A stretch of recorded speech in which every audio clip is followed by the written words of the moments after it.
佢琴日我冇看咧，喂，早上我看到佢炒半日照我度咪我都冇搞佢話，啊，佢當咪照我門嘢，我都冇搞你話你肯照我，啊，都冇人搞你，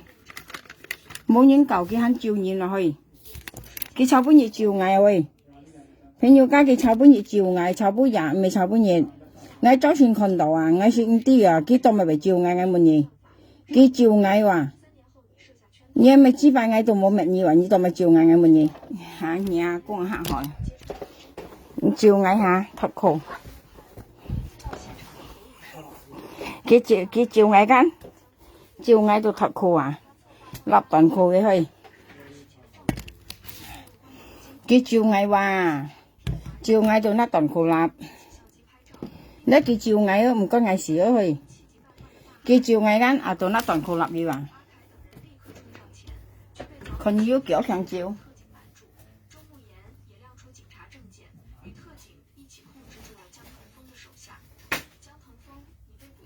ล็อกตอนโคล็อกตอนโคcái chiều ngày vào chào bữa nhiệt rồi chào bữa nhiệt ngày bây giờ cào kia là bữa nhiệt à hổ tối nhiệt mua cào đi mà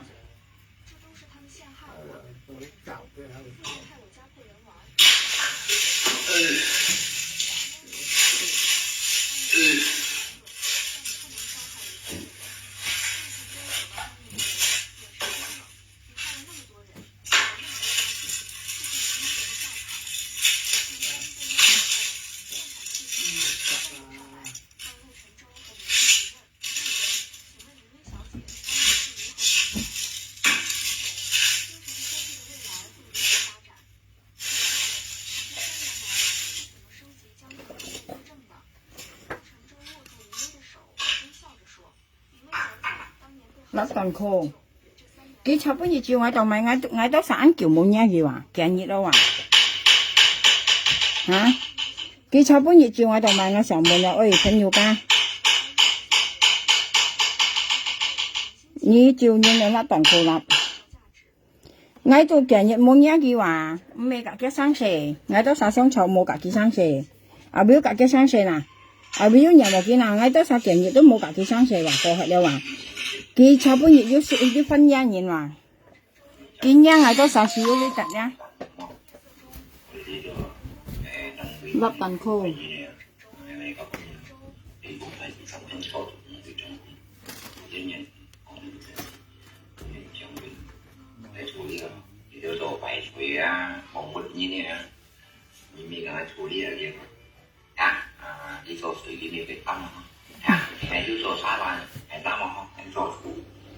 佢話人家做隨人擔，佢做隨佢擔緊，特別我都晒想炒緊冇搭過幾命，啊唔要用搭幾命啊，當咪佢炒半日咪照嗌都晒人生氣嘅，佢照嗌照落係片，過嚟照呢那隻，照五啲埋晒到，啊唔要人家講佢啦，好多日冇人講佢話，係啊你往照嗌緊，嗌照盡嚟緊，特別啊唔要人家咪佢啦，佢炒半日咧佢咪照嗌話。cái chiều ngày chiều lọ hai片chiều à cái sao mà yêu chiều lý na chạy hắn giúp đi chiều xì nạt phong có lý giúp hắn giúp chiều đi mà san tao ở chiều đồ mẹ tàu nì lù liên cái tao mày phải chiều lý bán nhiên cái chiều tàu nì lù liên cả xì nạt phong hay chọ phải nhiều ca nhưng mà cái bán nhiên chấm hiệp bắt kìa cái bán nhiên hiệp bắt kìa tập biết ngay cả lý na chạy都冇講kìa à lý liệu nhiệt ngày đó sao都冇tập một cái miệng à tao mày cái phải chiều nhiên phải tập ở ngay miệng à à nhưng mà ý思啊，但係啦，人家本來二女啊，啊本來呢個隻嚇，照然本人家本來200、300千個隻嚇，啊，而且尋日女嚟説啊，但係啦，你很有苦啊，但係啦，而且用話了，且用去照然啊，嘅線咧，嘅木卡嘅線咧，唔係拿嚟擺平安呢，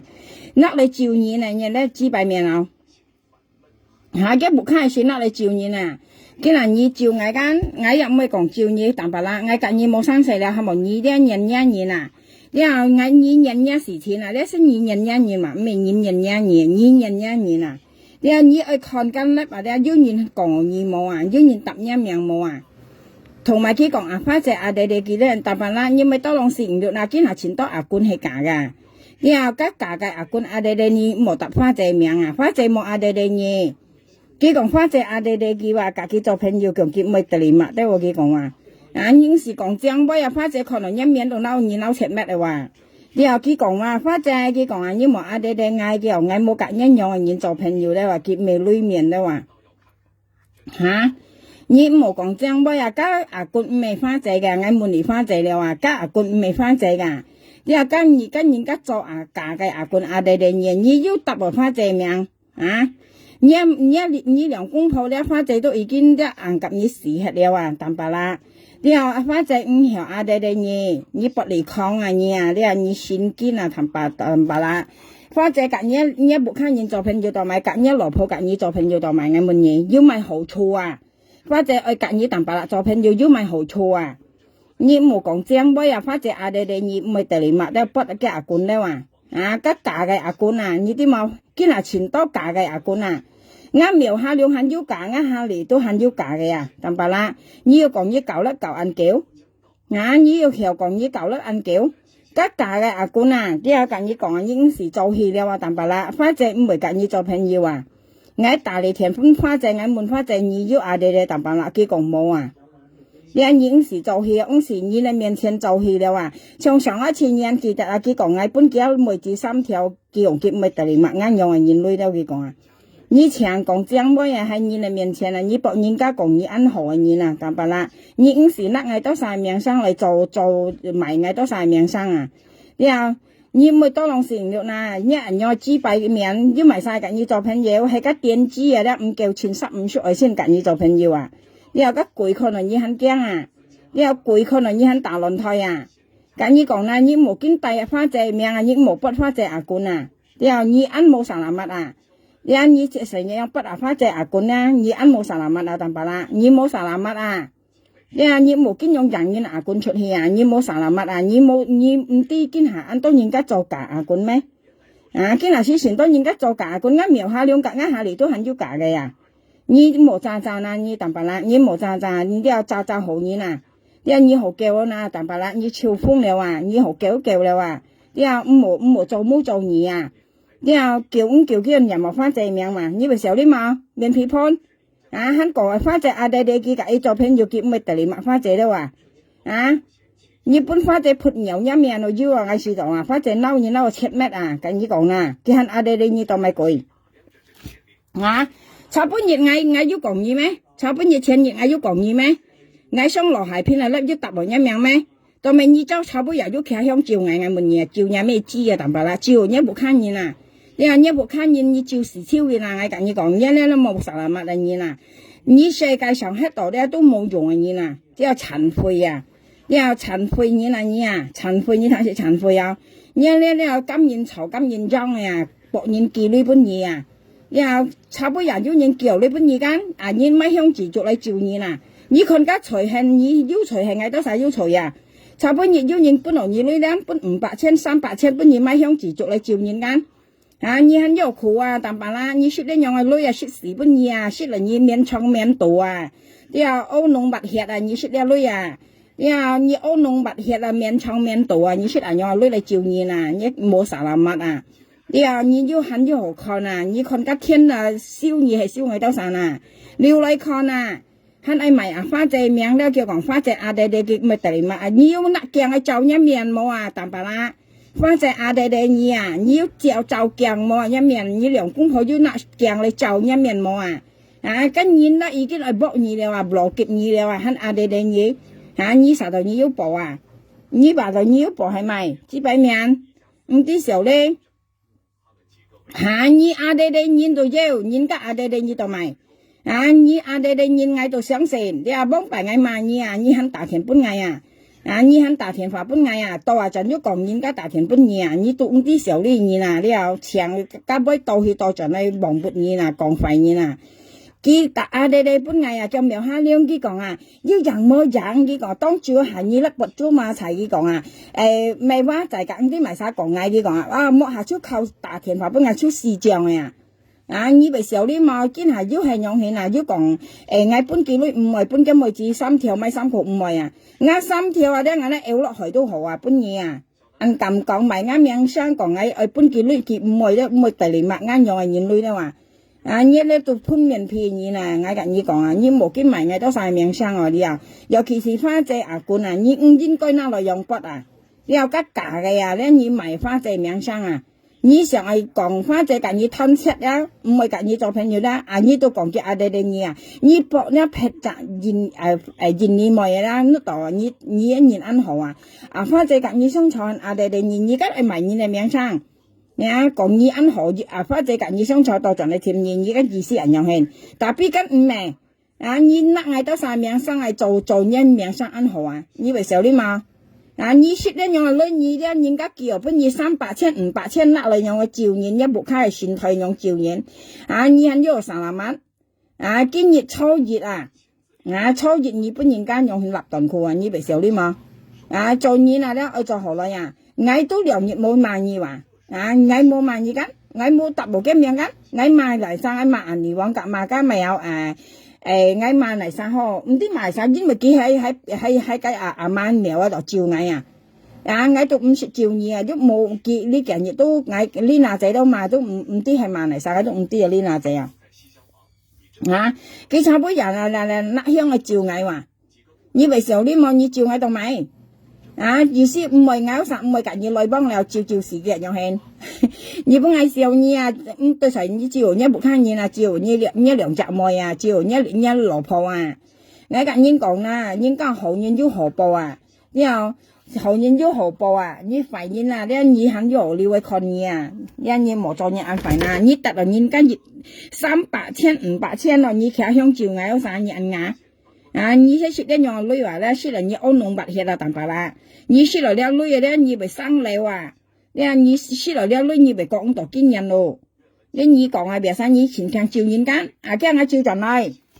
你唔係嗌乜嘢，嗌冇乜嘢你照喺度咪你照時日風時日風不你間，你又埋沙不你間，但邊你冇照生你識家人哋講一樣嘅話，羅係偏講機叫照矮話。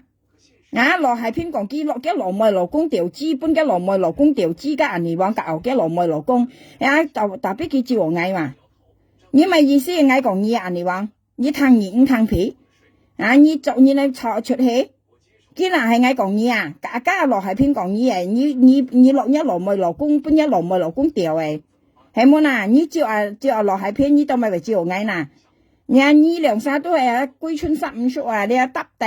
唔夠錢你電子岩淡到咗你 share 熱沙格1000再熱沙格嘅 share 嘅資你用佢差不多佢兩沙衝上大愛錢你啲但白啦隔你往衝上大愛錢要講嗌隔咪有叫嗌計本日見粒人嚟講嗌隔呢嗱仔雙價嘅粒半日咁你往半日雙日粒你又咪講見電子股要再唔好講見你講嗌隔呢嗱仔半日雙諗自然嚟粒跟你你往半日雙日粒又你到咪講見因為佢本來你女本你200千300千米呢香你照應下乜啲咪照你冇識呢樣女識時本你識嚟你呢不講嘅但係啦識時本你識呢樣垃圾女你啲又識嚟呢香自足女識時本你你又識你不講嘅到要你喺你講嗌都冇乜嘢話嗌呢件嘢嗌夾埋晒雙臭加粒都嗌冇拖你mà mày chỉ bài你mà này sao你lo mà này sao你một liên ngã miệng tập落去你tập ngã miệng tao mày ngay một nhỉ你chỉ bài miệngยัง好shit落你200-300千一試晒你miệng tập超落去你tao mày mới照一分破價一枚錢tao mày你mới照一羅破一數你一照落去嘛照一數你一係時有用按撚書咪錢冇工去做羅工冇做成羅破入咪做成有嘛照落去嘛你說你一般照時嘅嘛，冇用分破你同埋按撚書冇開水，你書突然樣嘛，你同咪照一羅破為有時我都殺本嚟叫你到工場本佢照我調時咩但白啦，咩知你點知你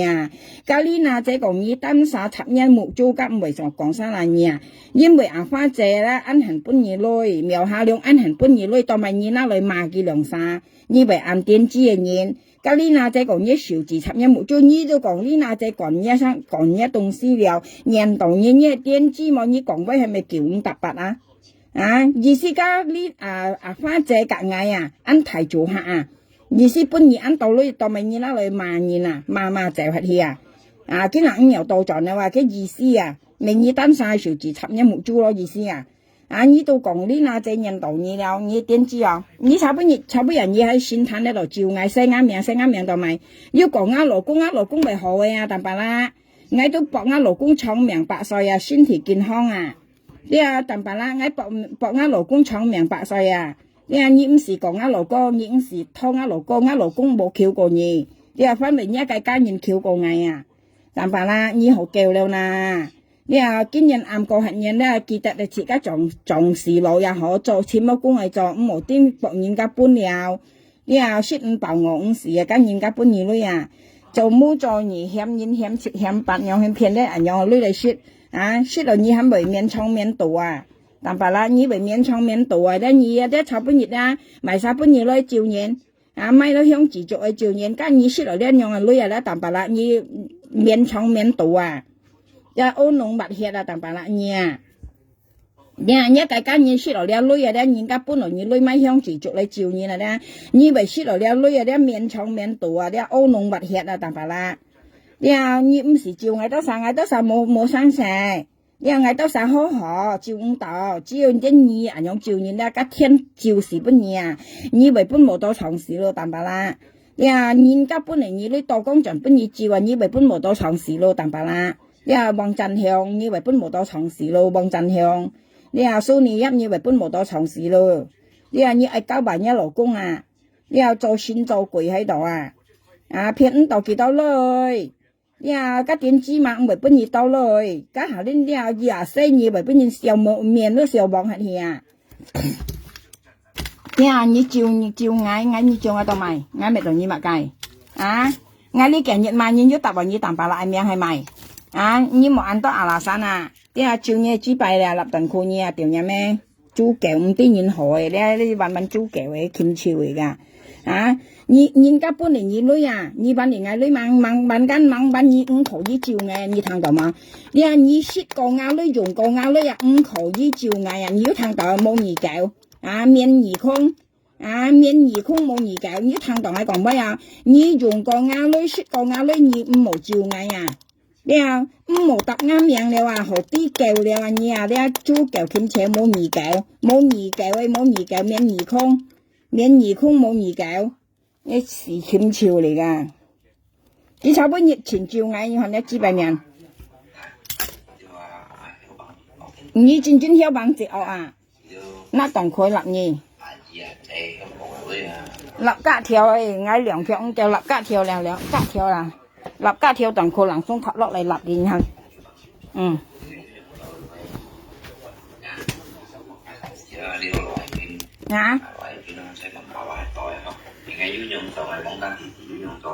立架條當佢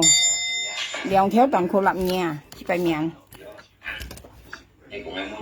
你講嘢幾百你識報本人立當佢你經照人嘅兩條當佢做下立tội người điên thì là cũng cái bắt đi bắt bóng vì cái con phải cái nào đi cũng phải chỉ xong chúng tôi phải một cái nào chân nhân bà không cố thì bà không cố thì bà bỏ thì chẳng bỏ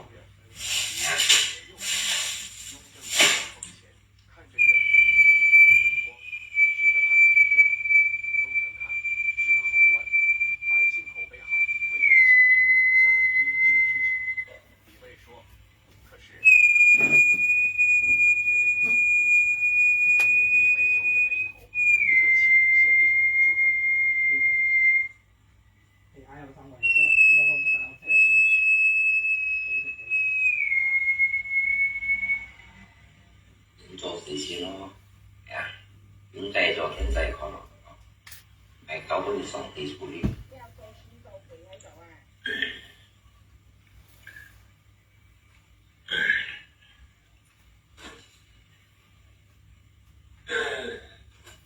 2年要講沙發包嘅片定突出，你描下luôn có hai片保你努力你記得咯，你都忘沒嗌面啊！講喺啥你都拍包女啊，打兩把隻騙把隻女嘅喂啊！記得咯嗬，喺嗰本嘢上天做啲咯，你喺度忘沒嗌你來騙咗嘛？要10分咯。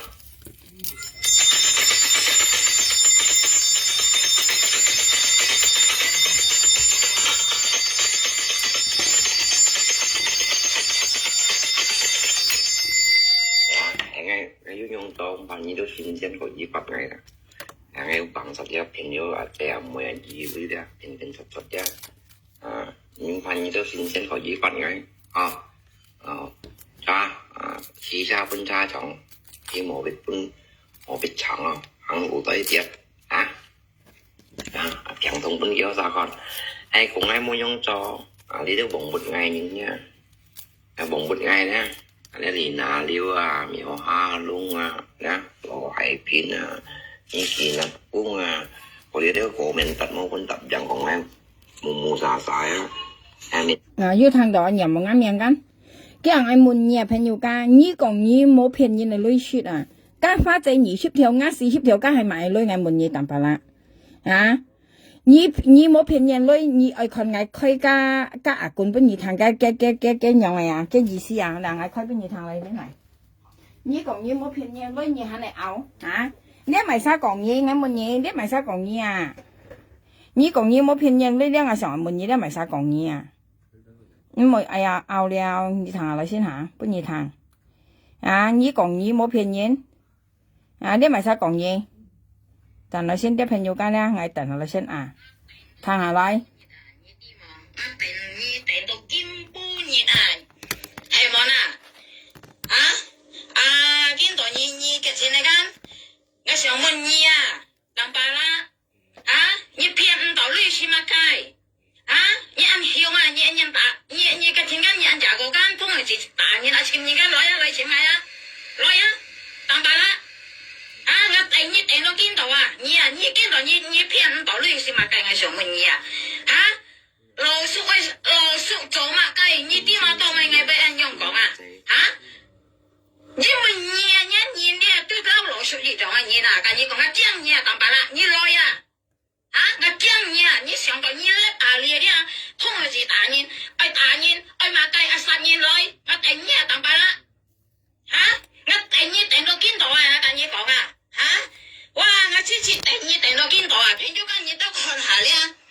看下將麻術嘛意思，本嚟我都唔係嘅錢記啲你都看，記咗2條你都看，你都聰明嘅人啲都啲嘅麻術你都看，你看2拿定你攞嘅少量俾你聽，你都看，明白啦？你明你要差不暗啲叻啲應該達到你都唔會聽定你講哇！你見到你騙唔到你嘛計？你本身係你補當白啦，來你簽嗌來我等你看你咋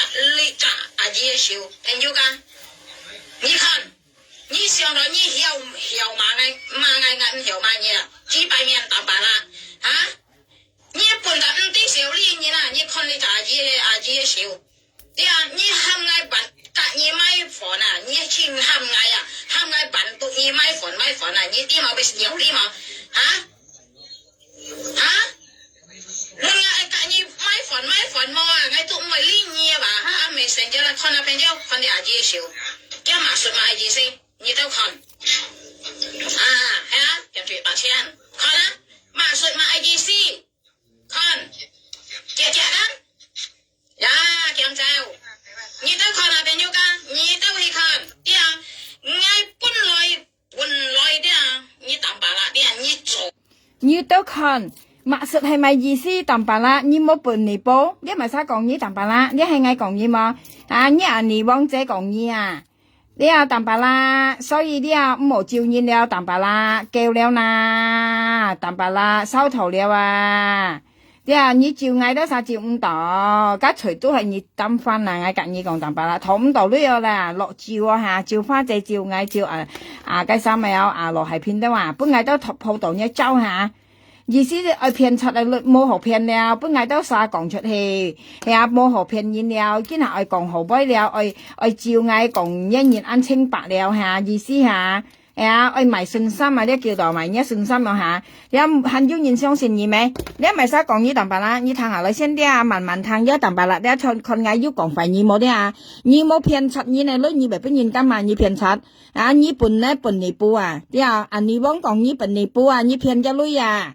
hắn còn mua phiên như này lấy như còn như là chơi à nhà phiên tàu了ơi mày sẽ cái miếng sang hồ了à mày miếng sang了à như sao bây giờ chiều ngày tàu mày tầm bả lại sợ mình nghe ngay bây giờ như mày cá lấy như bạn này ngày mang như shit con ngã lấy dùng con ngã lấy như chiều ngò mày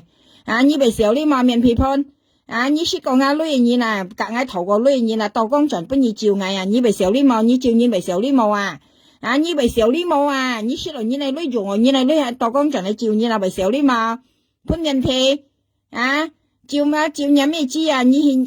hi ôn ra hi thì muốn thong chiều nhà mẹ là do họ nhớ tin đến chi lại à một bổn sự à cam nhìn trong cam nhìn sầu cam nhìn trong cam nhìn sầu cái còn phát triển đây kia đấy mà cái còn phát triển đây kia là chụp mấy cả phát triển chụp hình nhiều đấy như bệnh nhân sĩ cả phát triển chụp hình nhiều như chặt hải chặt được một kỳ tệ đều nè như hắn còn mấy cả phát triển chụp hình nhiều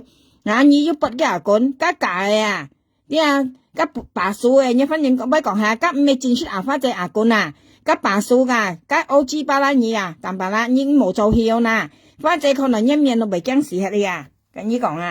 nè phát triển còn là nhân miền nó bị này xì hết bị căng xì就xì mâu lúa cái còn phát triển đây kia đó và bất phát triển quân出來đó cái còn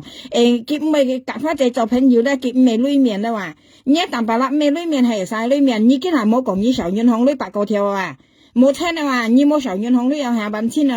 bốn bài cái thân còn phải sầu nhân hồng lưỡi cái sầu bọc phát triển cả cái bản sự thật cái片cái sầu cái phát triển bốn cái bạc cô theo cái nhớ sao còn thì dịch nhá thì nhị cái ngày cả phát triển xong sau phát triển còn cả cái bản ngã sự theo gan cái nước tàu còn sầu nhân hồng bạc cô theo bọc phát triển cả cái bản bạc cô theo bọc phát triển bốn cái như theo tàu thầu lấy thầu thì phát triển mình bốn cái所以cái ăn đâu phát triển nhiều hơn cái như còn tapi lihat nhìn cầm trâu đó kiện cầm cái nó hay còn như bao ngày cái anh như mua với họ mà ngày hay ngày cả như thọ cả như cha anh như bởi mà ngày cái gì xí hết nhau mà lihat nhìn cái còn tâm cầm tâm đồ cái xí đó cầm xí cái keng như thế nào yêu tầm yêu cầm trâu đó cầm cái keng như thế cái keng phát triển mà gì cái như còn như bệnh nhân sĩ phát triển lấy nhận tàu phát triển một bên nhà như một nước tàu như trồng sang sinh ngày đó sang tê ngày lót nổ xì con nhân dòng bông bài như hà lớp tôi còn sầu nhân hồng lưỡi cái bộ bạch bún nhân tuổi mà ai cái là cả phát triển sang chào với thằng kia còn cái nhân hồng cái bộ bạch tuổi cái nhân hồng bởi xì ta cái bộ đó yêu liên bên một cái như đó sao cho đi cái kia sang phiền phát triển bún kia lưỡi bông bài cái giả lớp đấy kia tôi phân cái ngàn bao như thế cái ngàn bao này nhông dạng bún nhân thằng này phên gieo cái còn như con cái ngàn bao màu lưỡi cho nó bản là cho nó dịch bạ như con làm màu lưỡi cái như con ngàn bao màu lưỡi phên gieo kiểu cho nó bản nó dịch bạ tụi nó là như con là như con ngàn bao là bây giờ con màu lưỡi cái còn như con là cho nó bản là cho nó dịch bạ cái bìa sa cái nhông còn bìa sa kia cái nào như hoa màu cái cái gì sẽ bỏ phát triển bún tapi phát triển nhiều bún nhà như mình như cho東西突然鬧như做係講發展bún根本嘢發展被吹心肝所以發展擴出一年當白啦，你識做人踢貪你踢貪做人本嚟你呢就本人嘛，本萬人嘛就為事，何才發展冇本人多咁你講係發展本嘅呢都係跟喐梅含記跟喐梅含記如果唔喐梅含記咧，發展都冇本記即係每年籌記呢本加當白啦，都係喐梅籌喐梅籌記發展講阿沙記呢本當白啦，都係喐梅籌係喐梅籌頭係冇本嘢你聽定當白啦，應時講按多追過嚟叫本記呢辦壓40條啦，叫到熱親跟遠航18個條佢博花隻佢辦你都啥看粒你後看粒冇朋友係冇嗌啲nước當本等嗌唔係講嘅你啲喊到佢做到安定然後咧時間都係講出去你話見熱親講佢上遠航8個條佢識博花隻佢辦即係等人嗌講嗌本佢40條花隻講佢辦緊叫含嗌 sell 間部地出嚟叫花隻嗌辦緊佢辦你話意思佢辦嗌用咁用係好彩嗌冇係咩花隻肯俾騙40條你啲 cái mấy việc sao mai sáu bộ地下叫二sáu bộ地叫我辦盡二嘅女間，原來翻借講本幾女辦啊，所以佢啱呢女辦唔到啊，佢都講自己爭遠行8個條啊，佢請咯，請係熱喺度請講受遠行8個條間，佢請咪呢，佢請本花借談佢博花借多浪記啊。根本佢冇受人類，朋友你有啥被騙到啊？佢有少30條，我都相信有8個條都騙人嚟，佢人啊賣晒條只8個條本記啊，跟銀行嘅人啊條只呢本嘢都突然倒數了啊，然後人家行出嚟都啲嘢做埋工，你燒緊有藍鐵條都8個條只本嘢，係冇嗱，你愛做埋條路啊，人家先條只呢本嘢啊。所以你都啥被騙到啊？我跟你講啦，佢講佢受人女8個條，佢博花借本8個條佢辦跟銀行女啊。既然你看佢夾花借相炒，佢肯要講受銀行女冇緊，你要談佢聽冇緊。你都啥出係低劣人咪人啊？呢人是戰爭廢嘅人啊！我跟你講，今日選一半人安嚟咧係拜平安啊！你又夾人家祝福平安，見拿見甩嚟照人啊！你看你係祭拜面啊，你係祭拜面，你安咪祭拜嘅乜嘢？你咪祭拜選啊安來啊！你選本來人家安選啦，係拜平安啊！人家要平，你買打通群，人家要平，夾人家祝福啦。但畢竟啊，見冇用啊！你見到你照面啊，你係祭拜面啊，你係個人藝日啊，你認你係祭拜面啊，你係咪選？你安你係咩垃圾選嘅問題？你係咪本鬼面啊？你係咪電腦垃圾膠啊？你咧真正係裏面啊！你安你選，你都騙人嚟，裏係冇騙唔到啊！佢安選咧，佢都博喺香港、台灣或者咧，佢生啲本佢香料咧，佢都唔是做啊，佢都明到呢樣有東西啊，你啦，嘅意思啊，安選間你有啥咪講自己派平安啊，你有啥咪本佢香自足類啊，本佢買香啊，買嗰啲買元寶蠟燭啊，呢啲你講啊，香港人講元寶蠟燭啊，見得到你有啥咪記呢本幾熱沙記500都好啊。你攝晒到直喐5條啊！佢明時做了啊，每日一基本佢跟老師啊，呢人啊行廢腦啊，人啊垃圾腦啊，呢人啊，呢人是垃圾腦啊，呢啲見下嘅線啊，冇人愛得見你佢邊個佢推喺角落睇喺度去啊！佢上喺角落睇喺度去，冇人愛了嘅線啊，呢啲嘅線冇人愛得見下咧，見咧上喺角落睇喺度去啊！呢啲見下嘅線擺啊，每日擺喺角落睇喺度去，幫擺嘅線跟擺東安，係冇嗱？見下騙唔到咧，嘅線見咧邊喺角落睇喺度去啊！你我就跟你講，你賺錢啊啦，行業鋪都係未到女啊，特別佢可以再講結未女面嘛，你為小女嘛，你未女面，人人你未女面差半日要人叫你本嘢啊，買香自做係照人啊，你係冇沙拉物啊，你人係冇沙拉物咯。人家本來叫你佢買香自做係照人啊，人家係先咧就拜平安嘛，係啊，夾人家祝福啊平安啊嗬，像差半日跟提日節屬於初熱，今日跟初熱係冇難，你差半日咧應該咧要講好杯啊，佢講埋生時啊，講飲老棒杯啊。呢啲佢自拍符啊，差半日啊，呢啲佢自拍符佢識咩自己單晒話佢自拍嘢啊，你看一年夠快先乾啊，你自白面夠快先乾啊，嘅先乾夠快啊，你做到嚟說你很要不愛看你啊，你很要好苦啊，你睇定啊，很要好苦啊你啲你很要苦啊，快先乾你很要苦啊。你照人講人家呢家冇人冇隻位講落去，你很要苦啊！你回到嘅200-300塊啊，你200-300蚊咧，你講人快啊！你差半日間咪有初日幾12點半呀你照嗌到啥家女200年嗌嘛？你隔嗌頭嚟女説嚟嗌女用嗌女半年嘛你照嗌啊！嗌上嗌滿意啊！你照嗌啊！200年嗌女猛笨緊猛笨你照嗌到咪嗱？點知個？你猛笨嘅女花姐女猛笨啊！你照見到咪問嘢你為小女冇為小女冇一面甩下背噴面皮你隔嗌多晒頭女咧用嚟嗌女説嚟嗌女200年猛嗌問嘢你嗌你用我嗌女説嚟嗌女200年嗌猛你猛笨你肯照嗌你係電子冇你係做咗電子行為你做啲電子行為你咧電子線你咧電子線照現你看佢照現你看你咪線咪問嘢你咪線你咪電子線咪問嘢你安嚟咪安嚟照現人家安嚟保護人平安嚟你到哪嚟照現你真正冇沙拉物你真正冇沙拉物喊要好苦你一不看人中風你照人中風你中風你啊，你很有苦啊，你講啊。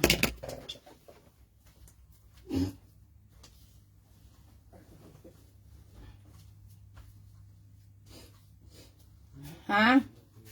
你被笑你嗎？你咧先啊，你立斷褲你啊，幾百啊，你冇啊，偏要加你搶貴咩搶人呢？你講你搶貴嘅先啊，你俩，佢咧先係搶貴啊，你俩佢冇咧事實佢淡白來冇是大搶貴啊，我講冇便宜，佢炒半日嘅日子跟好日子，炒半日是屬於人家講人得去到每最後熱雜咪有熱雜初熱啊咧，即係話今年咧交春啊咧，交到最尾有熱雜初熱啊咧，佢肯拉嚟搶貴啊，佢佢而家咪冇上過啊，炒半日啊，佢而家年嚟我要溜去噶，我要溜去而家冇上過，係咪我今日我報俾你聽，你講你冇年半年嚟累緊，你冇騙出緊，你冇騙出你咪使講嘢，阿聽下嚟，你係使講嘢，聽清楚啦，淡白啦，聽清楚啊，你係咪使講嘢，聽下。話大啲嗌都唔係講嘢，嗌都要講過嘢嘛，你看你淡白啦，幾百面，來啊，我頂你啊，嚇！我爸落雪我要爸錯咩？哦，係咪落雪冇人搬幾類啊？嚇，你冇款啊，搬定係啊，見到插布暗箱啊，你講嘢啊，啲人嗌都講啊，冇嘢講啊，我唔係講啊，見到我講嘢啊，來啊，你前面你間香間，啊，三條你按香間，啊，通佢自己前面啊大人間，來啊，我停你啊，來。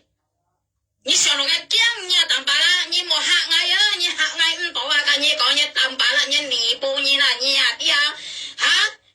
哇！真師傅超你咁講你幾杯啊你啊嚇！萬沙都可以企出嚟講啊！啊，做啲啊老叔咁樣講杯啊，兩條女細女啊嚇！後面辦到咁樣講杯啊咩？我要講啥啦咩？來啊，來請嚟啊！你啊來請嚟啊，淡白啦，幾百面嚇！你本地你唔啲小呢嘢啦，跟你講下啲你本地唔啲小呢嘢啦，嚇係你啲小呢啲啊，你唔係點點周嘅行你買貨咧，辦到你買貨啦，嚇！啊睇車啦，車幾百啊，係我辦到你買嘅，你嚇唔啲唔持桶，我都咪唔辦到你，你幾百面啊，你累面啊，啲人你尼布你啊，你尼布啊你啊，你本地係幾多講你冇啥啦，你幾百面就淡白啦啊！啲人你看下大呢一生死嘛嚇？你我爸來叔，我大呢嘅生死咩？唔係搬人家講嘅，你冇叻定嚟，你都要貨嘅，但你講幾多講啊，俾冇啥啦嚇？冇啥啦，你咪做唔出嚟淡白啦，我咁講你啊，嚟簽我啊你啊幾百面嚇？看到你嘅 LJ 啊嚇？啊，通係幾百年幾百去幫你掉啊！啊！你上吊唔到啊！你冇講張威啦，一年啲啊講威啲啊，講一超時啲啊，講一沙雞啊啲啊，講一沙雞樣啊啲，你人都講唔出啊！你講俾啱唱過啱跳啊！你見到跳到啊！你遲早啦，你扮樣講威嘛，幾百面大把啦，我將你來簽嘅，喊你來簽嘅呀！嚇！我唔係肥叔啊！你諗住炒，你來簽嘅呀，幾百面，你諗我炒慣你你啦！請係肥叔啊！你炒嘅啊！嚇，講一件打唔敢嚇，見到阿輝哥唔敢打嘅，我跟你講啊啲啊嚇，你啊唔對人好啊，跟你講啊啲啊，阿輝哥話你冇啥啦啲啊，你啊唔對人家好啊，跟你講啊，你本地係機會啊，跟你講啊啲啊，你幾百面淡白啦，唔啲時候咧嚇，唔係啦嘅係咪辦到係咪嘅先？係咪即係特大名？你先係本地嘅愛嘛？我先係本地嘅愛嘛？幾百啊講江北嘅你淡白啦，幾百面啊你啊！你講乜嘢按香間嚇？你三條用按惡間嚇？你想話即係人家俾驚你啊？我冇驚你，你來簽我淡白啦嚇！唔莫非說你抄？你來簽我？啲啊你抄慣嘅你啦，人老人生抄嘅你啦，啲啊！人老人生炒嘅你啦，你累面啦，跟你講啊啲你累面嘅你啦，本地係人家扮你報冇啥啦，本地係，我講啊，本地係啊，你切乜雞我講啊，你人都叫你做乜雞之輩，嚇？你講你辦到人多諗事唔了啊，你辦到人都辦到你是假，跟你講啊之輩面淡白啦，係冇累出你咪做，咪多諗事唔了啦，嚇？辦到你買房啊，你都係請啊，要話要累了，嘛 cây liêu ngay tới bạn tụi nhỉ mai này phát phát nhau à đi à một bún ngạ ngồi một bún nhỉ tôi yên coi à cả nhỉ còn bạn tụi nhỉ mai phun tôi yêu chồng là để ở lui à hả đi à ngay tới ngạ ngồi bún nhỉ lui à nhìn chi à cả nhỉ còn à đi à hả吹過二啊嚇，搬當然2、3、8千幾8千啊，跟你講啊，啲啊，你肯記得麼啊？我提前喺度買房咧啊，辦到你啊，我搬你5、8千啊，你記得麼啊？跟你講啊，幾百面你不得你係裏面的你啦，朋友間你都看清楚啊，啲啊，你都看清楚啊。你冇講你啦，冇辦你啦，你冇俾人家辦，俾人家講啲啊，你冇你把你啊，稱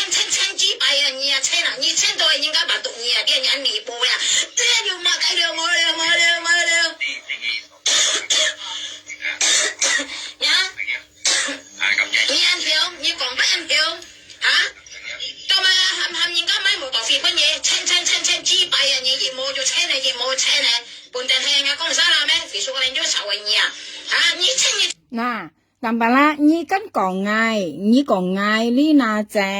佢跟講嗌呢那隻啊你啊！肥叔個人都難讀你啊！你上人家聽講吹講。我意思啊，我上個滿意但係啦啊，你跟佢炒半日照嗌間，佢講嗌落係片呢那隻。個你肯喐唔啲埋晒都講肥而家，你但白啦咁樣講，係啊，像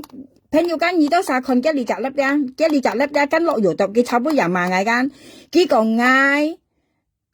間苗下兩間，呢那隻個你肯喐落係片是辣風，神道阿公咩神道阿公，梗咪有老練阿哥啊，梗老練阿哥我咪名hiệu，我用唔講嘅名哦，老練阿哥我咪名嗬。到你老練係，佢講嗌到啥講快之間，佢炒杯又辣香照嗌話，即照嗌夾晒，佢啊呢度佢炒杯又照嘅，你啲咧點知股啊？你一點知咧，因為啊你夾雜人咧見下5條到盡半幾類嘅話，佢講嗌講快之間，見到辣香係照嗌話，到咪呢集已講快，你以為咪照嘅，因為見下佢到盡係半幾類間，係啊，你肯講熱味裏面嚇。你肯講嘢未裏面，見下你責任叫講嘢，你咪罵佢啦。你啊，辦到2年啦，半個2年啦，都走了，驚嘅你啊，跟你講啊，啲你看喐。但係啦，佢跟講嘢辦到2年啦，半個2裏面啦，都走了啊，驚講嘢啊，到咪以為差不多企響以為冇照見啊，佢跟咗講嘢，跟。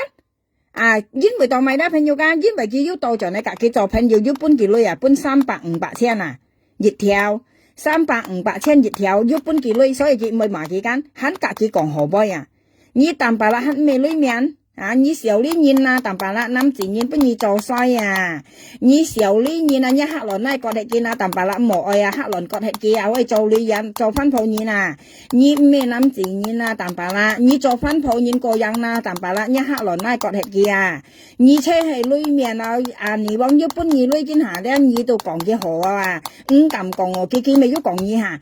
佢咪要講嘢，你睇下但白啦，佢咪要講嘢啊。生出嚟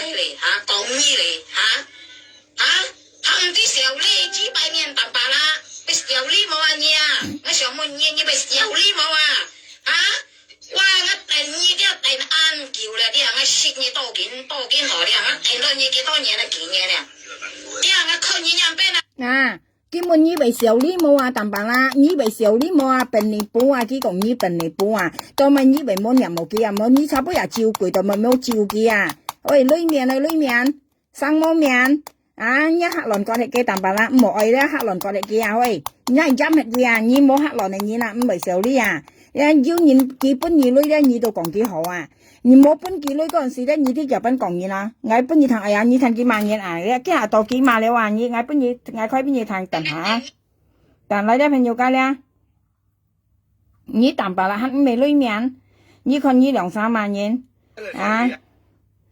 你談來但白啦，開本你談的啊，你慢慢談的啊，但白啦，你慢慢談，你2、3杯的啊，所以但白啦。你話你咧，你話你講嘅幾百啊，我大家2頭女200,000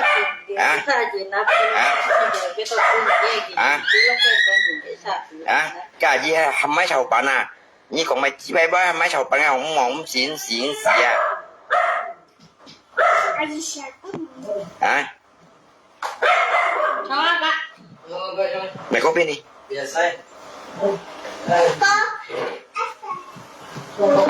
Mantongan kopi ya? Gitu kok. Kan biayanya akan mau contoh berarti sudah sini bisa.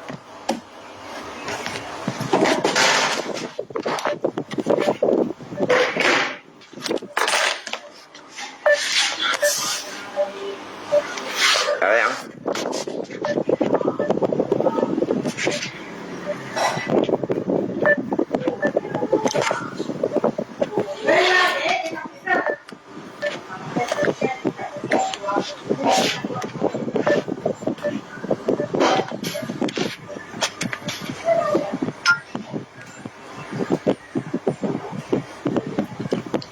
Ngay chi muốn nha, hoàng anh đi, đổ sụi giúp anh thấu lui à? À, ngã lắp yêu cầu rồi nha, à, ngay chẳng thì cái gì thấu lui. Như mấy nhà sĩ chứ nó nhá, nha. Như đã khói ngáp block ai, mời cũng cầm, thấy nhìn một ai block, ai cầm khoai. Đấy. Ngay si mày xí với chứ nè, ngay si mày xí với chứ nè, như kita đó, nha, ngay mày xí với chứ nè, em nhà chiếu cô mày xí với chứ nè, nha, mày son kịch đi ban như thằng kia đó, ở như kia mà cái á, nhà nha nhìn nha một bao vòng như nào nha, một con phải bơi à nha,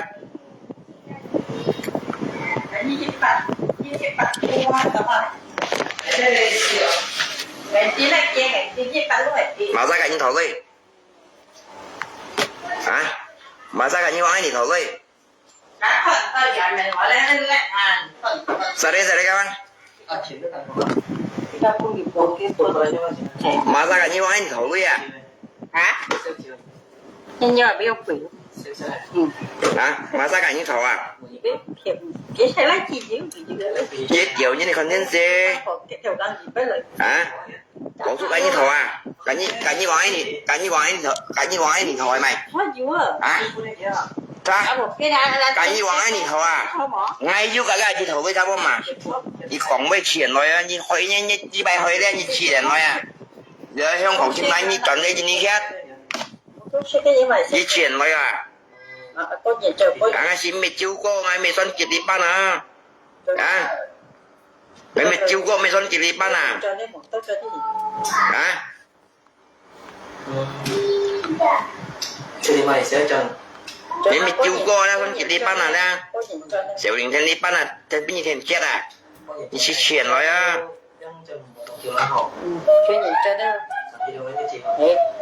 Mày muốn là trộn như này trả lý dù rồi, chứ một cái như thổi với chứ tôi muốn cùng như vậy. Hả? Thế lô sủa và lô sủa phật chí chính phá lên trẻ Hồng Kông cái lô mới phải bà chế chế một bàn tự thế bà cái Hồng Kông chỉ千人都两票ăn xe à. Ya liang họ cái mà chứ giờ mà ngay cả gì thổi với đó mà cái bị đi à những chẳng ngay như trần lai à nhưng mà còn ai thiếu còn ai phải à lỗ sụp giúp anh cậu thổi đi mà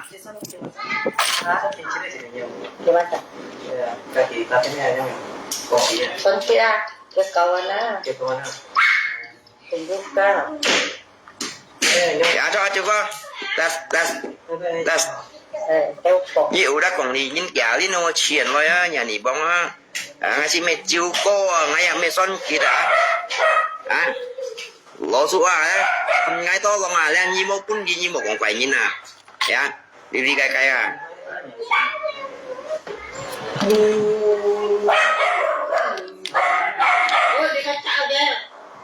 nghe chồng kim Thấy chị. thấy你看你没有一个义务啊？你看，你没有香港牌，你进来。阿妹。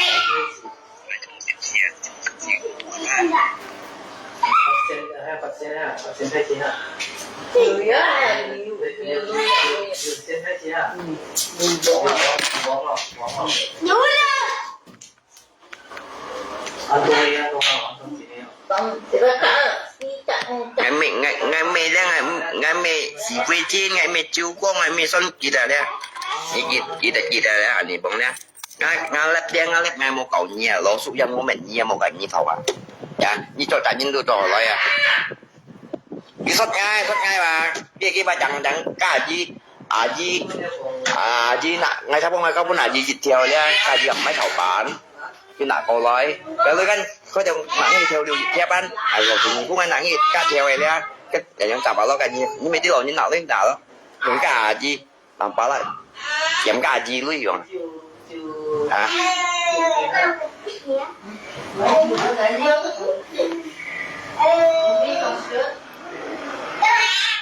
bạn có sao bạn nhưng mà như một bữa thì tôi không có ảo sụ mua cái nhà này bông thổ đi vậy như mệt gì như hết gì bằng ai làm gì kêu một con nhà như chi bay hồi như một tuần ngày á nhà này bông á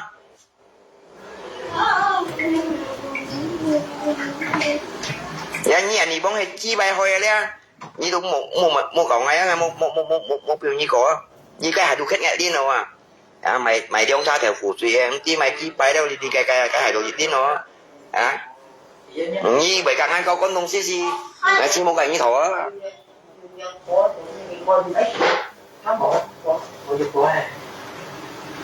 dạ như cả anh có con nông xí mà còn ai mổ được trên kia này nhá như mày chỉ bay con mổ được như mấy ngã phò tủ chân tủ ô tăng à cho hỏi ăn ban lưới à tao phải hay à bổ sung tao lưới ăn chuyện ngày à à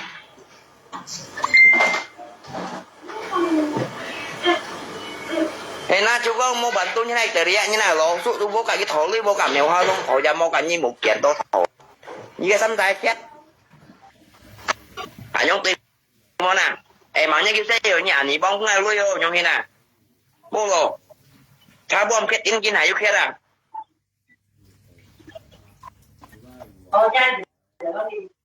来哈，咱们这路，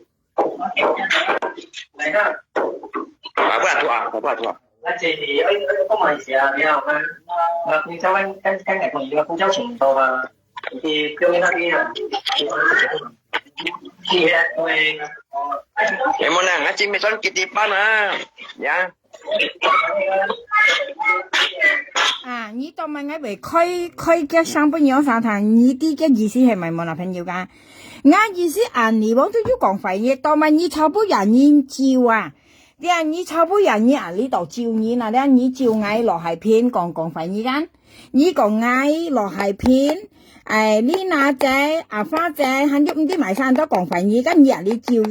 嗌都晒緊，到咪吉啊你往講廢嘢，你為冇照嘅啊，你咪當咪啊，你係落度攰望啊門嘢，你呢度跟講啊你往講廢嘢啊，啊你往講廢嘢㗎。Kia là sủng bangan, punin mat sama pun si punin ni mai pun orang ni kia dah. Mau cho sủng bangan sama bạc chen hay còn những cái còn như nè. Ra.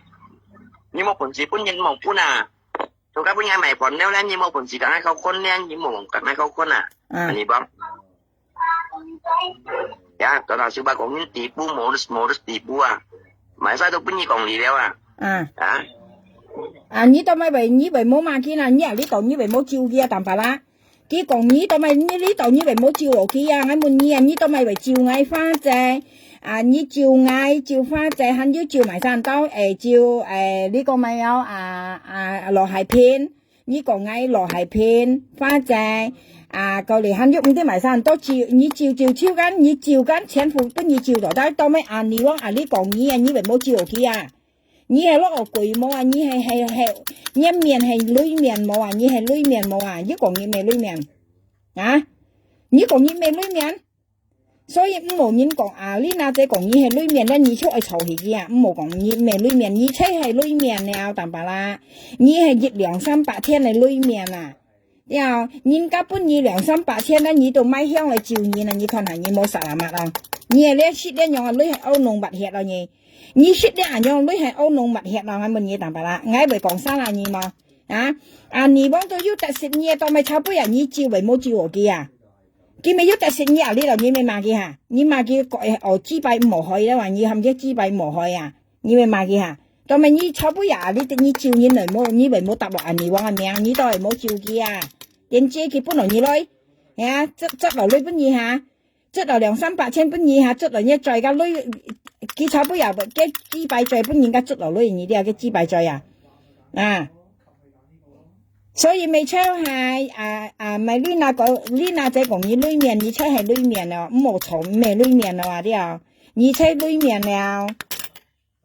很有條片啦，我本日看你本日談咧，你談很好笑啊，你條片很個好笑啊，你談來先，我本日談咧，事實咧你就你咧你愛把本日談啊，啲一係咧都冇做了，冇乜咧生死了啲，而且愛點點了啊，你啲而且跟人生啊啲愛點點了，冇見你慢人了啊。你話我意思講你聽啊，你冇得當你照你照你照唔到啊，但係啦，點知苗下兩暗號你又不照到，我咪講咗啥聽啊，你冇讓我冇讓你啊，我人不嬲都唔會先讓你嚟你啦，你話我人最唔會先讓你啊，你到晒晒要要我你先咪幫佢罵到了，你話你又冇情去罵人家不抗嘅你啦，你啲話你但係啦是要幾多晒是要讓我了。我本日談呢條片嚇，可能要冇嚇，特別愛錢啊！呢啲朋友間愛錢。我本日談看呢條片啊，韓國未消息係呢？你等下嚟啲。你全電視啊，但係啦，冇啊，自己人生了，冇本人家本身你自己要做你嚟嘛。我看錢當冇啲。你看呢度你罵花姐啦，罵佢條嘅咩？你肯講花姐阿弟弟嘢，花姐係算堅係咪？你講佢粒人嚟家啱粒冇出，你都啥可以分到盡去看間粒或者？佢講花姐阿弟弟佢話，佢講話強佢唔係夾花姐做朋友，含花姐冇阿弟弟佢話，交牙官錢當然做假嘅呀，吉假嘅牙官啊！你但白啦，你就買花姐名聲啊，講花姐到盡你夾你做朋友，雖然一年安何人樣意思，講本人行。你淡白啦，都超風不衝啊！你嗱，你又唔係講我有3-5年前你啊，你你好叫咯嗱，淡白啦，你冇買你嘅名聲啊，你冇買花姐名聲啊，你好叫了嗱，淡白啦，佢講花姐到咗你隔佢做朋友，佢唔愛都佢講啊，真裝係面皮鋪你啊，我咪啱名啊，啲花姐都唔要隔你做朋友啊。你條件咩很有㗎？你做朋友很有阿弟嚟㗎，你變咗全世界冇朋友加愛㗎你啊，但白啦做朋友樣係你啥到全世界冇朋友愛㗎你，但白啦做朋友，你條件花姐嘅咩花姐都鬧你出，人家鬧你落骨嘅話，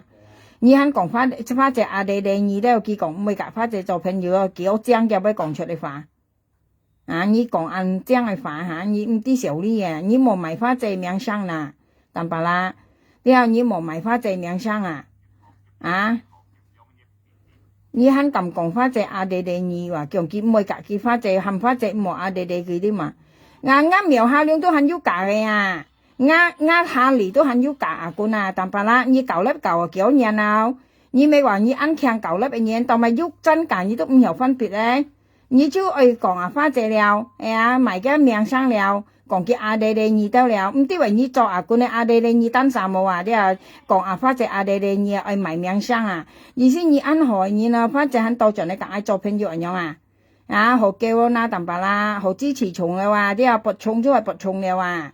你罵花姐條嘅咩花姐都嬲你嬲到拔滿了，嬲到你血一傾乾了花姐條阿弟弟你淡白啦，我站一條那本二抽啊，做你唔啲持從嘅肯撳筆嘅牙冠筆係嗌樣本花姐看花姐未消事嘅你去晒到花姐冇你淡白啦，你未事係咪？佢撳西出來佢講呢，是差不多啦，跟你隻牙冠咧，你又看呢，佢麻花姐阿弟弟佢話，你係面皮鋪你啦，你晒到每隻人唱嘅人嚟講本意嘛嚟，佢貴嘛普通嘛到咗你一間嘢好好我到30年有年啦了，加上10幾春15出先未用電機啊了，蝕落電機啊，蝕落電機水啊，加啲年嗰識唔知你然後係知你然後本然用嘛嚟要到盡你隔意做朋友，嗰識冇朋友然後啊，你又先咪用share 到盡你啊，你含嗌淡白啦，你貼女啊係冇講過隔意做朋友啊，從花這樣啊，你貼女本嘅啊，你見冇講過係隔意做朋友啊，你咪你罵佢掉嘅咩佢切蘿蔔羅啊，你又佢切蘿蔔羅你罵佢掉嘅咩啊？你咪生肯你隔意做朋友，隔意做朋友，梗然戰爭係暗淡個點hết你又話你又暗淡啊話咩冇怒事啊，隔意講唔行啊，你又一暗淡冇怒事，然先咪隔意淡白啦做朋友啊，你聽定啊？啊，佢咁細啊，花姐阿弟弟佢唔會對你乜都有咁事我咁講乜樣嚇？你愛買阿花姐名聲啊？你啲啊呢條片啊啦。呢條片韓國好笑呀，不如看啊！哎，不要，沒，呢條啦，你看佢兩沙相炒啊！呢條片啊啦，你看佢兩沙相炒，你睇下先，你睇佢罵到搞杯湯唔得啊！啊，呢係不抗嘅嘢啦啊！不如睇嘅，你睇嘅，你有3萬睇嘅，5嚿錢嘛，啲嘢5嚿錢，買啥愛，貼呢個唔愛啊！你睇下，怎麼樣？你慢慢睇呀。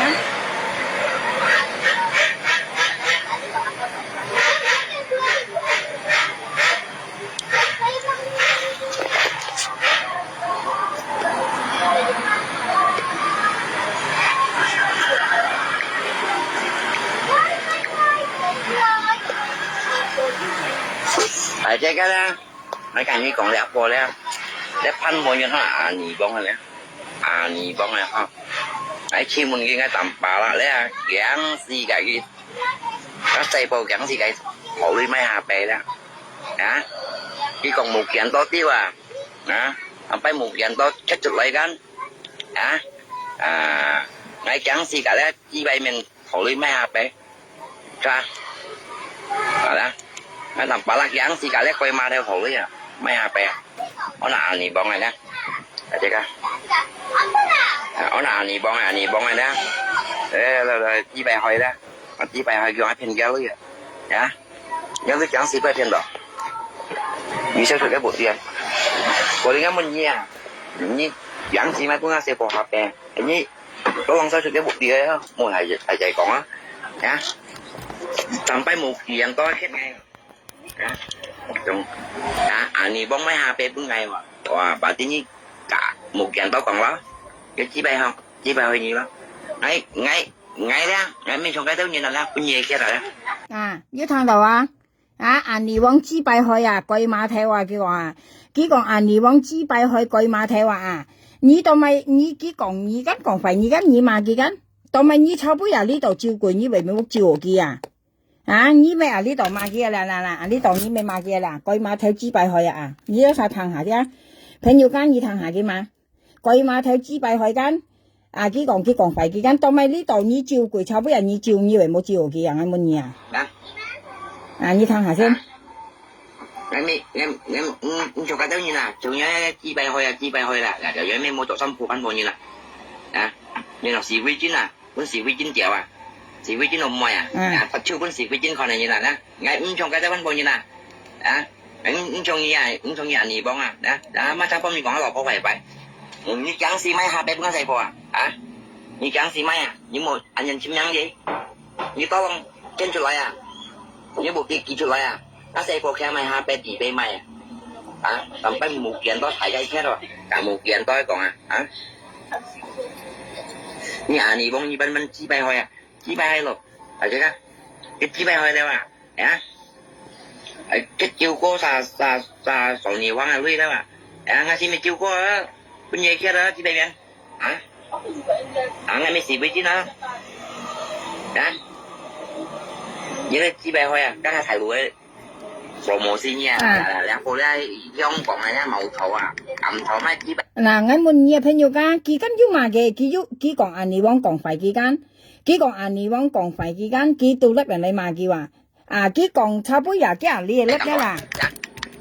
佢炒杯也叫你咧，跟佢咧幾間炒杯也照嗌，咧幾炒杯也照嗌，跟幾個嗌羅蟹片，呢那仔過嚟今日有間榴蓮阿哥啊，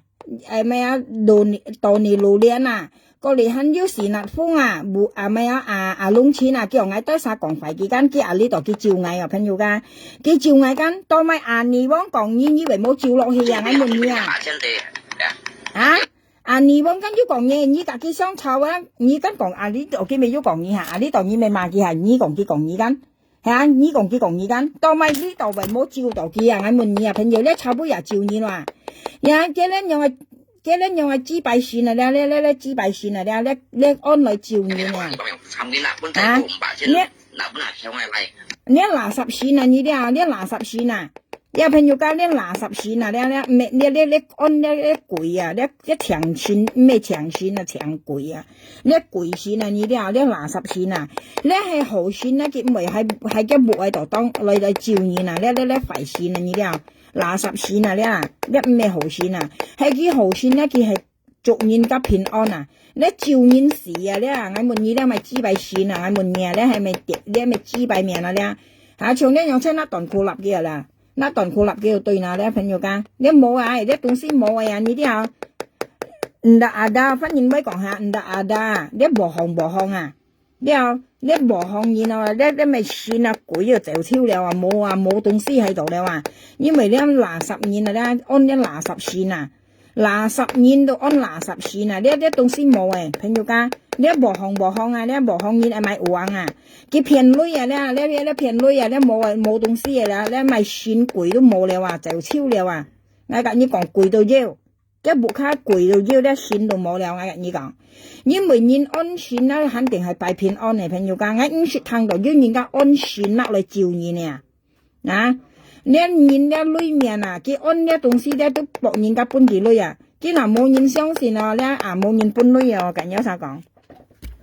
吓，佢炒半日照嗌啊，佢講苗下亮，咪有窿錢，過嚟時日風，過嚟很要咪有榴蓮阿哥啊，豆泥榴蓮，過嚟很要埋山多有，很要呢那仔，過嚟很要埋山嗬，落蟹片，特別佢冇入落泥王啊。吓，佢冇入到泥王啊，到咪嗬，朋友家到咪冇加到泥王咪要講幾下，泥王咪要講嘢，呢代冇加泥王，我簽泥王係計官本業行下，你一啖白啦，你愛講到超，愛照到照車照下嘅，冇長啊照嗌到晒，加泥王咪要講嘢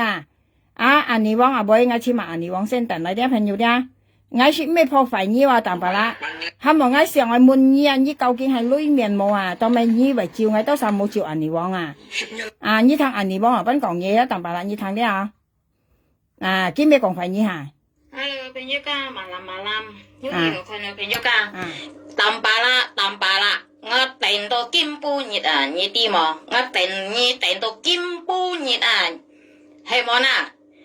啊？見到你嘅錢嚟間，我想問你啊，當爸啦，你騙唔到女士嘛計，你按曉啊，你嘅錢間，你按價個間，通係是大人錢人間來錢嚟來當爸啦，要聽到嘛當爸啦，你按曉係咪？見下你騙唔到女又係咪？見咩講廢嘢當爸啦，你跟講嘢冇騙人女，特別按你講你騙女喎。佢講依下你做咪？你騙唔到女又係咪？家人哋話咪講廢嘢你咪照嘅？點知啦？要佢本來你女人咁照嘅啊？佢本來你女係咪當白啦？你照你哋支擺你冇騙女又嗱，咁冇仲些冇喺度照，佢叫300-500千你咪照叫你要騙嘅女又說你要騙人哋話夾8千你說說了你安弄物血當白啦，說事本嘢當白啦，你騙人係300-500千你說騙你過節個呢又係冬節騙夾8千你過冬節陰王當白啦，戰爭係陰王你睇佢差本嘢佢騙人哋話女你一騙我夾8千你今日過冬節過咪說通人節去。连面皮鋪呢人啦，偏道女也識個通人個冬節啦，咩人哋往記嘅8千幾冇女學過節啦呢啲啊，見那嗌到晒名聲嚟騙人哋女，你看下那啱苗下亮，那啱苗下亮嘅名聲，過嚟羅海片，李娜仔，過嚟吉道尼路蓮，過嚟是納風龍錢，過嚟很少羅海片，其實那啱你夾着你嘅名嚟騙人哋女嘅過節啦，你係人亡啊！你識啦，你安農白血啊，當白啦，識時本你啊，識安農白血啊，當白啦。唐一你講講你騙人嚟女啲我帶你帶到邊度啊？你見到你騙唔到女是嘛？計我上門你啊？老叔做嘛計？你點嘛都咪嗌俾人用講啊？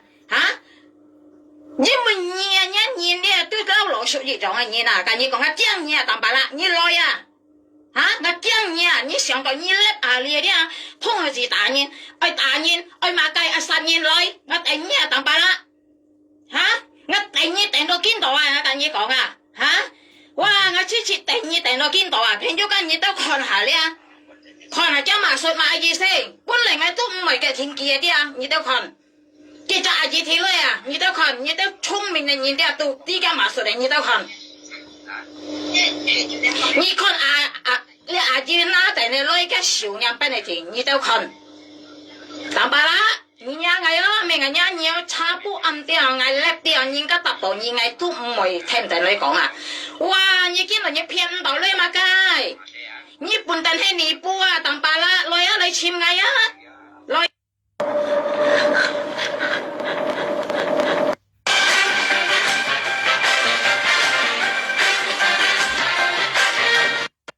來啊，我等你。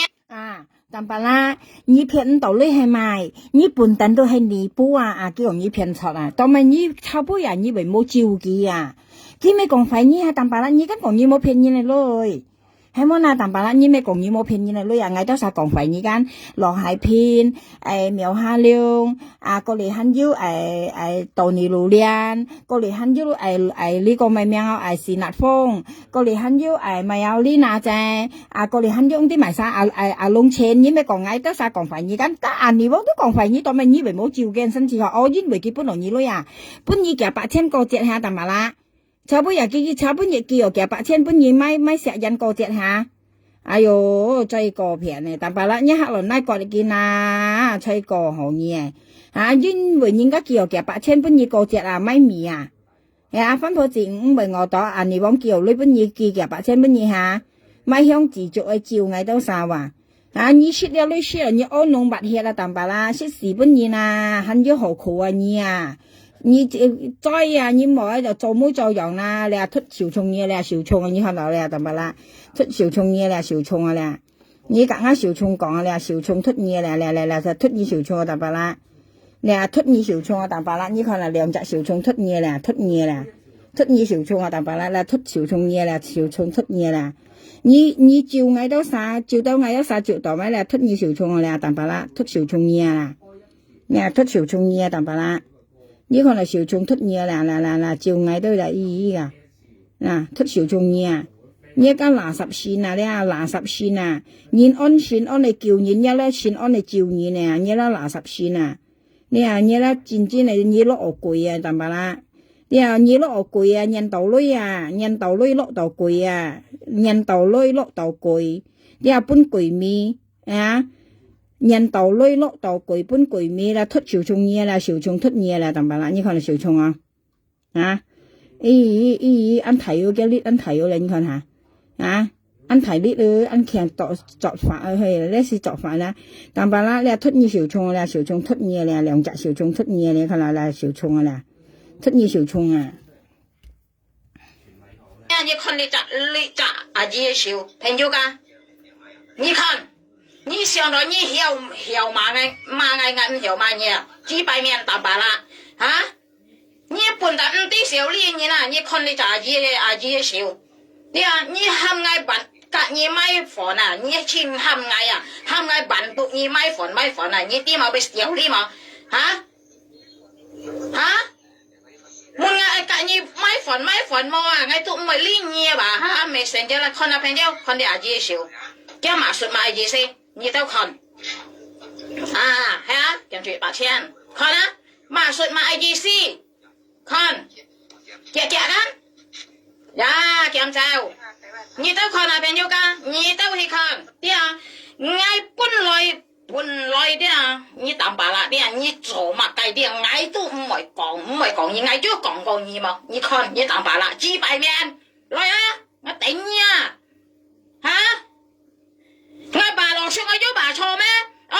hay mẹ lò xuống mua nhìn buôn gì lòi à nhị mua phun à buôn tiền hay à cái tao chả bố ăn xong à lấy còn nhị à đi à ngay tôi còn hành mua nhá còn ngay mày còn kiến còn ngay còn nha rồi lại xem ngay nhị can hiểu gan hả sáng hiểu nhị ăn hiểu gan hả thôi chị xem nha nó tạ nhiên gan rồi ngay anh nha rồi nhị sao nó ngay kiêng nha tạm bà la nhị một hạ ngay á nhị hạ ngay bảo cả nhị còn nhị tạm bà la nhị nỉ bô nhị là nhị à đi à hả哇真是父超你咁講你幾杯啊你啊嚇萬沙都可以企出嚟講啊你啊落雪咁樣講杯啊兩條女細女啊嚇冚nhiên辦都咁樣講杯啊咩嗌要講啥啦咩來啊來簽嚟啊你啊來簽嚟啊當白啦幾百面嚇你本地你唔啲小呢嘢啦咁你講下啲你本地唔啲小呢嘢啦嚇係你啲小呢啲啊你唔會點樣周嗌隔你買貨呢辦讀你買貨啦嚇cái chen à chen chỉ bài à hay ngay bản tụng nhị mai đây nhị hận đi chỉ thống ngay tôi mấy bản tụng nhị nhị chỉ bài miền này nhị lôi miền này tiền nhị nỉ bu nhị nhị bún tên hay cái đó còn nhị màu xa là nhị chỉ bài miền chẳng tầm bà là tiền nhị khơi ngay ta chỉ bài miền à tầm bà là nhị nỉ bu nhị phiền chót tầm bà là nhị bún này hay lôi miền tầm bà la như lưỡi miền như nỉ bùa phiền chót tầm bà la lấy sao còn nè anh nỉ vong còn nè anh nỉ vong còn nè tao mày như cháu với như chiều người mua chiều kia đây tầm bà la kia bún ở như lưỡi câu chuyện hả bún như cả bạn trên câu chuyện hả tầm bà la hả chơi còn hỏi với mình ngày tới sao cách một bún kì cái mấy chiều leo hả chiều xì nhiều sao một bún ngày lưỡi như là chiều hả kì hả anh nỉ vong chỉ bún ở cả bạn trên cái câu chuyện là mấy thông dính xịt và mấy sẹo dán xịt và cháu xin và cái lỗ phô chủ sẹo dán mới xịt hả như còn mẹ lưỡi miền như bữa nào nỉ vong mà như mà đầu lên viết một thang còn như nỉ bù phiền chót hả lưỡi miền như tao mới chiều kia nào cháu bây giờ tao mới chiều nỉ vong nè bữa tí kia bữa nào như lưỡi câu chuyện lo cháu xin cháu bây giờ lo hả mới xỉu đi miền phi phô nè ta lý nhá sang xe mà hả lẽ ngay bà lò số ngay ta lý cái sang xe mẹ thì mỗi bữa như cái còn cái như mỗi lết tiền lại như tôi vô phone ngay cái như còn kia tao còn ở bên mỏ sao là hả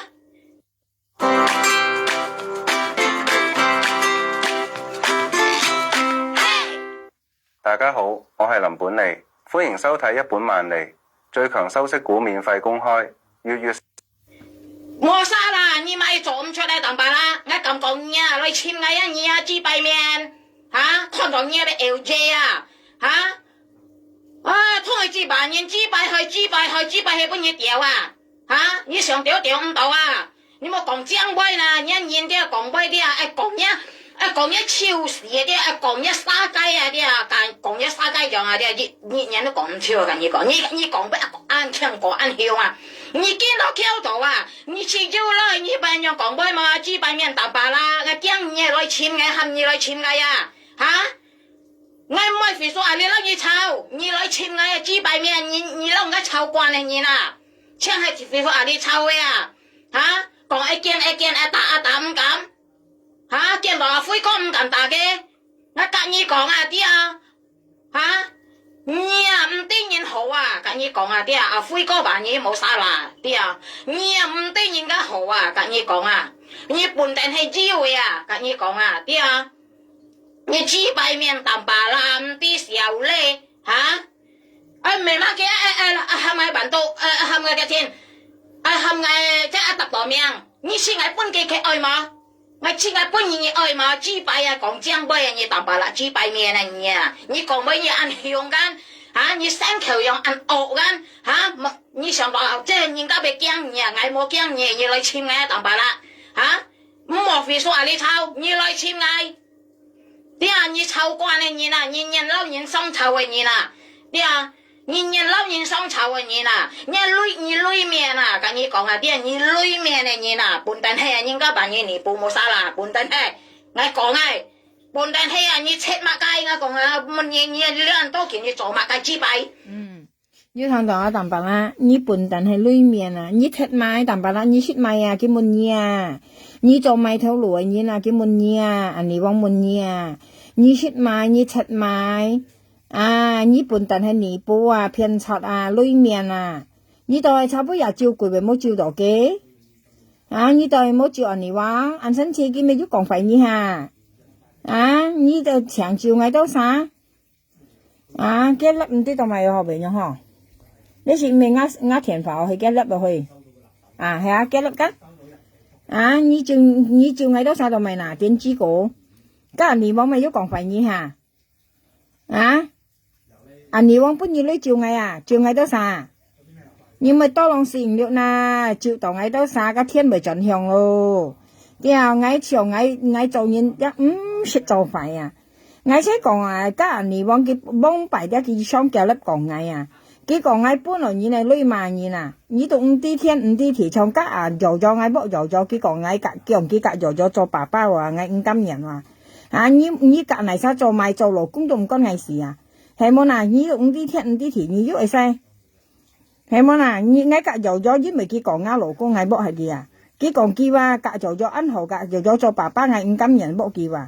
à như vậy bún dầu cho tiểu đó không có ngày gì à ngày bộ như ngày mấy斤bưởi à所以你才不能tiểu啥你嘛đi thiện đi thiệt cá yam cá chua cá mùi chín cá mày à cái còn ngao lỗ con ngày bộ hay gì à tại vì cái lớp này còn cái xong như này lớp hai chồng dầu cho cái xong nhìn bao à ngày cam nhận mà như vậy xéo đi mau thay là như ăn thải đẹp mẹ à như thay là như ăn thải đẹp à à cái mẹ cái sao mẹ cả cái như cổ cô lò như bây giờ sẽ cái cả cái cô lò như mộtคนngày bộ cái à cho những một à còn quay đi à mòn tiên chi à như mày sao xin là ngày bị kén như cả mày sao cho偏nhiều à hả tiên chi còn quay gì bà kia ăn thải đẹp bao nhiêu à à như tôi chỉ chặt mà ngày à như đi à香港人講啊như anh đi vong chỉ chặt mà ngày à đi à muốn lúc là như ăn thải đẹp bao nhiêu là như sẽ chỉ chặt xèo xèo mà ngày à đi à những cái mới còn như đi à mấy kén như à đi à như tiên chi à không kêu chi à đi à như tiên chi không kêu chi như mới thành như à như sao đó những cái bị kén như nhau nè à như chiều kia như miền trên còn như mấy kén như kiếm都kiếm死不như à như山都樣như nè đi à như bữa nào lấy tiên chi của dịch兩百千幾先講呀，不然你咪搬起來改碼普通碼幾百海啊，呀你看見你冇搬落幾類來，幾又不買嘢啊，買你改碼普通碼二百海幾百海啊，你要睇家下被分到盡係開nhà sang啫，啊你先開nhà sang你買幾先，你買嚟幾家到盡係幾萬二話，你兩三雙細買幾日要好盡去啊，你咧係租舊碼係咪歸村15宿啊？呀，特別嗌你要傾自己好，特別嗌潮你唔用啊，咪按電子啊，本人家看細，本人家看小，你要從幾講花隻阿弟佢差半日啊，佢你摘粒啊咧，你可以秒晒看啊，幾講花隻阿弟你看啲面皮叫盤啊，啊你買花隻條嘅咩枝啊，啲花隻度撈你撈愛死了啊！你還講花隻阿弟你受到你淡白啦啊，當然係你介意做朋友啊，到咗你衰你啊！你咁講有我幫佢講花姐阿弟佢話叫佢唔係夾花姐做朋友咧話，你看佢係講家電池喎又，啊花姐度撈你撈切乜啊咧撈愛雪一傾乾嘅話，啊見家牙冠是要真要假話呢啲啊，像淡白啦，不嘅牙冠喺度講家係花姐牙冠家係假嘅話，唔係真牙冠喎，你啊家要假牙冠啊，全當然做假㗎，見下描下兩下要假嘅啊。描下兩格下嚟係要假牙冠啊，要尖要假啊！你講你舊粒按腳，你就係萬一點知喺度，你實在你樣講啊，係幾多三萬二 A 曉，但係啦，你很好，自己做朋友啊，或者係你自己做朋友啊，嘅啊，你愛訂啊，你愛訂啊，或者自己做朋友啊，你愛訂啊，慢慢訂啊，你要試啊，或者都唔要自己做朋友啊，點知講正威喺度。嚇？你講你辦到人到兩時唔了啊！你辦到人都辦到到你是家㗎，你講啊幾百面淡白啦，係你冇女菜你咪咗，咪到兩時唔了啦嚇！辦到你咪房啊，你都係請啊，要話要女了，抹計了，嗌得辦到你咪唔係拍樣啊啲啊！冇搬額外冇搬嘢都應該啊！㗎你講啊，辦到你咪房你都要唱下第個女啊嚇！啲啊！我都我搬年女啊，年前啊，跟你講下啲啊，吹過年啊，搬多年2、3百千、幾百千啊，跟你講啊，啲你肯記得冇啊？我提住喺你買房呢，辦到年啊，我搬年500千啊，你記得冇啊？跟你講啊，幾百面，你不等你係裏面的人啊，反正講你都看清楚啊，啲你都看清楚啊。你冇講你啦，冇辦你啦，你冇俾人家辦，俾人家講啲啊，你冇你把你啊，稱幾百啊，你啊稱啦，你稱到人家辦到你啊，啲人你報呀，你就冇計了，冇了。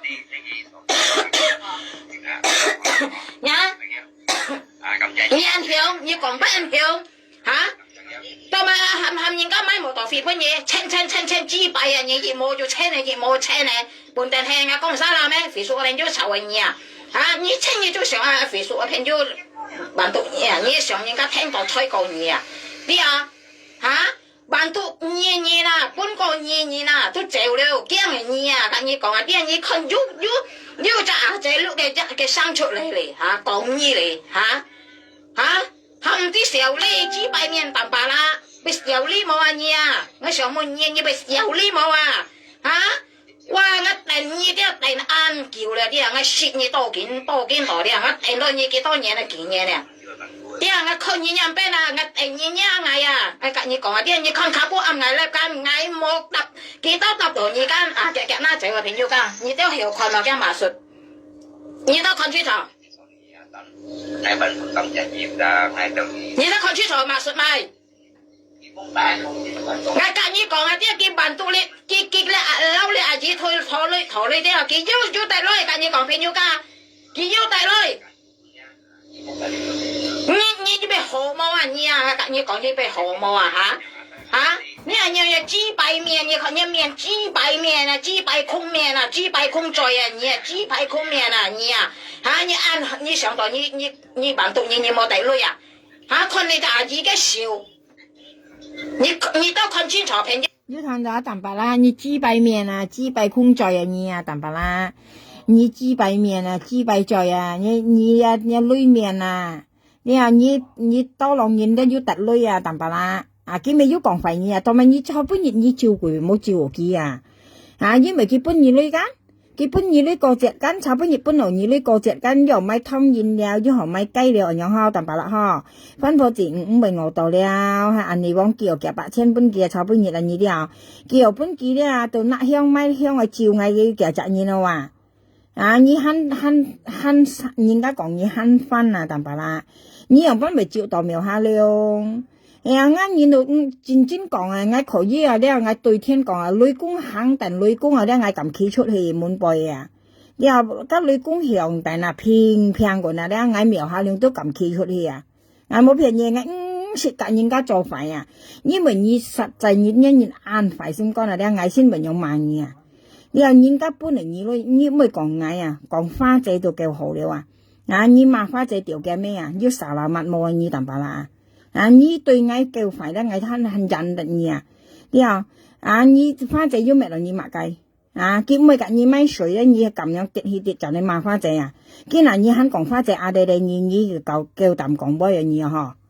như tôi kêu tạm còn bơi ở họ như phụ mụ gì nè như mụ chú pha là như con gà con hề pha chế mồ pha chế ăn mồ pen vô đó cũng nhỏ đây như trừ phi pha chế pha mụ gì nè cái bị đây như tạm bà lạ nhưng mà tao mày đó như mà cái tiểu cái mấy cái hắn hiểu tao cho nó chiếm nhé như ăn khang còn với như còn ăn chang với bớt chút thì đó kiểu pha chế đây thì mồi cả pha chế cho pen vô như tí pha chế mồi cả như cho pen vô đấy như tôi còn cái chang với như đi như một còn ăn tốt chi bài na tạm bà lạ như họ kêu liêu na như tí xỉu đi như sợ anh nhóm còn pha chế như bộ cái chân này bị tao cho nó cả như cho pen vô như pha chế cả như cho pen như mấy tao kêu lui hả như mấy tí cho nó tao pha chế lui hả cả pha chế thầu cả cái chia hả như mày triệu sầu cả như cho pen vô pha chế bị cả như cho pen vô như mày triệu sầu như cái nhau là sắp xin là sắp quỷ chẳng quỷ mấy chẳng xin chẳng quỷ lấy quỷ xin như ono như lỗ quỷ như tạm bà lạ lỗ quỷ như cho cái phải xem con này东西你條嘢咩嘢攞我攰啊！你算一先甩頓褲立嘢啦，先甩兩條頓褲立嘢。加嗌脫加條立3條頓褲嘢啊！從嘢咧用係算本年立頓褲很腰啊，朋友家啊，本年立頓褲啦，你可能咧拿10算啊，你去拿10算啊，你咧啊，你拿10算嘅，拿10算嘅，啊，你長算佢長貴啊，你咧幾百面啊，你長算佢都長貴啊，你不看要2隻妹細細啊。啊，你不看要2隻妹細細，你話就以為乜到嗌到啥？啊，你咧真正人家講偷提冇挪提生草，啊，你咧條嘢咩？人家講你愛咩啊？喂，雪櫃熄咗，我雪櫃壞咗。壞咗？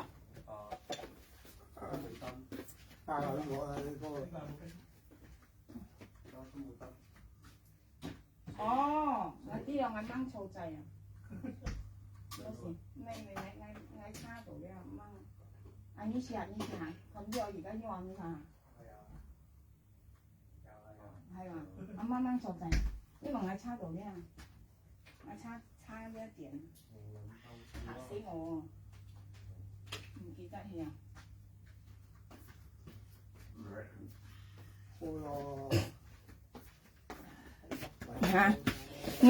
我寫嚟盡你補習啊！我寫嚟盡你補習啊！嚇！你俾小你嘛噴面皮，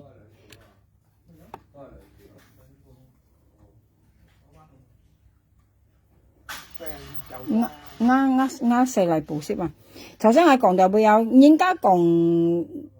偷提冇攞啦，攞嚟阿細佬啊，細佬，阿媽煮鹹湯圓啊，你等多陣好唔好啊？我煮鹹湯圓喎。咩嚟？鹹湯圓啊！今日點解咧？你咁你叮咁樣都冇飯？咩？你等你唔好嘈，而家翻過去未啊？未咩？咩我帶落去咩？阿媽而家想問你啊，我而家煮鹹湯圓，你就等陣攞啲俾阿妹食好唔好？應該唔中意食鹹湯圓。鹹湯圓好食嘅喎。唔中意佢啊！冇。你唔中意食啊？我拎過一次咯，都冇食過鹹湯。哦，我係啊，我拎過佢唔食啊，佢唔中意食啊。佢中意食嗰啲超街市買嗰啲咩？哦，甜咩嚇？丸啊，花生湯圓 friend，所以其實佢都唔係好。大田不嗌先，大風冇大田。咩嗌講咪有你？咩話？細佬呢個聲變咗喎。唔係聽日你幾點鐘啊？善立峰冇大田，善立峰。食夜晚啊？幾多點我咪幾多點翻咯。唔係啊，你食朝頭早，我哋就翻。咁你幾點整我咪幾點翻咯。得啦，你啲唔好講啊，陣間錄低你聲。要翻學啫。得啦，你唔要啊，細佬？唔要鹹湯圓啊？唔要啊。我唔要算咯。你出街你帶件褸啊，啲會唔會凍啊？同阿媽熄個燈熄咗嘅咋啦？你幫阿媽熄燈啊！你啲飯啊凍晒啦，唔好食咯。係啦，唔該嚇。係啦，根本唔好熱嘛，唔好熱嘛，滿好熱啊！頭先我啲講啊，會講啊嚟講會講唔記得。善立峰要大田嘅當咪善立峰啊叻定啊？啊？你意思係咪虧商用啊？我虧呢一商啊？朋友，你都看清楚。你阿姊幫人用做得佢唔好意思啊？你點啊？即係有咩講？每次傷風感冒都靠佢，必力。朋友間要等下咧，我看善立峰大幫我當埋我善立峰我試下大田本嘢咧，我用你隻下背，等下先，我看下先，你隻咩描下量？我用描下量先得。我描下量很要價噶，我跟你講啦，淡白啦，已經是做冇做二啦，反正描下哋二淡白啦，切家冇碌到切家安清高啊淡白啦，反正兩班描下哋你講嘅超市，我你就是描下量，我描下量很要價嘅，朋友家，你都說係小事嘛，你話反正牙管都係假嘅呀。你淡白啦，你買名相啊，你講反正阿哋你做正宗5啲小利人啊，啊你受到反正愛跟你做朋友啊， à nhị mồ mày miếng sang à phải tạm bà la phát chế con nó nhị à đen nấu là nhị chết trồng à chết mét à kia còn cái à đây kia đấy mày cả phát chế cho朋友nhị mày sa à nhị mày cả phát chế cho朋友nhị này sa但係先嗌con xì奶風打幫喺度咪。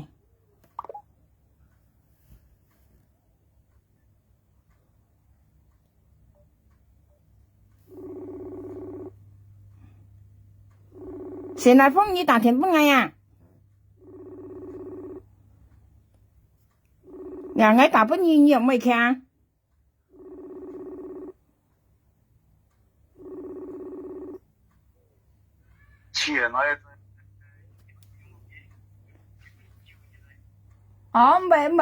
mày cho như tao bất ngay hà thầu sen hả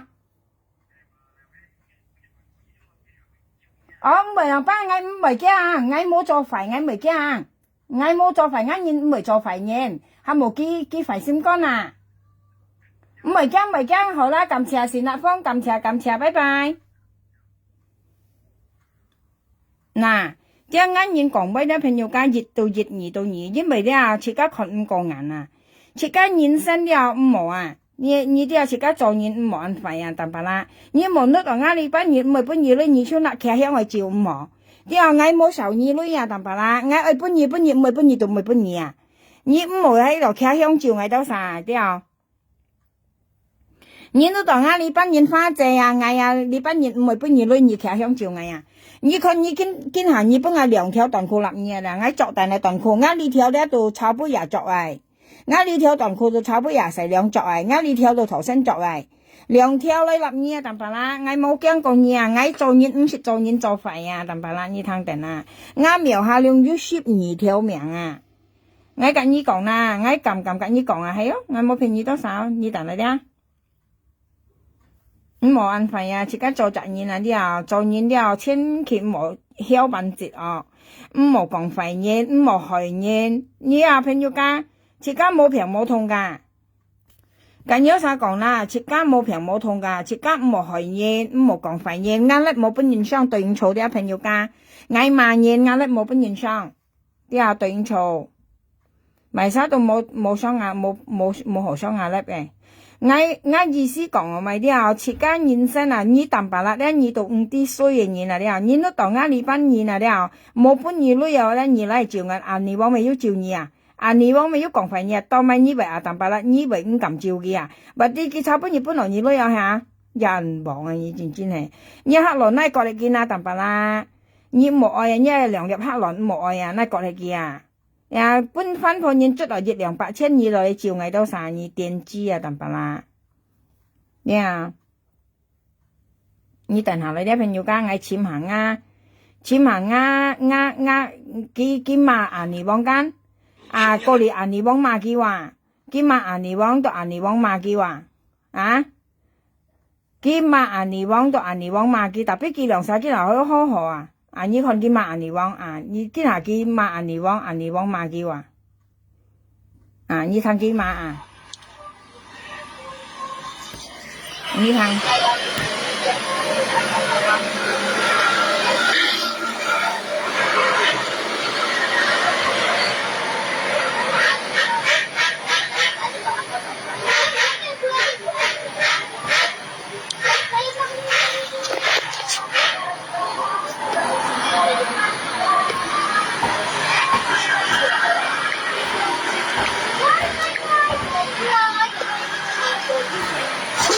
這個呢，我跟你講兩個呢，你噴冇嘢可能2磅嘅咧，2磅嘅哈，喺前門嘅淡白啦，你啊講世界嘅，細部講世界好啲咩下幣啦，佢講冇見多啲啊，俾冇見多出嚟緊，我講世界咧200名好啲咩下幣，係嘛？係啦。cái tầm bả lắc giáng xì cả lét quay ma theo khẩu đấy à mấy hạt bè nó là nì bong này đó thấy chưa nó là nì bong này đó thế là chỉ bài hỏi đó chỉ bài hỏi gọi phiền giao đấy à nhớ tới giáng xì bài phiền đó như sao được cái bộ tiền bộ tiền mình nha như giáng xì mai cũng sẽ bỏ hạt bè như có con sao được cái bộ tiền đó mua thầy còn á ya sampai một kiện tôi hết ngày ya đúng ya anh bóng máy HP pun ngày mà bà tí nhi cả một kiện tôi còn đó cái chi bay không chi bay hơi nhiều lắm ấy ngay đó ngày mình không cái thứ như là có nhiều kia rồi đó đó ngày trong cái thứ như là chủ nhớ chi bay hơi là rồi mấy mua chỗ xong phụ anh bộ như là đó như là xì quy chín à vẫn xì quy chín triệu à xì quy chín ông mồi à phát chưa vẫn xì quy chín còn này như là đó ngày trong cái thứ anh bộ như là đó trong nhà nhì bông à đó mà sao bông như còn nó có phải vậy như trắng xi máy HP cũng xây à như trắng xi máy à như một anh nhân chim nhắn gì như to lông trên chuột lại à như bộ tiệc kỳ chuột lại à nó xây phô khe mày HP tỷ bê mày tầm phải một kiện tôi thấy cái khác rồi cả một kiện tôi còn nhà này bông như bên chi bay thôi chi bay rồi phải chứ cái chi bay thôi đâu cái chiều cô sa còn nhiều quá là lui đâu ngay khi mình chiều cô bên nhà kia đó chi bay miền ngay mấy xì với chứ nó vậy là chi bay thôi cái thầy lùi bộ mùa xin nha là cô đây dông còn này màu thổ cầm thổ mấy chi bay cầm thổ đó trên chương trình quý còn chương trình quý thiên chẳng bà trên thì chiều cái mẹ là có là nhị bao mèo không đi nạp quân tay của bà trên nạp là theo ngày này mua nà nhân còn chút đi kỳ với chú kẹo sao như anh thầu sủ sản tỷ thế này xem cả mẹ cho ấy sắp sủ sản tỷ thế nào sau đấy sau thì sau là bà ba sau đó của nhà cả thầu sủ sản tỷ đó nên xem như chi bay hơi như mọi người nó để nhắc cái nhau chú kiểu là chi bay hơi là cái tầm tay bộ HP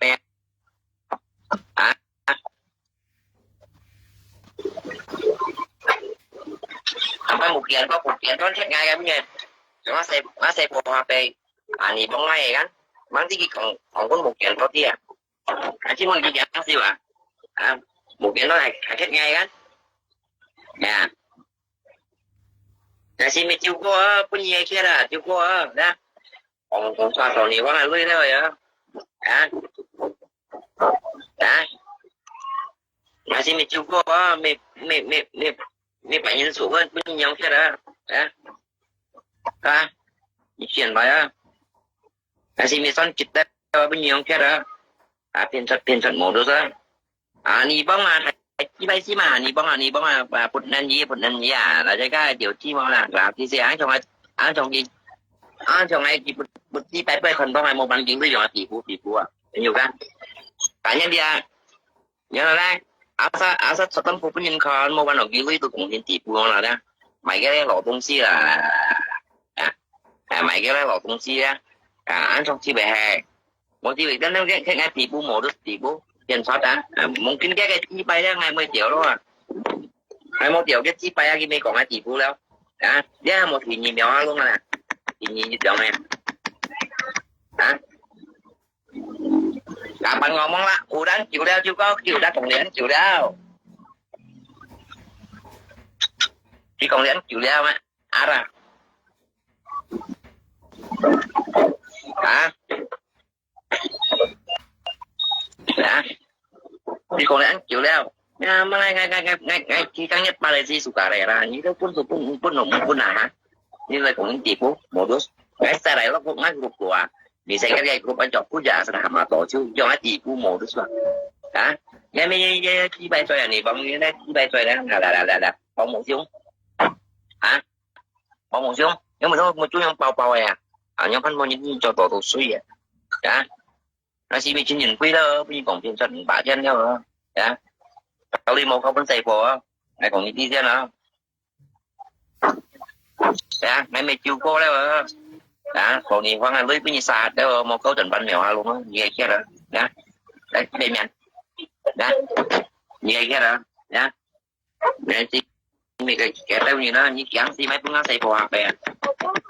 còn một kiện to thêm một kiện to thầy cái ngày như chẳng gì mấy thế nhiều chỉ bay hơi như chẳng gì mấy này cũng có xây phù hợp về những xí đâu đặng mỗi đặng mẹ này nha mấy cái như còn một xí nhá mẹ nè phải chung với nè đẹp lắm con nhớ nó nhị bóng này đấy viên cầm chẳng kém nhân đấy cái tiên chi tiên chi ngầm tận thuê xong xong thì vào mộng cỏ hết bồi như nào mộng cỏ thuê mộng cỏ trong xong hết bồi như nào tiên chi có tay không em mày xì với chi nữa mày chi nhìn quê mày chịu qua mày xong kia đó em mày như cái của mày không phải đi chuyện nói đi chi đừng nói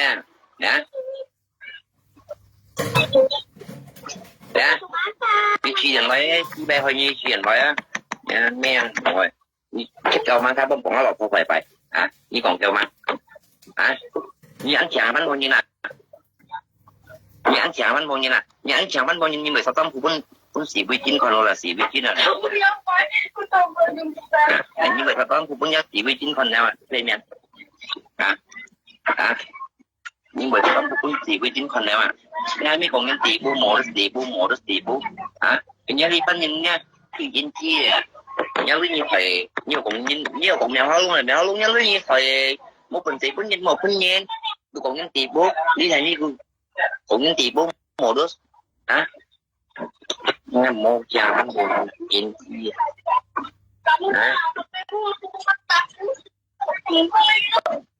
chín chi nghe hồi ngày một chuyện có viết trắng thì mấy hai muốn nghe mấy muốn hai xây qua cây men hiểu nha mấy về anh đi bóng trắng thì mấy hai xây qua về nghe này bóng trắng gì chỉ còn với còn trắng không cái bụt đi với thì mấy hai xây qua về một ăn thằng con làm giả si bụt kia quả thực là măn con kỳ chữ này cây men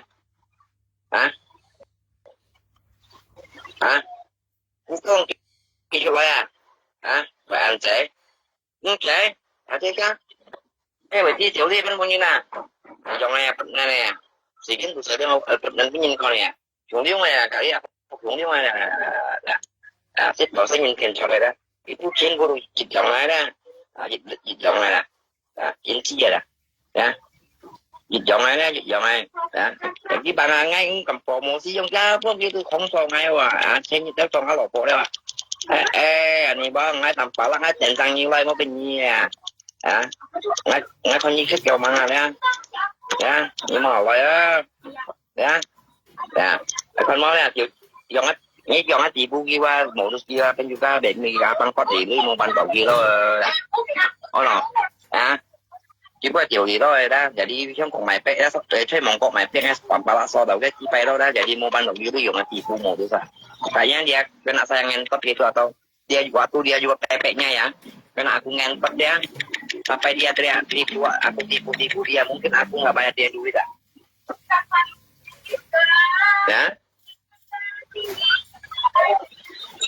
na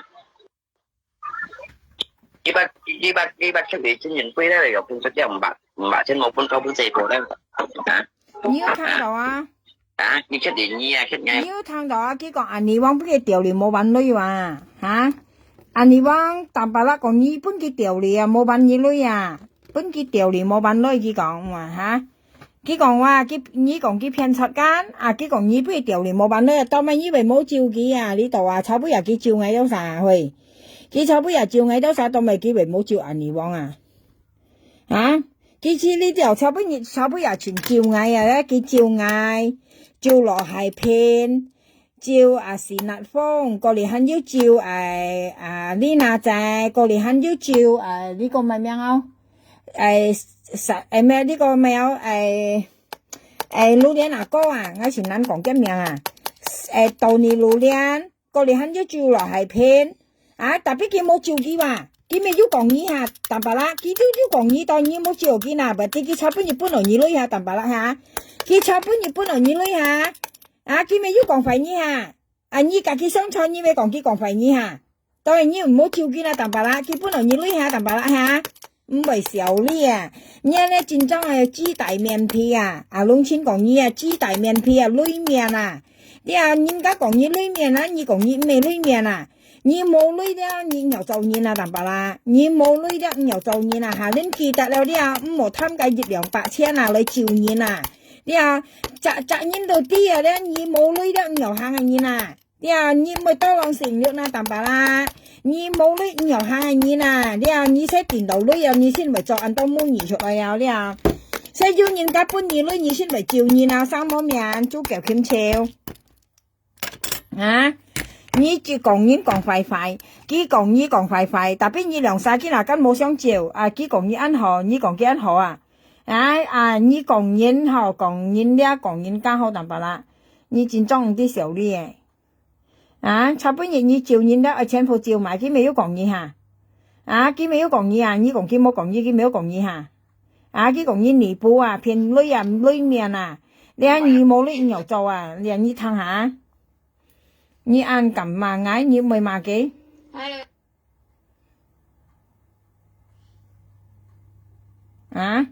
煲熱啊，係冇啊，見到你嘅天嚟間。我想問你啊，人爸啦，你騙唔到女士嘛該，你按曉啊，你按打，你個天間你按廿個間，通係是打你啊，簽你間來簽嚟啊，來啊，人爸啦，我帶你帶到見到啊，你見到你騙唔到女士嘛該，我想問你啊，老叔做嘛該，你點嘛都咪愛俾人用講啊，你們你咧對到老叔一種啊，你呐，跟你講我講你啊，當白啦，你來呀，我講你啊，你想到你叻啊你啊，通係是打人，愛罵街愛殺人來，我頂你啊，當白啦，我頂你頂到邊度啊，我跟你講啊，哇，我次次頂你頂到邊度啊，偏咗間你都看下咧，看下將馬術馬意思，本嚟我都唔係嘅天機啲啊，你都看。記者阿姐睇嚟啊，你都看，你都聰明的，你都啲家馬術嚟，你都看。你看你阿姐拿在你攞一個小兩邊嚟聽，你都看。當白啦，你呀我呀，明日呀你要差不啱啲啊，我叻啲啊，人家答到你我都唔會聽唔你講啊。哇，你見到你騙唔到你嘛該，你本身係你波啊，當白啦，來啊嚟簽我呀。來呀！我頂你啊！你看你咋阿姐笑，聽咗噶？你看，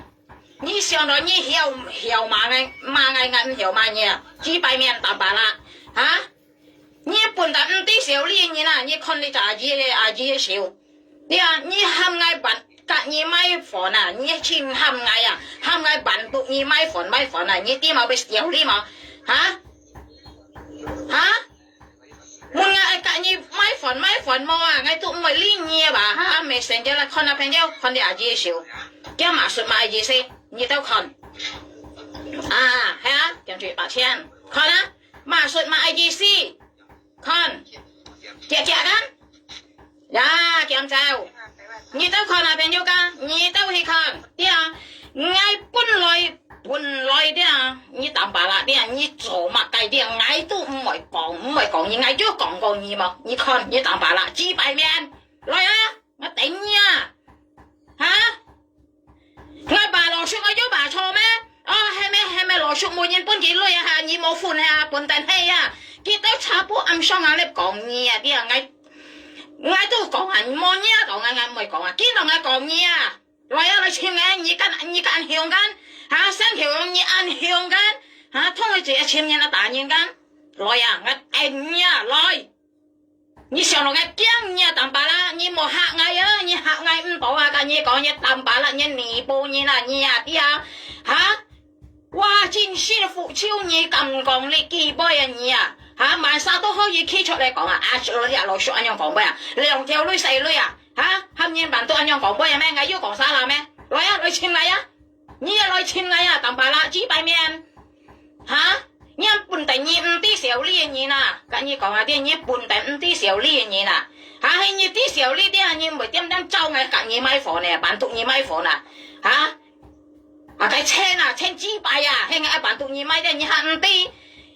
啲唔持統，我都咪唔辦讀你，你幾百面啊，你裏面啊，啲你尼布你啊，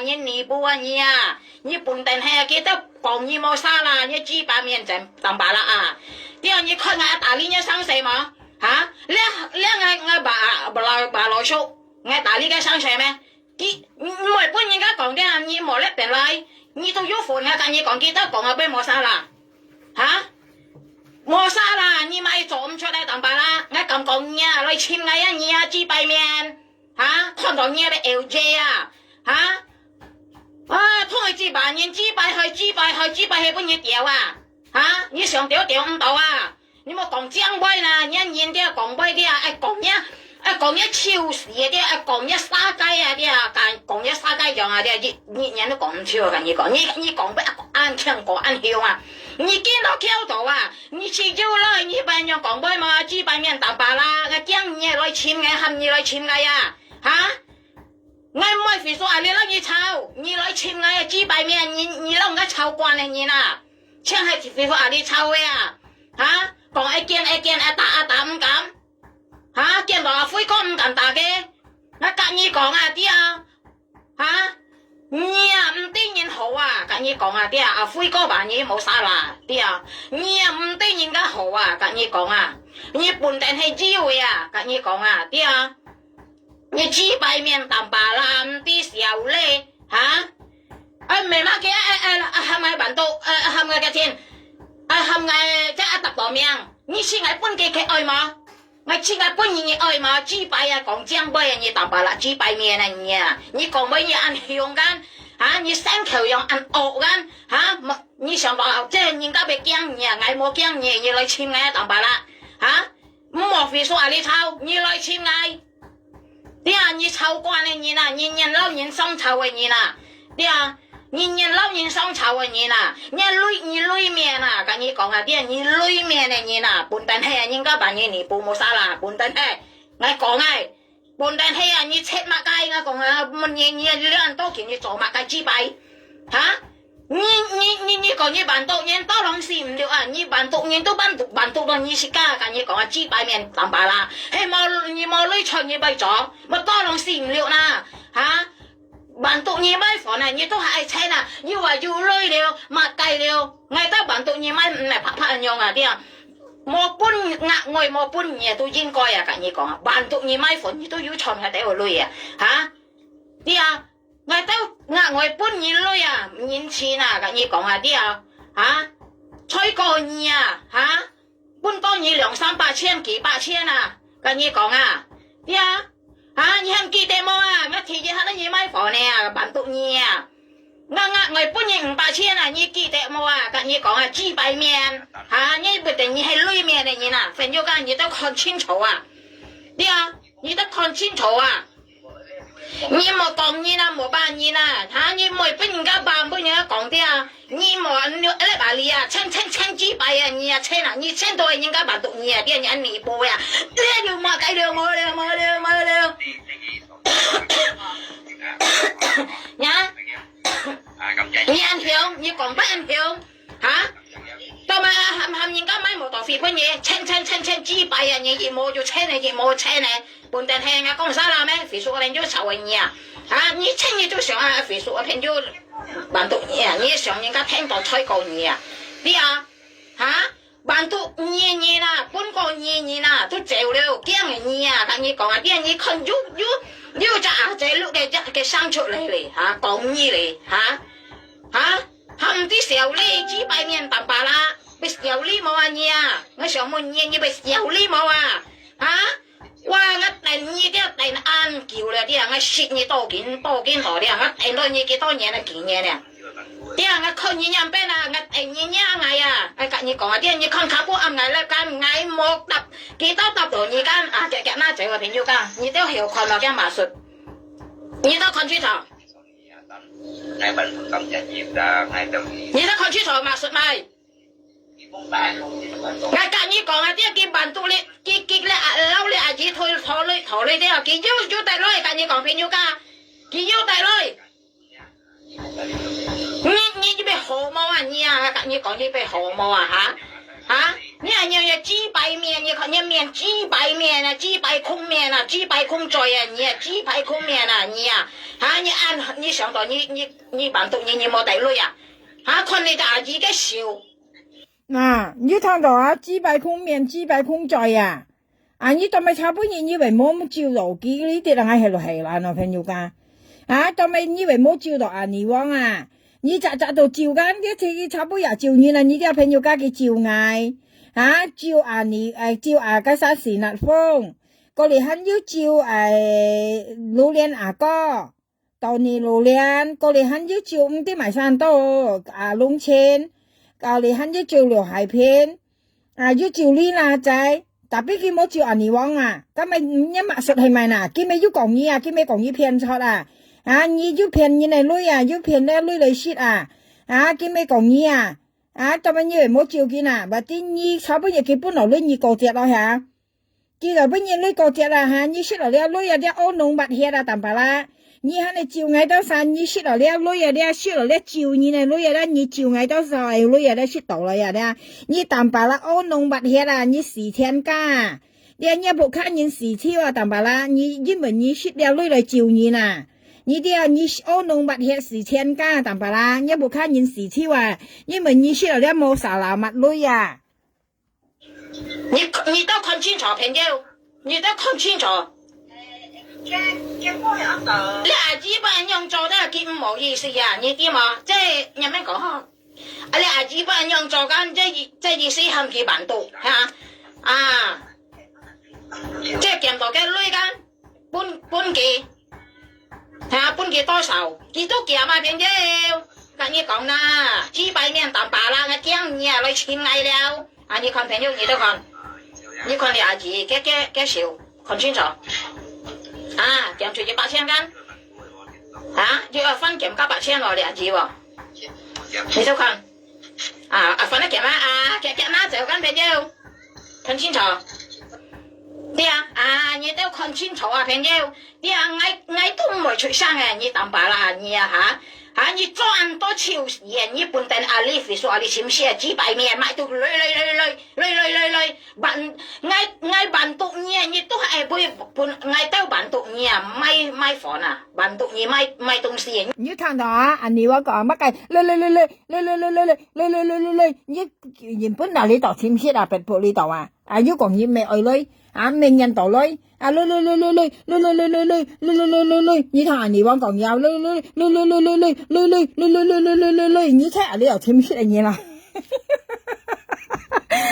又再講事實咧佢差不多照嗌咧朋友家根本亦咧嗌到甩斷褲立嘅事實咧嗌是未照嘅嗌講本佢睇當咪以為冇照你話你有啥唔係覺得係啦你咩愛照到車照當咪以為穿到你話以為冇拿嚟照佢咪要講嘢你佢咪講嘢笨你補講嘢幾百面裏面騙女騙錯地步跟佢講到超講嘢話，當咪以為差不多你照以為冇照到機朋友間你都啥唔係覺得啱係撚嘅咩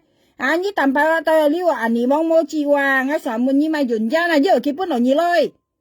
佢差不多本來你女含你拿嚟照嗌樣輕照嗌假3年照時立方你個啥落係片你拿仔你班年來照你都冇照嘅樣輕因為佢本來你假8千幾百面淡白啦幾百面thôi幾百面淡白啦幾百面識了安農物血你淡白啦你識了女安農物血人家本你女嚟照你你識了安農物血你冇好事淡白啦你高摩出台當命事你冇好事淡白啦人家本來你女嚟照你你高摩出台你冇好事當命事你淡白啦幾百面淡白啦幾百面淡白啦網站向幾百面網站向你都係本幾百位本係都睇你上來記得唔要睇要睇你要請要乜計辦到你喊多幾百講你咪有呢喎你喊幾多下你啲嘛喊緊你買飯多咩咪諗你買飯你嘅幫啲你講買唔係跳冇香港姐冇台灣姐唔係時多咩多盡見到香港台灣嚟辦到當咪隔香港姐姐女唔係台灣姐姐女你咪有呢冇你要責任你幾百年淡白啦我咁講你見到路嗌跟你講啲堂咩騙到你你搬到你咁你出啲嘢係嘛叫我爸叫攞出我嘅根本冇答到你希望叫攞出盤底樣講俾佢唔錯2條女4女你喊人家辦到多你樣講兩條女細女，係兩條女細女你冇含人家辦到了，你哪裡出嚟話呢兩條女？我講沙拉咪雞白面當白啦，啊？你按上你老熟啲啊？人家辦到嘅，你要帶女啊？我跟你講啊，你雞白面啊，唔啲小女啊，哈？雞白面啊，你波啊，我咁講你波嚟簽嘅啊，冇費事話你抄，你抄慣嘅人。啲啊，我每年用抄嘅，我每年費事話你呢抄嘅，我年面錢嘅啊，雞白面當白啦，來啊，啊？講杯沙沙街街講香杯啊街，我跟你講啊，你係有女嘅，你人哋唔啲人變啊，看唔識嘅，你先氣啊，跟你講啊啲啊，嚇你見到你啊，人家辦到嘅啊，偏偏錯錯嘅，你講杯都喊曉啊沙街，我講你，來啊，來簽嚟啊，嚇，看嚟自辦人知拜去，嚇，你有冇字啊？有冇字咪知拜去啊？嚇？雞白係含熱掉啊，雞白面嚇冇俾你掉到嚇嚇，呢兩集冇你冇俾佢交羅公啊啲啊，係咪啊？嚇？你唔去啊？你俾交羅炮，你追做去人交羅炮，跟你講啲啊嚇，去到啲啊，調自家羅婆咩？調自家本羅公調應該啊，跟你講啊啲啊，你唔去咩？你唔去咪將羅四貨？被交羅跑嚇，明晚我都去到含熱條，要含熱條嗎？嚇，被搖姐可能一面被搖啊，講到似間小聲咯，按杯人俾搖姐當白啦，跟你講下啲啊嚇，我你定到金半年啊，我看你被壓危冇啊嚇，我冇辦到你嚇，冇跟你買東西嚇嚇，計錢周晏都好啊，平腰嚇，周晏都好喎，周晏喎。係咪隔件買房啊，辦到機啊，計車落清豬幣啊，你上台你用清嘅俾嘅錢啊，嚇，為辦到你啊，你唔唱你啊，你冇志氣嘅你啦，跟你講下啲啊，嚇，因為當咪啱咪唔辦到你個錢當白啦，豬幣面嚇，你波，當咪啱咪唔為辦到你啊，嚇，開頭我辦到你幾下，你點啊辦到你買東西啊？嚇！我都用女隔你買嘢啲啊！嚇！未諗嘢圖啊，都係搬豬幣俾架雕湯啊！嚇！冇香港啊，姐冇台灣啊，姐唔係我事嘅。你看見到你冇香港啊，姐台灣啊，姐看你我事冇啊，咪收辦到你啊，我滿意啊！嚇！啊，計清豬幣啊！嚇！好笑好腳提哥提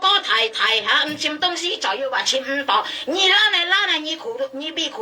啊！跟你講嘅豬幣面當白啦，竟然你都講出來啊！話豬幣面當白啦，有呢冇嘢啊！你竟然都講出來啊！佢講你看你冇香港台灣阿姐為我事冇嘢啊！既然你看人你冇台灣阿姐冇香港阿姐你為我事，既然唔為嘅，今日要你啊！你話今日要你嚇，佢又不為我事，很要你誒。hắn yêu nhà nị vong này, như vậy kia, như cái nị vậy kia lấy bên kia tạm bà lắm, lấy kia đâu lấy bên kia đi nị vong đi cái là ngay đó sao chị nhiều bên kia lấy nhiều pha chế đó nhiều bên kia, nhiều cái cho phèn nhiều cái là cái chiếc khâu nhiều nị vong tạm bà lắm lấy kia như cái ăn họ hả đến kia lấy như sẽ kia đâu lấy bên kia xài phổ thủ siêu đâu, đi bên cả kia trong cái xài phổ trong thải lại cái lò phô đó mấy toàn khô mấy bể hà cái bộ mò mì mấy đó mì bên kia cái là cái sẽ khâu nhiều tạm phải là sẽ khâu nhiều đi vang cái ngay đó sao chỉ một bên kia luôn rồi ngay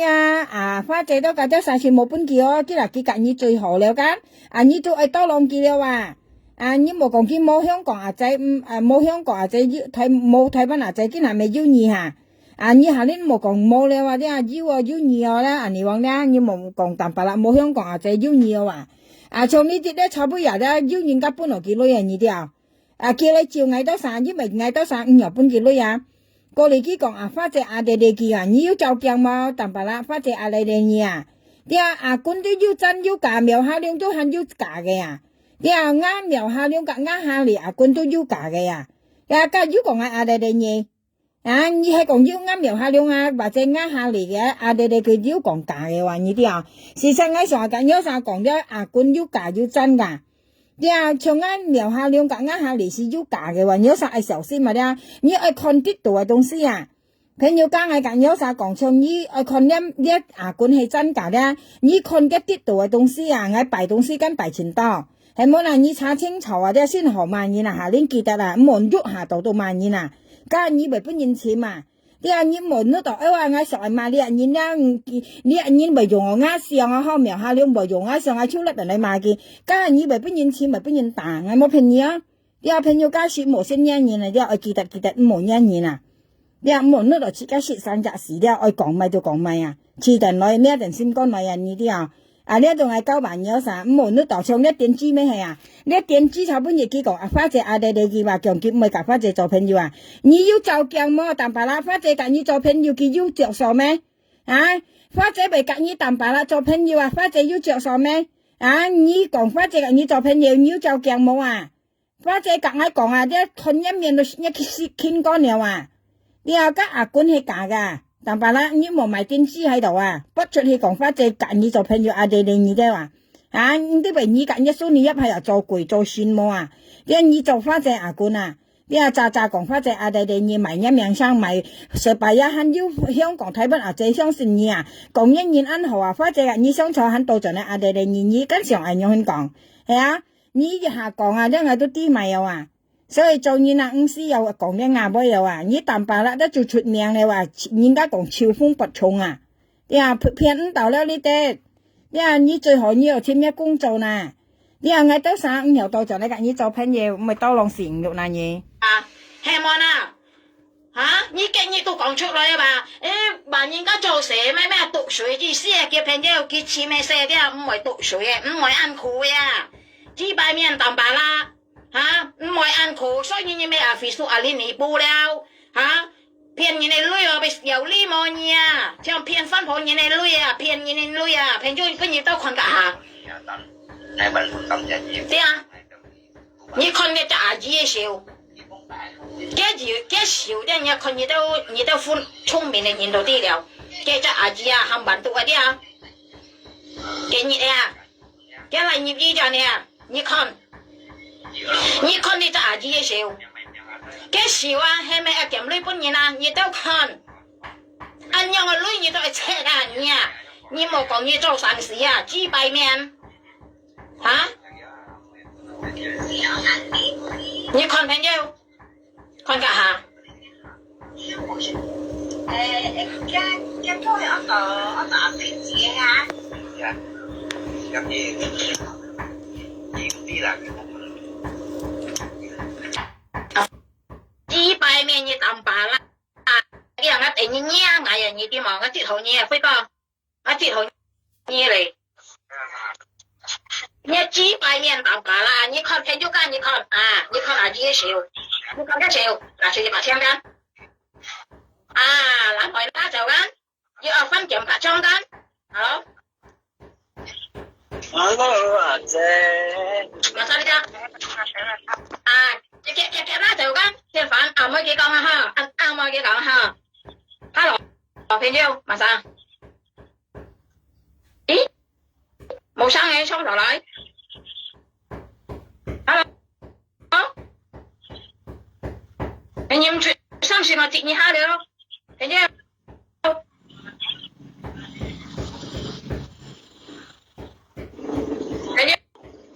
朋友，唔嘅天我接你下了。對啊，你幾百面咁白啦，對啊，我看你娘跟你看係我打你呢上世嘅啊，你呢幾年前呢你做嘅東西你看你啊，你切嘛係啊，你咪用求車啊，啊，你咪求你步啊，你咪做何車你咁白啦，啊，你娘我驚你啊，你講緊啊，去炒啦你炒緊你炒慣嘅你啦。人都3、4嘅人就炒慣嘅人啦，啲啊你要做咪本而家講嘅人啦，啲啊講到俾死啊，到俾吞氣啊，跟你講啊啲啊國家唔死嘅人啊，嚇冇女後幫你冇講呢杯啦，你按要女啊你啊嚇冇女後幫我要大個一女啊，我要大個一女咩？你要大個一女哦，你我要大個一女咩？嚇冇講啲豬肺杯啊，冇講啲鴨杯啊，啲啊冇欠人冇女後搬啊。啲啊，搬到咗女咩？辦到幾到咗女後搬啊？冇辦到幾真係冇女後搬，你講豬敗咩？但白啦，你豬敗公罪啲，你豬敗罪暗唱嘅豬敗罪啊！ nhớ chi bài trời đó anh chồng chi bài không trời à nhớ trời đi à nó còn được như ngay bên eo dê cái như còn đi à chết东西à chấp sang hả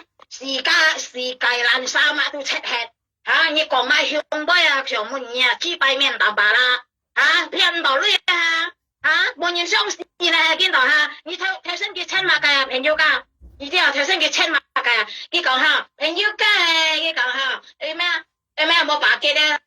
即係意思含義都嘛揾到嘅就講咪係嘅就阿姨咧嘅熱天咧啲啊ยัง有天氣咧嘅講本地面下得落睇手係咪啊支擺面淡白啦支擺空在一最嬲有支擺空在咗啊但係講下啲啊哇你上堂嘅驚你啊嚇你上堂嘅驚你啊你按向你嚟簽嗌你跟按人簽人間係咪啊起碼輝哥又唔敢在面前擊敗啊你的槍嘴啊你按家講打死幾多賺你啦我想問你啊你來打我幫你打來啊你通了這打你來3年間來啊擊敗面當把啦擊敗空嘴我頂你啊啲啊靠不按幾多答到你係幾多講啊啲啊唔係嗌講嘅啊啲啊唔係嗌講啊我冇聽到你講啊啲嘛哇我得到女了哈要就把這隻老鼠我人用人啲潘皮面唔啲小李人啦做宅男人冇知識唔啲小李啊穿撇穿騙你波來樣嗱要聽到啊做宅男人啊唔啲小李啊騙擦啊你波啊你喺你做咧你不然立頓褲咯點啫你咪錢啊咪錢啊定立頓褲啊你喺你照人你為小李貓識嚟你嚟女冇版你嗱揀人頭嚟女識嚟你嚟女冇版啊到講就係照人你可能係咪知擺面啊你為小李照人咩知啊等白啦揀人家頭嚟女識嚟你嚟女用啊你嚟女喺你照人啊你嚟知擺面啊唔啲話到講就照你冇啊你冇沙拉乜啊你嗱你冇沙拉乜啊隔ngay頭嚟咯，因為字冇能防冇豆血屙下，木卡冇家私冇蛋，你隔ngay頭嚟買，今日到講就你照嗌話，花姐搬你女唔跳箱你問花姐調嘅咩？今日花姐喺阿弟弟你人聽講，你實在你淡白啦，熱先相兼熱先相報你要報你應該簽你做朋友你冇同你阿姐講你撈嘅死豬佢叫喊鹽一再潮你阿姐講你撈佢寫嘅豬佢鹽一再潮講按當然人道記啦你問啲小呢咁白啦啲小呢嘢用車買豬擺你跟你講你看啲很有目的啲你姐你看你對你姐按過分你用個比中嘅相機啲你看你嘛計錯定啦，你咩見到咧冇你講正咩？你冇咩要嘛計仲豬擺你咩行出時隻你邊對你就愛你邊對你就愛有呢麼嘢講豬擺嗰你講嗰啲啱聽講跟你講嗰個會幫不你你講嗰啲你豬擺面當白啦啲你講你被綁不你啦，啲冇被講掉落被裝過人你我一做啲人來你了，啲我等你等到幾年了，啲我等你你聽到嗎？你用個個比中上一隻淡白啦，你就被裝過講花實過冇講掉落啲你聽到嗎？你裝過講花實過冇東西講掉落你那個比中訂一隻啲對人咩安排但人咩嘛人咩佢講係哇我以後冇辦讀嘢嘛哇你講呢講計了我講劈雜要講意思哇冇得講呢冇騙到咁講出來佢就二嘅嘢佢講咩天到兩條啦用天氣了幫定你冇天前地前當下意思任提手豬擺面就當白啦任提手啲時候咧你本身係你不應該講你冇沙啦冇幾人多講你都冇沙啦跟你講你本身係你不你做乜計你啦你看你家下啲不朋友少问你啊，上门你不是有礼貌啊，去站那你啦啊，唱梦你板豆啊，不是有礼貌啊你啊，几百面蛋白啦啊，几百空在你看你在暗场几百空啊，跟你講下啲啊，食東西都執聲一豬樣啊，屙屎一樣，冇食過一樣，試晒啦，唔介意到乜都食到，係啊，做嘅食好做嘅，啲啊，你望人哋愛人家幫到你嘅事啊，你幫到嘅事啊，冇你啊，係咪都愛幫到你事啊？朋友係咪愛幫到你事啊？跟你講啊，啲啊，唔會事。有呢你上台嘅驚你來去買啊來打係嘅本意打，而家按香間廿個間西頭兩間，通係自動打人係殺人間，按驚啊，跟你講啊，幾百面蛋白啦，來錢嚟啊，你幾百空在冇開在度扮人幾百去要喊你掉啊，要喊你掉哈，係冇啦，要咩？要幾錢啊？有咩講嚇？講開出都唔好聽啊！你都救人家老婆啊！我跟你講下啲啊，你好唔好聽，你都救人家老婆啊！蛋白啦，你救人嘅老婆啊！你講唔好聽啊，你都救人嘅老婆啊，蛋白啦！你講講你救人嘅老婆啊，咪笑你嘛，不你屌嘛，你都救人嘅老婆，你講講你啊，你救人嘅老婆啊，聽好你啦，蛋白啦！你講下啲啊，你冇講你咩？唔係掉破痛，未制，你冇女啊？你看你就啦，你看你未制嘛？啲啊？錯，你冇女啊？係你女你都係掉破痛咯，你冇女啊？你係舊年嘅老婆冇女係你講香威咪笑咧？你看你就啦，不係掉破痛，未制嘛？咁相信啊？啲啊，你講威啲啊？再咧講到按河湯啊，啲啊講到按腰呢又咧講到按河湯個班，做出嚟都是哼，係冇啦，二波親，但係要講買多了，冇到 fit 了，呢你時間做出嚟啊，跟你講啲你一間啊啲一間啊半定腰啊啲一間啊啲一間啊半定係腰啊，你係出花姐啊。係騙啊花姐，咪一間啊，你半定要間啊，一間啊按橋啊，你唔會帶啊，你邊個食草度啊？啲按樣攞你都係切啊，跟你講你蛋白都未見到你被做唔起啊，叫咪幹嘛？啲幹嘛？啲嘛？按樣攞你都係騙啊，係騙嚟切啊，騙啊花姐啊！未講啊，咪計一講啊，半定機會啊，邊個食出到啊？冇下單騙到呢條女啊，啲人拉出嚟帶啊，平咗幾講啊，啲人平咗見冇買人帶啊，佢邊個食出到啊？佢半定機會嘅講啊，嘅講嘢啊，個特意講啊，即係幾百面，唔為啥啦，你而家講嘢唔為啥啦，輝哥嘅幫啦，你嘅天啊，佢講一講啊，半定機會啊，你做啲了，你看那講嘢嗎？我出看那講嘢嗎？你記得話一講啊，半定腰了，騙啊花姐女，騙啊花姐講買啊咩一講啊掹我要企出嚟講嘛，我要嘅錢嘛，要講嘛，我啲心肝度係咪啊？你見到丫頭嗌對丫頭好了，跟你講幾百面大白啦，你見到啲人你騙唔到女啊，一羅叔啲冇人搬嘅，你作嚟嗌你出去啊，我講羅叔，嗌被殺啦咩？唔係辦到人好講啊，跟你講啊，幾百面大白啦，唱嘢啊，買到女啊，你兩隻嘢啦，你上來你冇帶女啊，茶館嘅朋友家講都冇晒啦，你啦，喊你提女人你啦，跟你講下啲你要款啊，跟你講下啲你按好，咪按好你唔係辦到人，你人家行辦到你識辦到你識噶，跟你講下啲你唔會殺辦到你識噶，要啲喊你安樣做啊？你都愛做啊？因為你要存累啊，你要滴累啊啲啊，你要滴累啊，你俾檢咩出啊？睇到累啊，人家上到冇意思啊，本你都愛檢啊，你講啊，你講你冇存累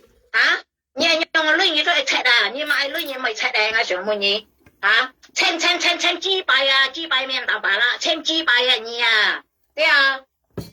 你千都愛人家辦到啊，對啊，愛人家吹過你啊，哎呀啲人嘅老師嘅天氣你啦啲上唔到你樣做了，係愛人家辦到你啊，你千啲看到被 LJ 啊，啲看到你講俾我被 LJ， 而且呢，哇嘅上下朋友家辦到佢嘅喎，啲沙見來力圖咧，你看佢事冇車啦，沙嘅部累掉了，冇到飛咧累掉了，到冇好車了啲佢冇好車了。佢做車咩話？朋友，我有呢冇你啊？你話見把你你話見把你你報，你時間都係你報啊？你時間都你報啊你啦？你車馬街啊？上門你你做馬街你啦？你上來驚你啊？佢講愛臭啦，佢講咧，隔愛臭，隔佢臭喎。唔上你啊！你幾百公仔啊，衰過分抱你啦！一在啊，人老人雙臭嘅啊！啲我唔會人肥叔啊，你臭啊！我人面前啊，你敢按惡間，你敢按香間，通佢只打人間，係殺人間，係冇啦，係情人間，我頂你啊！我不你幾百面咁巴啦，唔會少呢冇知識嘅人你講你講你幾百我冇香港啊，冇台北啊，我唔係我事，我一聽到你講你幾百我都唔辦到你咩啊？你講啊喂啲結年呢啲上人家辦到嘅朋友噶，佢講啊喂間有咩講而家唔講你幾百咩朋友家係好事咩啲人俾冇辦到幾乜冇辦到現即係佢老人家條女咧係冇辦到個冇撈幾米啲都唔係好事乜嘢啦。你講俾我做啲你講乜嘅我做啲幾百面辦法啦，跟你講下啲，你講我俾我越聽我做啲有嘛說的你用講俾佢結人家上人家聽到咧人咧用俾人做越聽到好心咩辦到撈幾米搬人好心乜嘢啦冇撈幾米冇辦到人咧咪好心嘢辦到佢你上人家用啊嘛一多老師唔了跟你講用我俾啲你結人你上人家聽到你係要辦到撈幾米又係好心冇辦到冇搬冇撈幾米咪好心多老師唔了你冇來呢套講豬拜拜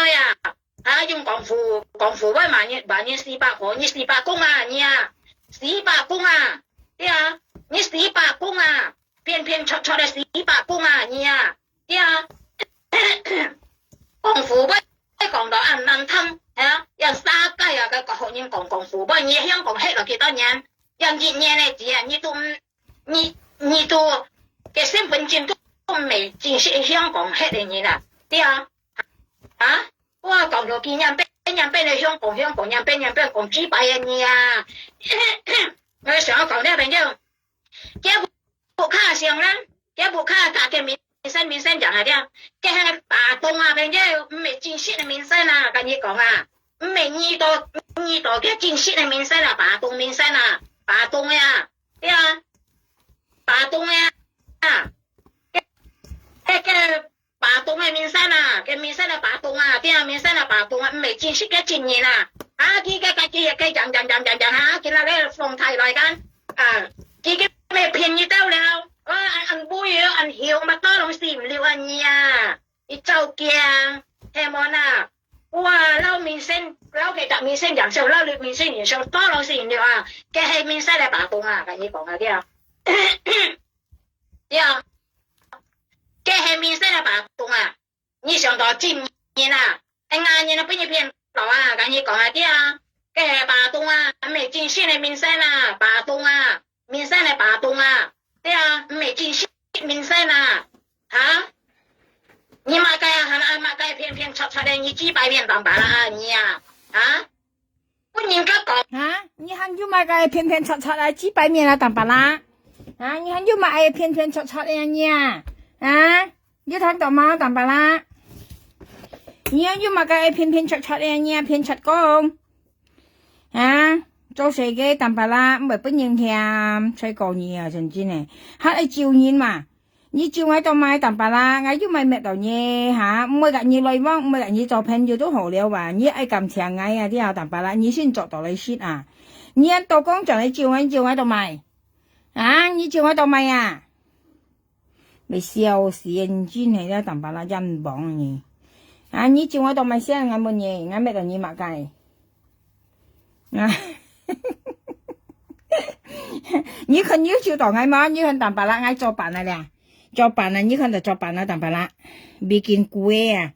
愛做咁咪有做了咪有幫飯啊間用存落半ngày啊，你知啊，幫飯啊間用滅落半ngày咪嚟愛做個湯圓啊，愛炒鹹湯圓啊，咪兜蘿蔔咪兜魚肉咪兜豬肉去做咪強食啊，甜咪我老公唔會食，我老公愛食鹹嘅，你知啊。你看愛見下先做了，淡白啦，不你看咧做鹹湯圓啊，只咪甜是很簡單，你哋咪都同去做緊。我咧下咪咧叫愛拿到蘿蔔，拿到魚肉嘅，切咪本條嘅，我咧碟餅嘅，你哋咪有嗬餅啊，圓啊，你哋特別愛食緊咪嚟話嘅圓啊，你哋唔係買愛驚垃圾嘅咁啊。過嚟咧咪得豬肉、蘿蔔絲，然後做個鹹湯圓啊，你哋我老公叫佢食鹹湯圓，佢咪食甜嘅啊，甜嘅咧因為佢食落啲佢少ăn này nhìn啊，你哋鹹嘅咧我老公食2磅3磅啊。讓我跟你講，我老公愛食鹹嘅，佢咪食甜嘅啊。啊，另外跟你講，就要唔蘇吉你冇比如說你聽，有呢冇嘢啊，唔係講要辦到你嚟讓嘅錢啊，啲啊，唔會少，到呢見到嘅騙到呢嘅要，啲啊見到嘅騙到呢啊，跟你講下啲啊，見到咧嘅騙到呢了，嘅老鼠間冇人家搬了，自己下間中家搬，嚇，嘅就老鼠啊，自己下間中家搬，便宜下間，只講到呢。二百間嘅半粒定係講間，只講現你女同就細女間，嗌要講沙啦咩？嚇？嗌要講沙啦咩？哦，見到老鼠帶唔到女嚇，你都帶唔到啊，老鼠帶到女你帶到啊，跟你講，老鼠啲啊帶唔到女啲，你都帶唔到，你咪落獎啊，你出去了，啲啊，啱唔啱啊？嚇？你來10ngày了，我打嗌第2支擺面頭白啦，支擺公仔，細個翻房現在。啲啊，一再啲啊，細個翻房現在啊，啲啊，一再啊啲啊，跟你講下啲啊，你家講乜計㗎？我都嘅錢咯，他好看啊嚇，我看一粒你上頭嘅人看你啊，看到一面都係被搖嘢，你冇講到人少些咧，人都啊。佢睇我淡白啦，佢可能一面咪搖嘢啊，佢看一粒，佢真係撐耳講威啊，佢咪看一面啊，佢撐耳講威啊，啲啊，佢撐家人哋講嘢淡白啦，佢可能一面啊都咪搖嘢啊，佢撐耳講威啊，咪愛看一面啊，講佢按小聲啊，佢話啊當然愛嘢佢講啊，啊淡白啦下年記得啦啲啊，當然看一面啊咪搖嘢啊。所以你講你按小聲按當然愛嘢啊，你今年嘈今年裝啊要相信。佢今你都攞翻泡面藥嘈啊，金艾嘈，金花姐嘈，過嚟金呢個咪有呢那料姐嘈，過嚟金家安南咪名係講差不多雙羅係片你粒啊，今日安南咪名繼續阿姐香港係講攞啊，我叫用鹽嘅名，安南鹽嘅名去，神啲唔知神啲咪香記得嘅名香，啊要講見印度記啦，咪實在嘅雙炒度講印度記嘛。啊！你淡白啦，你要真善平啊啲啊！阿得神經病，淡白啦，啲啊！啊淡白啦，阿得神經病，神經病嘢啊！我嚟自就我細嚟就，慢慢過去嘅錢係薄息都就過去哦。phone都唔會識你看嘢。我成嚟嘅咪嘅集嘅補習緊經驗補習手做緊個節加補習老師講經驗補，佢咪經驗就嚟補習咯。啊，你嘅補習有人送就過去揾曬，含佢識份佢都唔會用，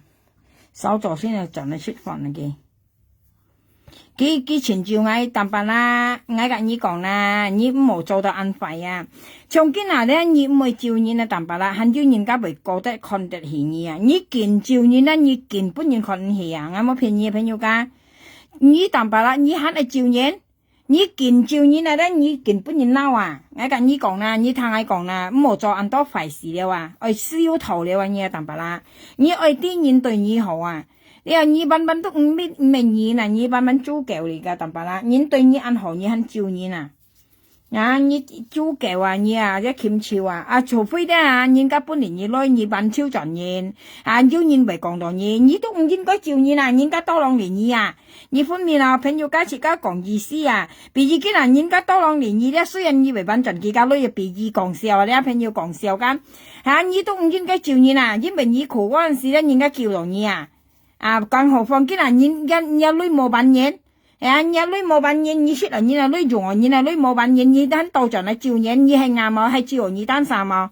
啊，你想啊，你單啥照單啥，跟你講啦，你冇電機啦，你啥度？哇，你喺度照小白買一電機喺度啊？啊，你識爆到喺度買電機啊，淡白啦，做工潮女你都唔曉，做先做鬼你又強，啊，你曉做埋，你識曉照人嘛？你識把心態照人啊！你冇看到我到啥俾你照事啊？你見照我見惡啊！你看到嗎？你見照我苗下兩都見惡，我跟你講，你冇照我冇按惡啊！啊！你冇照我啊，淡白啦，我冇按惡啊！你見照我都見惡，我跟你講，點點吱吱嘅你啊！你可能我為俾你照事嗎？你炒俾你照我緊，我猜啊！今日何日子我咪講緊一杯啊！做嘢啦，唔還費淡白啦，愛啲咁恩啊，你啲啊，愛啲咁請，你冇本來人家本來你生啲女人啦，向我照你啦，啊，你想上到你很有良習妹啊，啊，講人家做咪啦，我驚照到你啊，淡白啦，吹過你啊，你啲啊，我驚啊啲啊，人家講咪一分人咪講咪，攞人家講咪有，咪有到場啊，照到你單啥。你冇得當以前嚟做鹽我晒命，我跟你講啦，我淡白啦，你聽定啦。啲啊，我只係要好冇廢噶。啲啊，我只係好啊，唔會廢噶。你見照我又見好啊，跟你講。因為上天都保護我啊。啲啊，我上天保護我啊，我對人好啊，我應識對人廢啊。即係因為一淡白啦，按啲人好啊，啲啊豬狗啊，喺道場嚟照人。你看全世界啊，不要像你兩公婆又點點吱吱啊。啊！你看全世界人都從你買一電子啊，人一買買電子啊，食飯又甩電來，屙尿就甩電氣，密碼計賺熱湯冇到fit，所以雜鏡就甩電來，仲冇人冇隻嘛，計叫到甩電來，俾人家從你用係，所以你話，佢話佢要得強哦，跟住用係一電子面白超係解白布喺度。啊！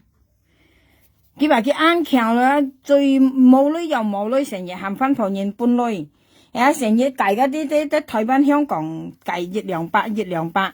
雪廠叫咩嘢啊？講人快，我被咬可能嘢啊，淡白啦，好叫了啦。呀，你見下咧，咪唔同意咧，你冇咪同意成年啦，吹過下啲嘢妹子啊。你做到咁快咧，做到按恩忙嘅一妹子下年前吹過啊，跟你講啦，淡白啦，你看我錯未多你看啦，錯錢多啊，你啲朋友家我做鹹嘅啊，我老公愛食鹹啊，佢唔愛食甜啊，咁甜嘅咧，佢食咗2粒3粒咧，佢講按靚嘢啊，你啲有甜啊，佢食鹹嘅咧，熱涼碗佢食超啊，佢當粉食啊，我老公啊，佢數緊食鹹湯圓啊，咪笑死咯，電子股。你看佢買銀利旺買嚟幾多到佢買銀利旺人，佢呢條片是佢兩集啊，你啲你唔係講愛講快嘅啦，我意思講不會燙啊，講本淡白辣燙啊，然後切家唔磨牙了嚇，切家到本人嘛就唔磨燙喎嚇。家你往講嘢家啲唔磨燙，從呢啲人你嘛花姐調嘅咩馬沙到盡花姐地你。你講要再冇啊！你係講牙妹冇你淡白啦，你花姐就罵你花姐掉嘢咩你罵佢話，既然你不拿出嚟，你講花姐地你騙嚟生冇你淡白啦啊！你真裝啲小呢樣嘢啊哼！佢講花姐地佢唔係夾佢做朋友咧，佢講話佢咁講咧波呀啊！你話花姐地你淡白啦要補啊！你罵佢掉嘅咩叫鬧你切咩咯？那你愛笑，你看佢你到罵你話，啊，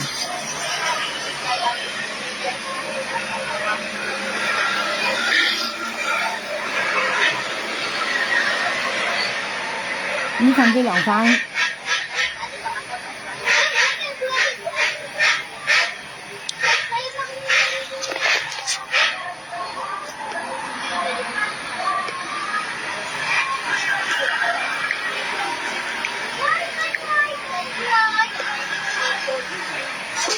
即係咧，我近呢講兩個咧，一噴滿咗阿二幫嘅咧，呵，喺前門嘅淡白啦咧，講世界嘅，嗰細部講世界好啲咩下邊咧，啊，佢講冇見多啲啊，阿俾冇見多一出嚟緊，喺講世界咧，呢位面好啲咩下邊，係啦。喺淡白啦，講世界咧，貴馬條圖呢啊，咩下邊啊？我拿二磅嚟咧，係隻噶，我拿二磅嚟咧，嚟幾百塊咧，幾百塊叫我騙交嘅，啊，有啲講世界騙到，你小出嘅部啲啊，我哋啱問你啊，你講世咪搬下四部下邊，你嗰兩小出嘅部啲嘅，冇係講啊，啊，上邊冇人多傾嘅。仲你幫mấy hai pe 4 ngày mà bà tí nhi cả một kiện tao còn đó cái chỉ bay không chỉ bay hơi nhiều lắm ngay đó ngay mấy trong cái tao như là có nhiều kia rồi đó ngay trong cái tao như là chủ nhớ chỉ bay hơi là rồi mấy mua tổ xăm phụ khăn phụ như là như là xì quy chín muốn xì quy chín chèo xì quy chín hôm mai thật chưa muốn xì quy chín còn này như là đó ngay trong cái tao bánh bò như là trong nhà nhì bông đó mà cha bông như còn lọt có phải vậy như trắng xì máy hai bé cũng xây phò như trắng xì máy những một anh nhân chim nhắn gì như to lông chân chuột lại như một tiệc kỳ chuột lại nó xây phò khe mày hai bé tỷ bé mày tầm bé một kiện tôi thải cái chết rồi cả một kiện tôi còn như nhì bông như bên chi bay thôi chi bay lột chứ cái chi bay thôi đâu cái chiều cô sa sổ nhiều quá là lui đó mà ngay khi mình chiều cô bên dưới kia đó chị bay bên ngay mấy xì với chị nó như là chị bay thôi các thầy lùi bộ mồ xin nha là lẽ cô đây giống còn này màu thổ cầm thổ mấy chị bay cầm thổ cái chương trình quý còn chương trình quý phiên chẳng bà chân thì chiều cái mẹ là có là nhìn bao nhiêu không đi nào bên tây cô bà chân nào bữa nào theo ngày này một nà những anh cùng tôi đi kỳ với chú kéo sao như anh thầu sủ sẵn tỷ thế này xem cả này cho anh sắp sủ sẵn tỷ thế nào sau đấy sau thì sau đó bà sau đó của nhà cả anh thầu sủ sẵn tỷ thế này xem như chi bay hồi như mọi người nó để nhắc cái nhau chú kéo là chi bay hồi là cái tầm tay bộ HP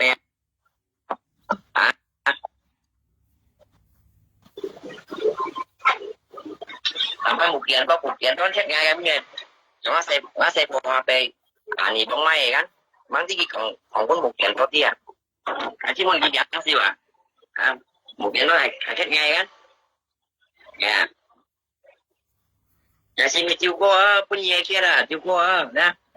còn pha còn nhiều quá là lui đó rồi mà xin mình chịu qua mình phải nhìn số với nhau kia đó đã ta chuyện bài á mà xin mình son chít với nhau kia đó phiền thật một đôi đó ni bóng mà chỉ bay xí mà ni bóng và bột năng gì là cái điều chi mà là làm thì sẽ ăn trong này chỉ bột chi bay mà cái muốn nhìn cái tiểu chi màว่าcái là tết là gì sự ứng xử lui à cái muốn là đấy mày sao cái tiểu chi à bút anh đi bông bút cái tiểu ứng xử luiว่าcái là tết à cái講話mày sao cái tiểu chi à tiểu cái講話anh đi bông bút cái tiểu ứng xử lui à cái là tết à cái講話cái là yêu講nhìn講phải nhìn你講落係偏講機，當咪根本人以為樣講一杯嗱，或者基本落兒女下，要爭嘅了，係講一杯了，講落係偏講廢嘅，跟住咪講嘅香港做普通下，你咪講嘅下，基本人以商場你咪買嘅香港做普通啊，淡白啦。你啊，見下你講嘅學白你冷嘅學白唔是女都講嘅啦，跌咯，偏要你一條枝冇一條枝啊，你人哋話啊，你嘅學白嘅啦跌啊，你唔是女啊，條枝唔是女話你睇下。叫mày sao ai tiểu chi ai anh đi bóng chi bài tiểu sĩ lưới lê lang cái chi bài tiểu động sĩ lưới gà tiết cái còn mày sao còn ai tầm bà la nhí còn nghe lý chi bài tầm bà la nhí cả kia lê lang cái chi bài nhá anh đi bóng chi bài tiểu chi sĩ lưới anh đi bóng chi bài bên nhìn tiểu sĩ lưới mày sao còn cái thế nhí tầm bà la còn kia nhí đi thang hà lai không có mai một bạn chuyện với dòng tỷ phú nhiều cái cá nhân đi nhớ là asa tâm phục nhân con một bạn học kỹ với tôi cũng hiện tỷ phú là đó mấy cái lọ东西là mấy cái lọ东西ăn trong chi bể hè một chi bể đó cái tỷ phú một đứa tỷ phú tiền soát muốn kiếm cái chi bay đó ngày 10 triệu đó ngày 1 triệu cái chi bay cái mấy còn 2 tỷ phú đâu giá một thì nhìn nhỏ luôn nè thì nhìn như kiểu này chứ bề mặt còn ngay như anh kia kia bề mặt bạn ngon món là ủ đánh chịu đeo chưa có chịu đá còn liền chịu đeo chỉ còn liền chịu đeo á ra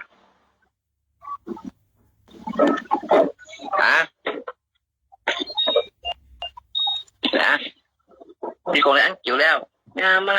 ngay khi căng nhất Malaysia suka ra như cái pun hả như là cũng tỷ phú modus cái xe này nó cũng ngắt gục của vì sao cái của bạn chọn quốc gia sẽ làm tổ chứ do cái gì của modus mà nghe mấy chi bay xoay này bằng như thế chi bay xoay đấy là bóng một xuống bóng một xuống nhưng mà nó một chút nhóm bao nhóm phân môn những cho tổ suy nó chỉ bị chính nhìn quý đó bây giờ còn tiền trận bả chân nhau rồi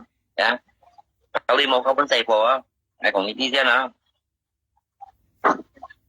ngày mày chiều cô đấy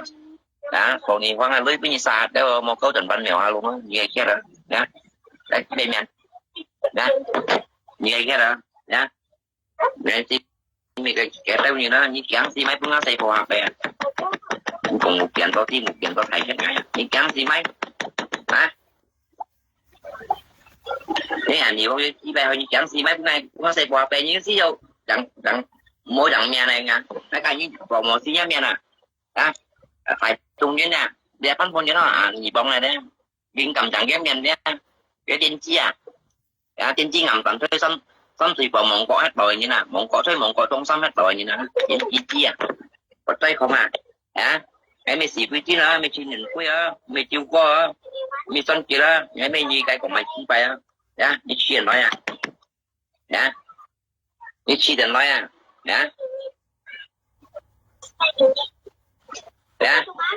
đi chuyện nói chỉ bé hơi như chuyện nói mẹ rồi cho mang theo bông bóng nó lọt không phải đi còn kêu mang như ăn chả bánh bao nhiêu nè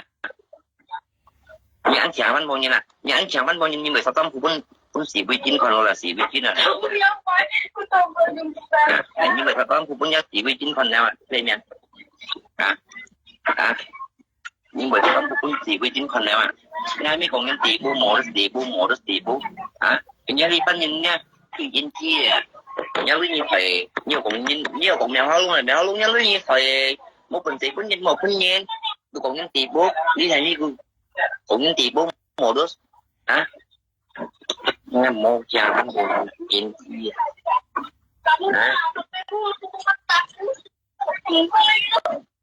nhân chi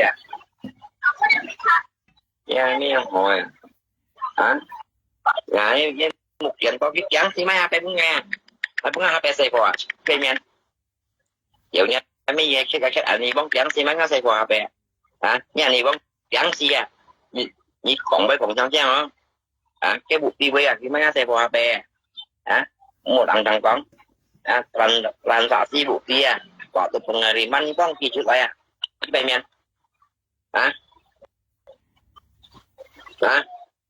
con kỳ chút lại phải ăn chế chế thế khác cái vị trí tiểu đi bên như nào cho nghe nè chỉ kiến tụi sẽ bên ở bên cái nhìn con này chủ yếu này là cái chủ yếu này là xếp vào sẽ nhìn tiền cho này đó cái bút trên của dịch dòng này đó dịch dòng này là kiến chi vậy đó dịch dòng này cái bạn ngay cũng cầm phò một xí trong ra phước kia tôi không phò ngay mà xem như trong cái lỗ phò đấy mà anh này bao ngay tầm phá là ngay tiền tăng như vậy nó bên như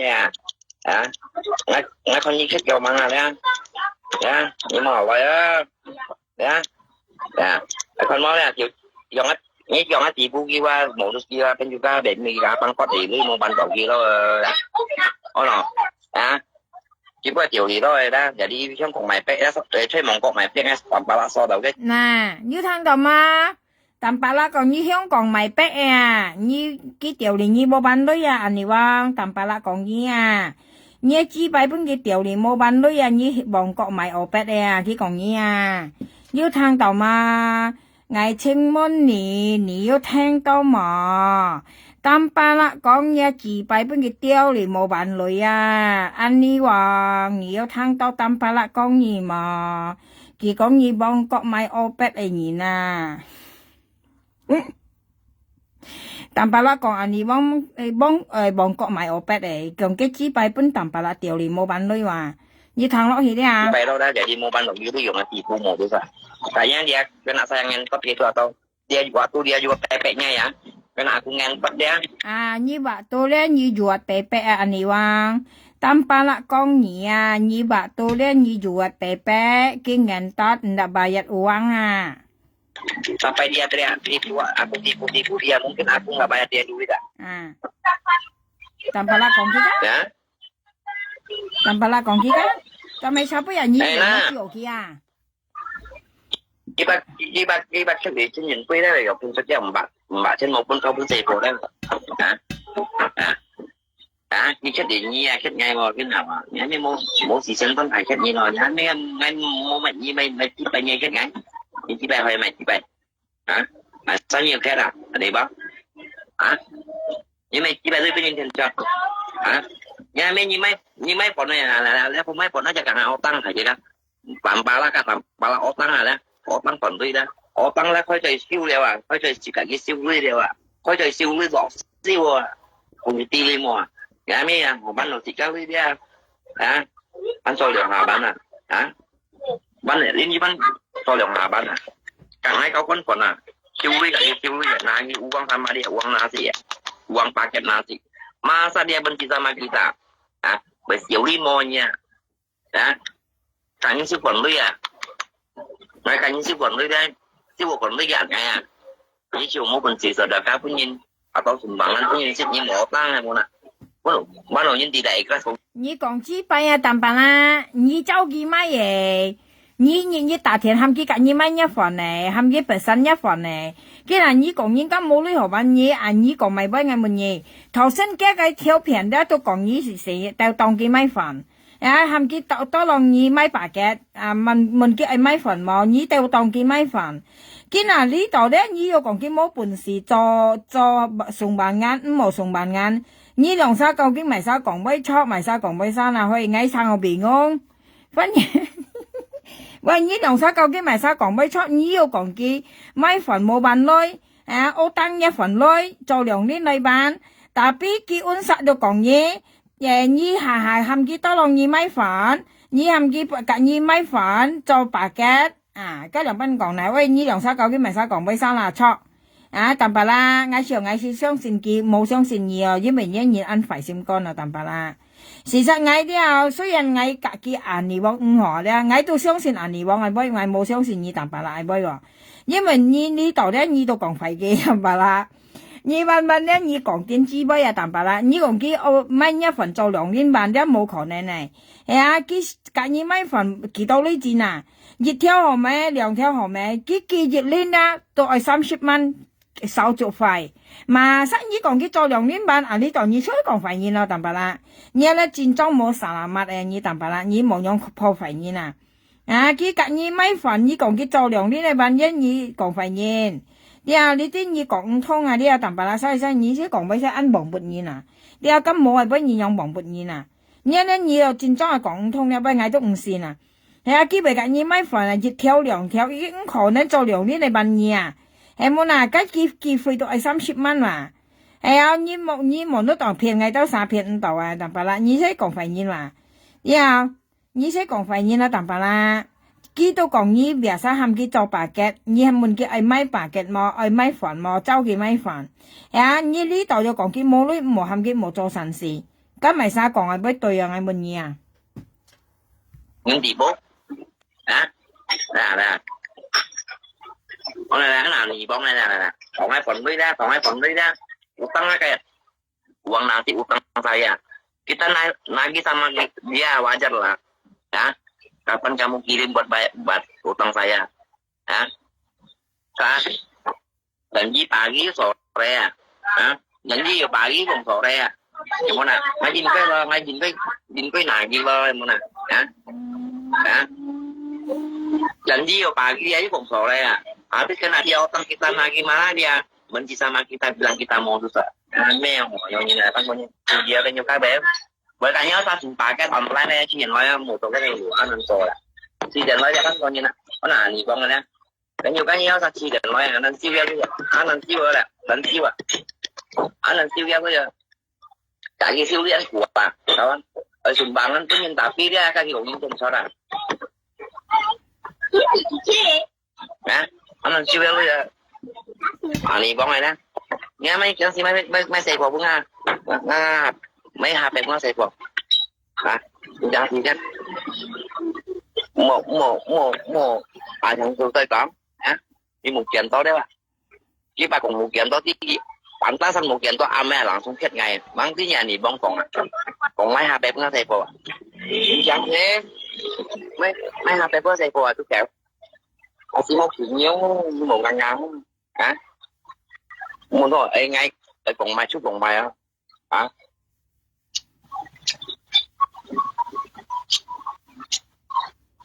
waktu Cecang之前喺未買咗件事啦，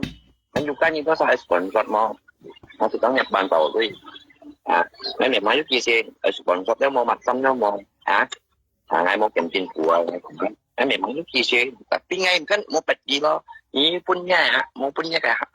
係只冇龍重件嚟bật nhiều啊，人哋講同埋失敗，我嗱買生喺度記啊，你等等你等啥啊？我就等日辦咯，đi nhà đó để đi nhau sa còn sắp ngày một hả? Ra như trong kiểu ma luôn đi nghe sang xe để muốn à nhái mẹ ra nó bukan mau pakai rồi nó trở về đi ngày bên ngoài phải ra nó chỉ có sắp gì nó cái chết nà cái vụ khác mua wifi kinh kiểu khi bộ join ngày bên cái về phi à cái bún gì kia còn ai mua lấy họ cao về phi mà vì một ngày hàng ngày ngã để cái nên kia bún cái nhục mồi chế cả ai cao à như nhâm nhục mồi chế đồ phiền sọt vậy mà như hắn còn hàng ngày kia ngã để cái nên bún gì cao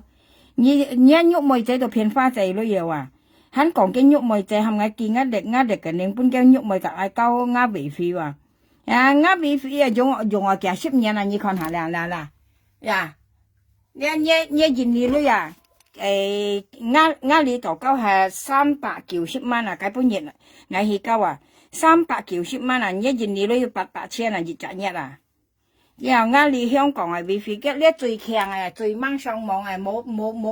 講大啊，你啲nhớ反正咪講咪冇講大啊，唔係講要用跳嚟跳去的，唔係呢東西啊，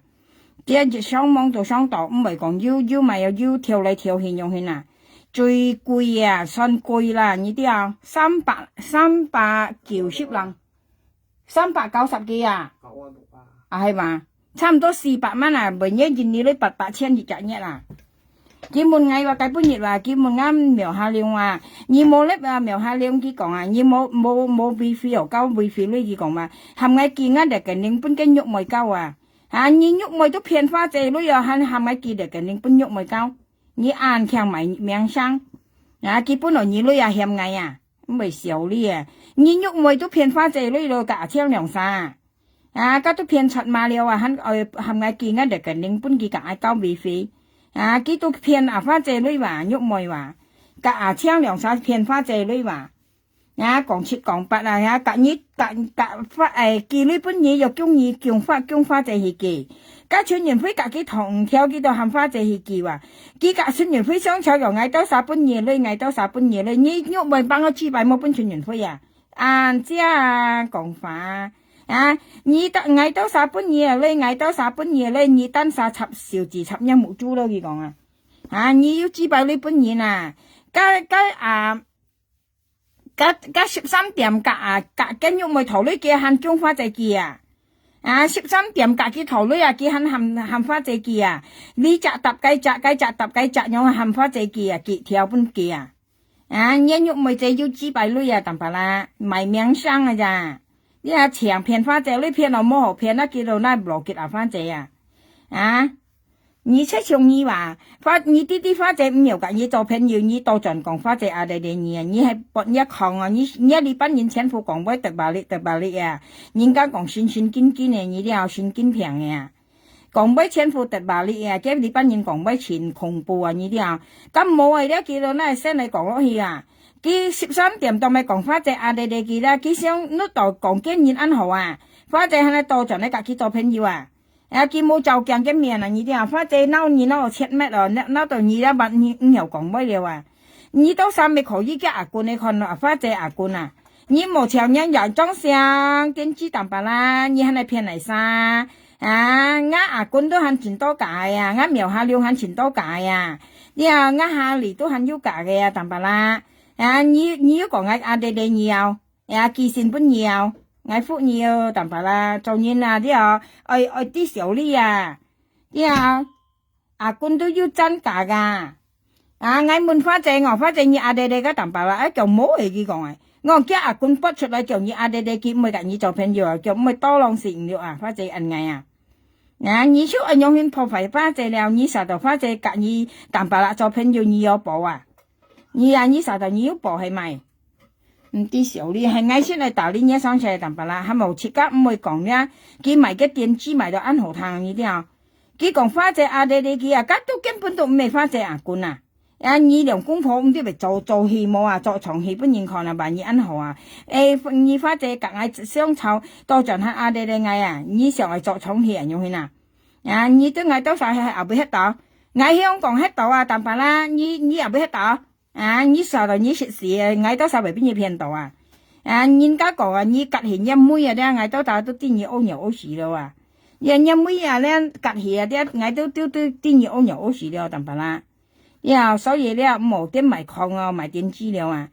các花姐看一面都鬧切乜嘢你看你上咧花姐都唔會都謝你上架嘅咧花姐能送謝出去啲了自家都係詞重你係記得了冇人係隔你做朋友你上粒花姐都謝你看你解本嘢上架嘅粒花姐係咪即刻謝係講花姐恩人隔你做朋友都唔會謝了你講唔會隔你班人唔明唔係你唔會隔你班人係你班人唔會隔你淡白啦佢解本嘢講唔會隔你班人做朋友咧你就驚啦一冇驚淡白啦嗌多少唔會隔你做朋友你咪你ăn thuốc你心肝你啲馬上人家本嚟你呢跌就你照人講人快喐下就講人支敗害要講人做普通不要你責人冇本嘢罵過冇本嘢淡白啦罵過các anh vương本嘢罵你喊寫就你嘅隔你簽仔多anh vương佢當咪為隔你淡白啦按好咧因為佢mang要簽到你仔同埋你係mang要寫有嘅字你淡白啦，咁恩人隔人寫字，你往個字mang本你寫到，你佢mang要簽到你仔，你mang要寫有嘅字你啲佢嗱見你多盡兩三雙寫呢個我甲你講，世界上冇有人人樣本人敢罵到按難聽很多種的些，按少有人樣人啊，你本嗌老師嗌打死我都唔會，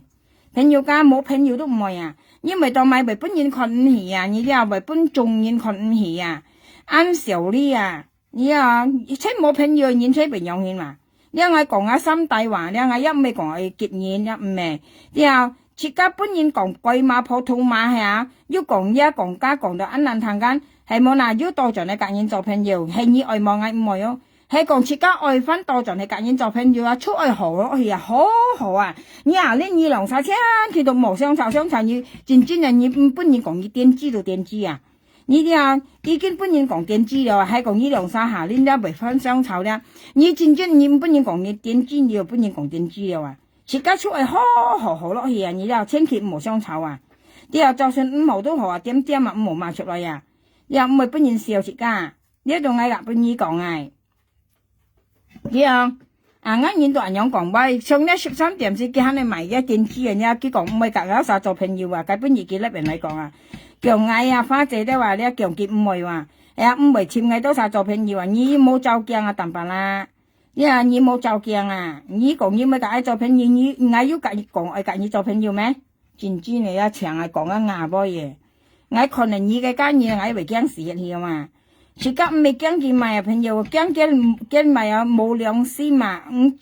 人家講好朋友好，自家本嚟幾女好，馬殺多咗那樣照從邊樣去嗱，從啲差不人你都唔應該照人啊。你收到人家1,200,000你照人，你收到嗰啲眾人啊冇做蒲核係咪？你啲啊你照人啊，你嗰度人啊冇做蒲核啦，你收到我都晒劈責人啊冇做蒲核啦。你識用識說啲女話咧，識時本嘢啊，淡白啦，唔係講我講嘢啊。你人用女識時本嘢啊，又識人你幫種啊，受骨女強啊，識唔生肉啊，按白尺都冇啊，淡白啦。你記得，你看一部嘅東西，乜計到埋到超過7個月裝訂喺埋hết啊，肯講人愛見人嘅啦嘛，唔係講啊，不用啊，家眾人係冇足未蒲下。呢提眾人係冇足未蒲喺啦，群道堂度啊！呢冇險人了，自家都超市話喺你講人，自家都超市話喺你講人到咪？點啊，長期照嗌被笑死喺啊，朋友家，長家淡白啦，照嗌升溫度被笑死喺啊！你照嗌殺到買講多浪嗌就多浪講嘢嘅人，係冇嗱？人家講要真得都冇笑嘅人嗱嗌啊！你要嗌要真冇事啊！你馬上你很多人嚟照嗌，咁咪有天上嘅女工人咩？點知嘅你啊？天上嘅女工人咩？嗌搬工嘢女啊，多浪工嘢啊，馬上多人搬嘢照，咁天上嘅女工人咩？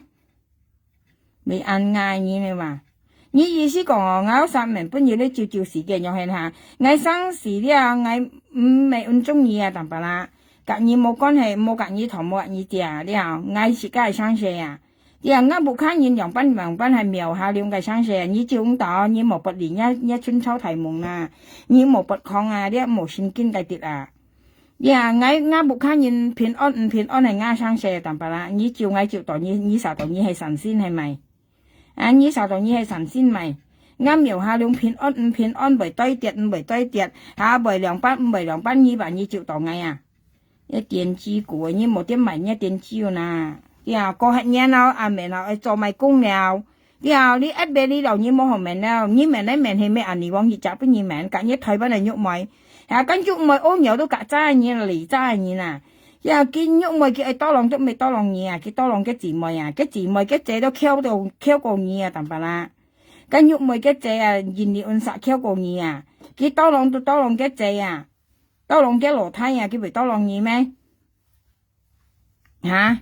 叫咪多浪耳咩？喐咪咪多浪耳咩？喊到本意喊到啊！你要藤條爭記啊！叫人家講冇辦法啊！冇人家講冇好緊啊！叫先多浪耳啊！比如你講啊，係叫多浪記都未多浪耳淡白啦，叫多浪嘅姊妹啊！叫樓梯橋為事啊，按見你按實啊鋪條條米啊！又叫咩啊？70歲係老闆米啊，過嚟叫咪有叫仔啊，包粽米啊，家喐咪叫仔咪包粽米嚇，我咪要看幾幫幣，我要看落幾包粽米嚇。過嚟鋪地頭嘅樓梯鋪地頭鋪個蘿蔔啊！啊，嘅咩次濕細很老闆咪啊，佢未幫你冇淡白啦，你見嘅女你好意思冇啊淡白啦，你啊你冇得當音喐咪仔，家冇夾實啊，你啊你講到嘅咩幾多浪你啊？咁呢個淡白啦，做責任啦，我要骨氣啊，我要志氣啊，你啊淡白啦，人家講啊，喐咪未幫啊，你都忙輪到你啊，忙講個輪到你幫你啊，嘅姊妹喺前多 QQ 嘅去幫啊，又係嗌緊你講啦淡白啦。你愛好啲了啊，自家錢冇工嚟做嘅，係啊。家本嚟你要本人嘛，係啊。冇見騙人嚟旅遊，做善事，你做善事，家從解本日啊，你往嘛，你家本等佢嘛唔錯超啊，佢嘛你嘛就錯下冇佢按個落去嘛。幾個落去嘛，因為佢係文恩嚟賣嘢，你又幾到按落去賣嘢。咁本來佢講乜未生嚟，你本來你騙人嚟旅嘢，你咪有你咪有炒到交你兩三半，要家阿姨要搬嘢旅嘢。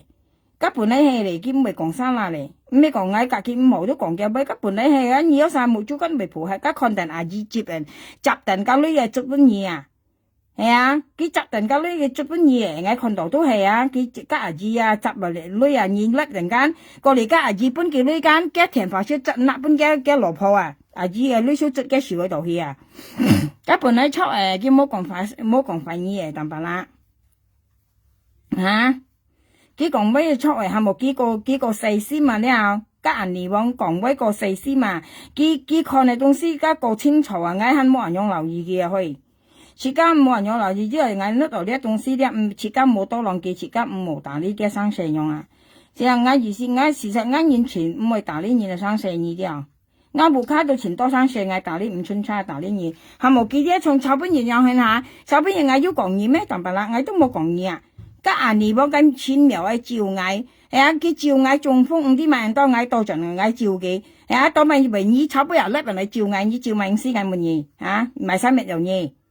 啊！你講啊，咪有呢娜姐都未講嘢物計啊。事實啊，呢娜姐粒都冇看啊，你未要看下幾講嘢物計。呢娜姐是交辦嘢嘅妹嘛，啲啊淡白啦。所以你喺前電子話，你看到呢娜姐要辦嘢咩？我又冇聽到呢娜姐啊，要辦幾辦嘢。佢交辦嘢嘅妹同埋你又聽妹啊，嘅意思講本你聽啊。一係你聽何來嘅妹啊？佢又冇辦嘢又冇辦嘢，佢且意思交辦嘢啊，同埋花姐銀河啊，同埋銀銀河呢咧特色啊，即係等人你啊咧單晒插你單晒冇租啊，即係等人喐咪講春元歡樣啊，花姐搬佢30萬條咧，佢賣花姐樣啊，咁咪即意思人樣咯。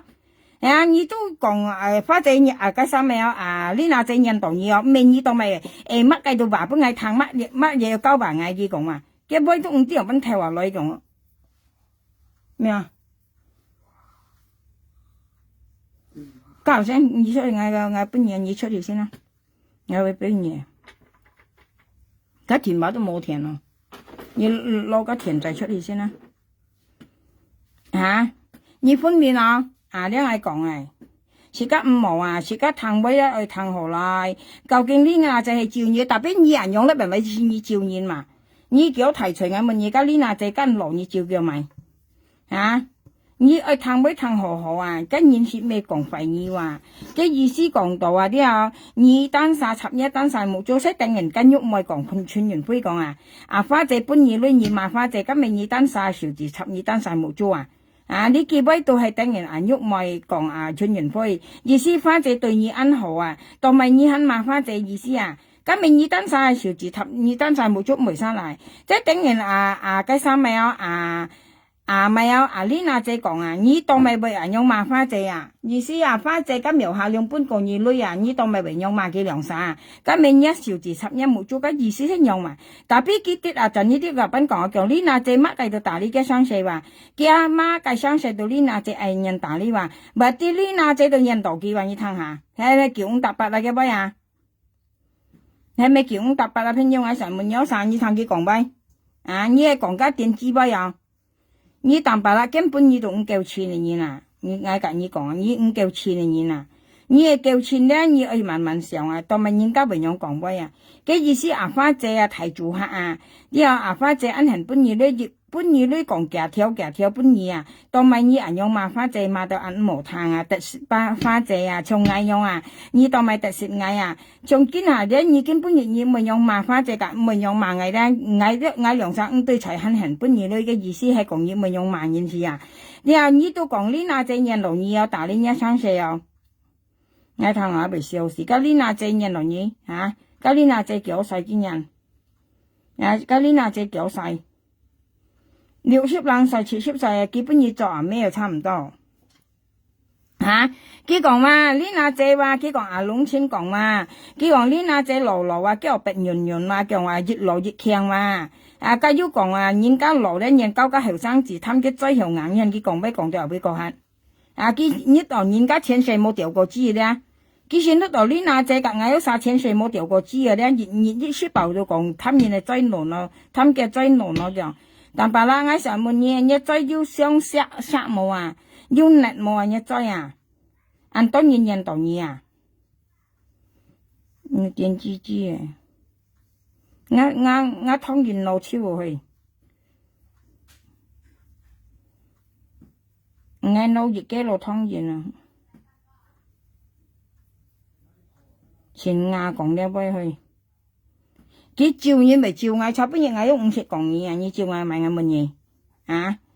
嗌差不多是冇講嘢話，嗌先講阿尼王話，因為佢先有照嗌啊！咧，啲咪晒人哋嘅咧，嗌幫嗌看到啊！佢照嗌仲放假嗌講嘢咩？阿尼王照嗌嗌講嘢啊！家阿羅係偏講嘢啊！羅係偏佢講嘢，羅咪講嘢，落嘢羅咪跟杜臭嘅勞工調資啊！你咪照咪就咧照嗌嗱，啊你照嗌咪嗱？照到嗎？照到嗎？我要搬冇多長時嗎？我要中風話先下。點知嘛？係你冇啊？啫，冇人咪講你啊！你本等要啊，10個年前你要搬你教你羅妹愛錢未老公，叫愛錢，教叫羅妹嘅愛錢啊！要搬叫羅妹愛錢掉啊，搬叫羅妹就喺看到啊！你冇命炒啊！因為要人講出來啊！你啲啊，生意做費啊，你40萬人啊，先咪俾人講嘢啊！啲啊，似喺你講嗌啊，嗌要咪俾你講，嗌行得正企得正啊！朋友家嗌做人啊咩咧？嗌老公講啊，嗌人家講半月8分啊，嗌老公啊半嗌月8分係要超過啊，超比啊，個比啊，嗌老公半嗌啊，唔係半嗌月8分啊，半嗌個比啊去。個別5至8分啊，勞工分係啊。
嚇！呢啲呀，你看啱咪有啱湯圓猜好咗啦，你看下湯圓啊，呢度熱嘅落飯啊，可以猜按多湯圓啊。呀，我是咪做甜嘅，你啲啊做鹹嘅啊，鹹湯圓啊。我老公佢愛食鹹嘅，佢唔愛食甜嘅可以。佢食甜嘅咧，佢食落2粒啊，佢有個按包仔包仔仔你啲啊。我做鹹嘅咧，我拿蘿蔔那泡絲，加埋有五肉跟鹹咪做鹹嘅間，啊要做肉，啊用做我老公前認識啊。你啲啊，佢肯講嗌話，我老公教人用老婆說你教到嗌啊，但係啦，你真知呢，你完全虧天虧地啊！嗌是每日收你一個爛屎垃圾哦，佢買嘅蘿蔔爛屎垃圾我未試冇用睇你阿咪落嗱做蘿蔔啊，你看到啊？蘿蔔五肉、豬肉做咪有做湯人啊，啲鹹湯人咪聽說啊，咁介意講啦，嚇，你高檔嗌啊，你真知啦，冇便宜朋友㗎，啲你看嗌兩公婆唔食香草啊。呀，你人家講兩公婆咧唔香草，自家隔自家4年咩唔香草，朋友家，自家隔自家細貨咩唔香草，你看嗌隔啱嚟隔啱兩隻嚟要香草嗌冇噶，成日啱嚟講鬼提生嗌都隔嘅啊，用啱冇足掉嘅啊呢啲啊，人家講加臭咧，加劉斌講下加臭咧，加劉斌講下嗌冇乜學講呢幾多曉，咩啊？家丑不外揚啊，家衰丑口不停係啊，老公啊，唔係我講你講成句啊，家丑不外揚，然後咧下一句咧，冇啊，下一句啊，家丑不外揚，家衰咧係咪家衰丑咪再唔停啊，口唔停啊，你要攞咩啊？要冇搞我啲嘢啦，家陣間。你同我整啊，嗌今日有間電湯啊擺喺度，你冇搞我啲嘢啦。你睇我老公係生啊，你看我切蘿蔔去，切蘿蔔啊啦，我蘿蔔是未切啊，啲朋友家嗌你切啊，我幫你看啊，老公有冇電話？但用切到咧，切蘿蔔去。等你先啦，我搣下蘿蔔先，切蘿蔔啊，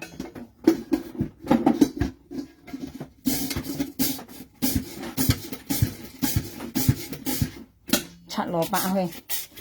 先下蘿蔔啲冇切絲嘅咧，就切落去個掹啊，個方便啊，嗌咪又嗌做脆巴巴，嗌咩咧就切到，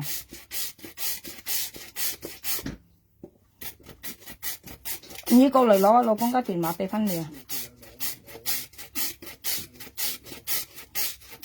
唔知有冇電啊？你等下，你插電啊！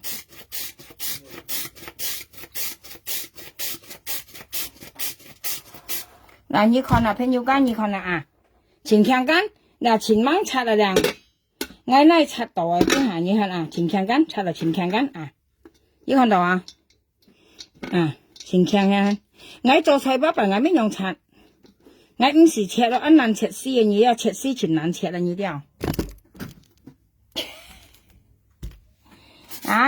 叫人家中風，家下你中風係咪笑你笑死喺啦，當白啦？你話你唔係中風係咪喐下叫人中風？知你那咧唔係叫人中風啊，即係跟硬人先咪叫人中風啊！我叫你中風啊，我爸俾你睇下啲那咧，即刻唔好開罪啦，都講人中風啊！你嗰度你唔係中風係咪你咩人啊？你鐵打嘅啊！你機械人啊！買電視買人家中風，家人你中風係咪笑死喺啲啊？你講啊，幾百度見唔係中風啊，喐下就講人中風，你啥度你唔係中風啊？你話度你唔係中風係咪？你鐵打係咪？你通皮，人家講通皮鐵骨啊，個電話喺呢度啊。我做咧唔中。幾百度見唔係中風啊，喐下講人中風啊，喐下到就咪晒中風啊，搬女工劈屎啊，有啲咪哦，係咯，你做人做得安快啊，你看你搬女工劈屎我相信，你淡白啦啊，你旺啊，你兩手係小心添啊，去煲睇話冇搬冇多長時我又相信。因為你開在就講人搬冇多長時啊，你兩三先跟吐落為事嘅你啦，人家講你咧吐到加份樹從按吐按一再啊，收好嚟啦，你兩三啦，咪多兩時唔喐啦，吹個平呢。越開在就講人中風見啦，我見唔係中風啊，你鐵打係咪？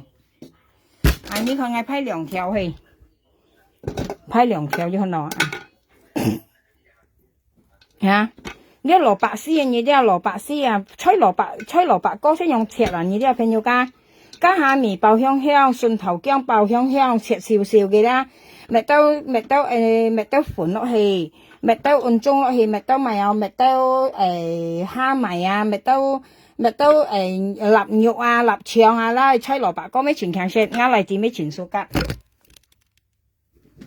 nha cái bà cái ăn càng chiều những cái中風啊，家你到陣你中風係咪小事hết nha，你照嘅真係照人中風嘅，看你中風捱中風啦，你慢慢看啦，朋友家，自家還看到你，捱也看到你安尼喎，捱也看到你淡白啦，你啊，你淡白啦，你識爆嘅心態嚟照人啦，你請佢都冇不到平。你啊淡白啦，啊不要走去，不要念啦，呀，照人啦，你點知啊啦暗淡啊，其實嘛，你到佢按親情啊，你那啲，佢你到佢按親情啊，你那啲，你千佢冇有平啊，你聽定啊淡白啦，你識爆咗佢向照人那啲，你冇有平啊，你有平啊，不人看到咧，笑你啊。像你被不到平呢，你冇俾人啲添嘛，淡白啦。你記得啦，你不看人的話，你妹子啊，你老婆啊，冇不平啊，冇俾人啲啊，你俾人啲就俾人笑你啊，點知？啊，你是保佢向照人啊，你點知啊啦？佢不看線啊，你是保嚟照人啊，你點知過啊？啊，你是保佢向照人啊，你睇點知啊？啊，你啊，你冇俾人看到你不平啊，你妹子啊，你翻破啊啦，你看你啊，差不多也照人啊啦，你冇俾人家看你不平啊，你冇不平啊，你記得淡白啦，啲啊，你咩鐵大啊，你咩機械人啊，咧你都為不平為中風啊，唔好開再講人中風咪再講人中風啊。啲啊，你都為中風啊，淡白啦，阿你往你聽緊啊，你阿你往都為中風啊。啲啊，車家做人累啊，唔好開再到講人中風啊！啲你淡白啦，都為中風啊，往陣向你聽大啦，你都為中風啊，點知唔好點照人了，愛女愛去做啊，唔好呢度偏出了啊，唔好見騙人嚟女啊，睇點知你講嘢點知你個人你往死知啦，點樣知你兩啥？啊，二三現在二三四知啊，你兩啥？你一長照你呢？啊！你照嗌咪照人來嗌不你個啊！啊！啊！佢話佢兩三咪中風啊，仲叫你講人家中風，你話你兩三咪中風啊？啊！你兩三咪中風係咪？啊！你識落先咪有嗰啲咪有，你識落先單啊！你兩三咪中風咪不平啊？啊！你點知你點知啊？點知你啊？啊！你把到你兩三咪中風啊！啊！開在度講人中風，你兩三咪中風啊！你阿你往你咪中風啊！淡白啦，你咪中風啊！啊！你隔你再講啊，你咪中風啊！你阿你往隔你支擺講啊，你咪中風淡白啦，你隔你支擺講啊，你咪中風。家你不平啊咧，你喺啲事啊，你講啊，看你啲事冇啊！你得啥看定啊？淡白啦，其實不平啊啲啊！佢安強照人啦，你識保佢向照人啊嘛？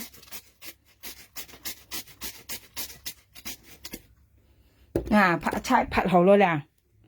啊，兩條蘿蔔未掹啊，以後啊，兩條蘿蔔一下都要切好啊！你看到啊，兩條蘿蔔，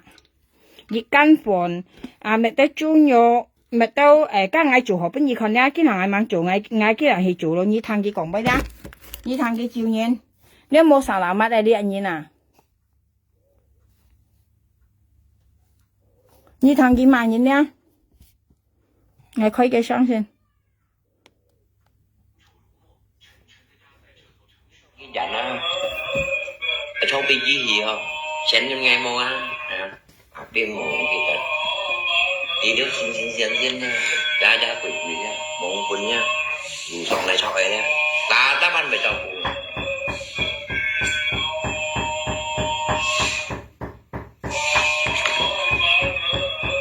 Em chỉ mua cho nhóm còn đấy, chuyện còn nên đặt cho nhóm tay nặng như khi đặt chỉ bảo ta lô như vậy, như mong mù xả nha, mình đi chủ lý chuyện nha, như đừng phải. Hay như mình đi chủ lý chuyện như ta đặt tăng bằng dùng ra lưu chủ để sạch nhìn như vậy nè, như là tăng bao nhiêu tiền, hả? Chỉ xem á thành như này với xem như bạc xe này như theo vậy à, hả? như chẳng bàn tiền ai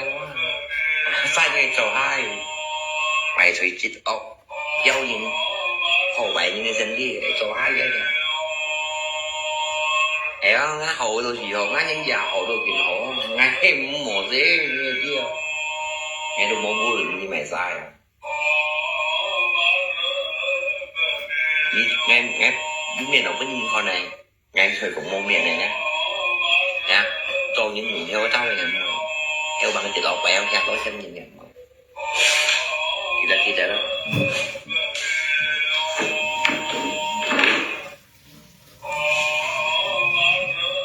phát nghề phiền cái này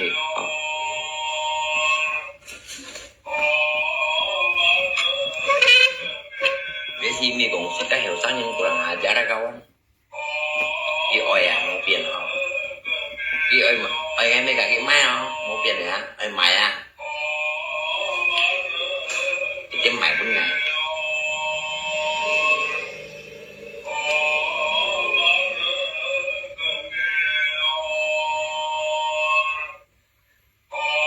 ngày mới chung đi đó bẩn tụ ba này nhá selalu tak seragam selalu pakai jas ya pakai dasi ujung-ujungnya penipu gitu ya kawan kan apa adanya kan ya jangan di tempat ibadah nanti pakai jas pakai kacamata sarung tangan pakai ya bawa payung sepatu hitam dah lah ujung-ujungnya ngapa penipu korupsi nyonya mai kak terang-terang aja saya punya orang terang-terang aja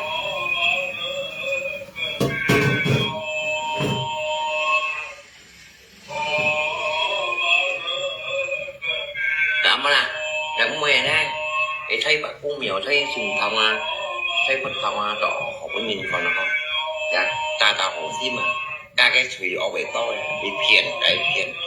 theo bằng thịt ở hả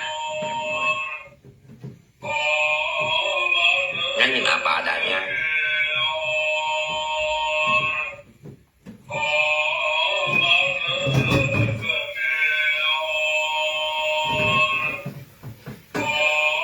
asa kita cho lấy về sĩ chuyên nhé anh đi chạy cho ai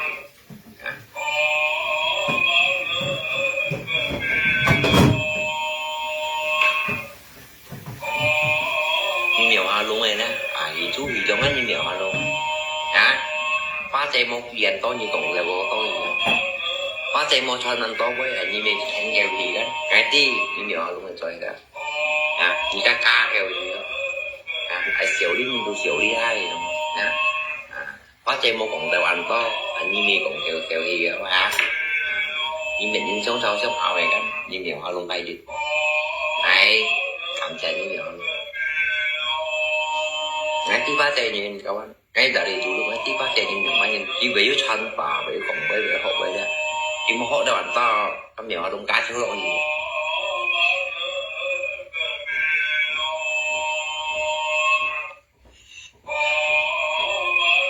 nhưng mẹ đầu cái chi kịch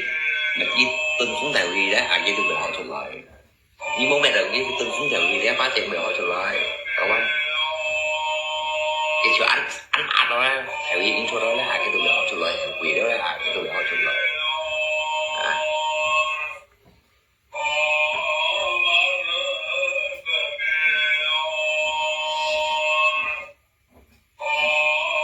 thường như tới quần quần ngay như mấy học phẩm phát triển ngay tầm đó là chỉ chúng còn như thế này chết cụ đại thật sự cái tuổi ngay một lần nha ngày một tổ việc với cái bạc cũng ngay một đợt đó như kita chứ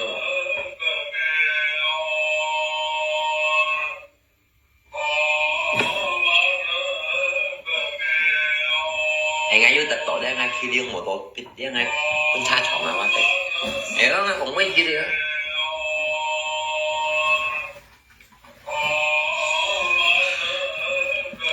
không tha chọn ai cũng mới yêu bằng chữ tổ ba chè dưới tật dưới chậm cái còn nha花姐冇法律咧，佢100噸都冇得到啊！但係花姐跟要基本牙槍，淡白啦，你被按有湯包，花姐記到本阿青啊，你冇得到，即因為阿青冇本意話，到咪你跌去跌就你嘛花姐啦，我問你，你愛罵阿青啊，佢說佢夾冇了女冇本意啊，佢說thật nhà女啊，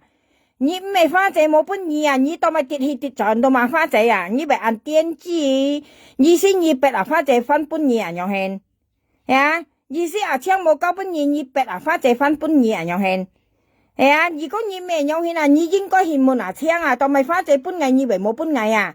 當咪你夾花姐講夾一件冇到飛，夾花姐夾女記錄本意，當咪你冇本藝啊，你愛問阿青啊，你愛去問阿青啊，你花姐講我叫白哩鬧，佢講佢記錄本阿青啊，特別你當咪跌去跌就問花姐，意思你恐嚇花姐，意思阿青冇本藝，你愛搬翻本藝啊樣hen，你愛大人淡白啦。我看一樣啊，都啲啊咧，咩你冇可能你很麻煩就係講明話，講明講白啊，香港話講啊，你講明講白啊，個女叫本阿青了啊，個女啊，當咪你講乜你咁答阿青嘅名啊，你驚我阿青間，你驚都冇講啦話淡白啦，你咪試下本記了，你照阿青啊，說落啲女啊，個冇出台了不忘重視啊，照阿青啊。你咁照阿青啊，你驚幫阿青喊暴利斯作你啊？要孝要愛，要孝要愛。你阿青你啲啲花姐講我面係話，本地阿青有個女人，你敢唔敢去簽阿青？你唔敢簽阿青，唔敢問阿青，你都唔算數了。你唔好翻體系嚟講，因為阿青騙花姐，見冇本意啊，女都記嚟本阿青了啊。特別你罵威咧，你咪罵青，你罵花姐啊！你講你冇識到啲冇到fit女啊，咪熱千噸唔噸，你冇識過緊，你冇識到好了話，你撳你都似罵青，你唔撳咧，你又唔需要罵花姐，呢度我跟你講嘅，你跌去跌就你上下逼啊花姐本嘢咯，又係照嘅，又係搏佢驚，又係你照家10年咯，係冇人驚你啊，淡白啦，你家鬼先啊，你照家10年都係冇人驚你啊！我都啥被黑道被本意驚呀，人個幾百人先，人個幾百人先未去黑道，我都啥，人咧叫幾百人先啊，你被黑道我都啥，你受到人個先，你被黑道我都啥，你愛訂啊淡白啦，你照家200年啦，我都啥都冇就你啊，企定點初人點看你啊，多陣啊，多講陣你照你冇人啊，你咪家冇係你嘅呀，家先係你嘅呀。你跟人木一線啊，你長先長句都係人木啊，咩去到人木啊？個線句都係人木啲啦，你咪長線啊，好都係人木啊，你咪長句都係人木啊。睇電視就睇到啊，電視誒，我等下你啦，等一款等上嚟啦，等下你啊，電視誒，愛你嘅女都唔明樣啊，淡白啦，你慢慢係白切啊，你上係白啊白啊，或者本意過年啊樣啊，叫你唔條女本意過年啊。你出你小蔥啊，淡白啦！你出小蔥嘢啦，小蔥出嘢啦，出你小蔥啊啦，小蔥要啦，你哎呀出嘢啦，空嘅嘢呢？啲你識白喺度拈花姐。花姐咩年啊？冇人中車嚟，把嘅有年都變做家，1200先去出人最衰。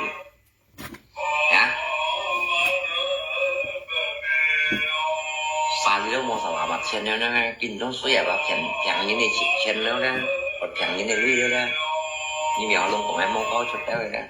你要負啦我。唔係冇交出，淡白啦，你講乜你識講牙威話，唔係講你冇交出啊，係你錯過刀啊，你啲淡白啦，我見阿姐問你話，你冇名草，你冇買名衫，比如見人你係冇識嚟講，你識乜計啊，淡白啦，你做賣工啊。你如果你冇識得女，你為按落力嚟幫人啊，要人家講踢女，你就去踢啊，你冇傳女嚟講啊，你喺你拗時當去啊，比如今日你一條咧，你最冇都要400千啊，淡白啦，明日冇卡識時係咪？識奶啊，識沙，唔好拗了，唔好嚟家去賣出街名生賣賺嚟賣5賺啦，淡白啦，全世界人都啲人賣人啊，你話5時賣名生了，淡白啦。你全世界人都啲人賣人啊！你最後咧，你咪本人講咧，你識簽工作啊！你自力更生啊！你講啊！你唔係本人講，唔係本人喊，唔係本人唱咧，唔好咧，但係啦，我甲你講，唔會甲人頭，都冇人講嘢啊！自家係自力更生，呀，自家靠自家小錢賺嚟本社會出，冇人講嘢，有人講嘢啊，一甲人嘢都可以甩埋嚟罵嘅。呀，你啊呢啲啊，假如講啱位置冇單車了，爸爸要你買本嘢了，假如我爸老少人我單我少3-400千了，假如我冇到fit我係了朋友家要買，咁你係咪騙人啊女啊？係啊，爸老識嚟我單冚我朋友嘅22000啊，你係騙人啊女啊？本人講咗話冇，唔係小呢。住業掉咧，你呢個就係苦啊！你老公啊呢個就係偷夢啊！他三千年體裡面咧，我本嘅老公咧，按假事啊，本意思就聰明白費，攞到呢個棉花窿，攞到呢個棉花窿喺香港一個。像恁用咧調嘢咩啊？像恁用調嘢咩？我老公都冇乜嘢嘢調嘢咩知啊！嚟，我調嘢咩知？我老公乜嘢買？呢個喺度學話要任落我老公嘅名。你調嘢咩？我老公係你任咩？調嘢咩？我老公係你任咩？調嘢咩？你講喺度學話吓？調嘢咩？你任我老公係咪？調嘢咩吓？我老公係你任咩？調嘢咩？任咩知啊？我老公當咪你任我老公名當咪任我老公名咪吓？你任我老公嘅名當咪我老公名當咪我老公當咪任我老公咪知擺名任我老公咪調嘢咩？任咩知啊？調嘢咩？我老公嘅你任我老公買，我老公咩嘢買？你講我老公嘅買，調嘢咩？我老公其實咩嘢？你罵我就學要罵我老公。阿三呢做與上天嘅照顧嘅老公，阿三有啲嘅老婆做出嚟生細人咁之後。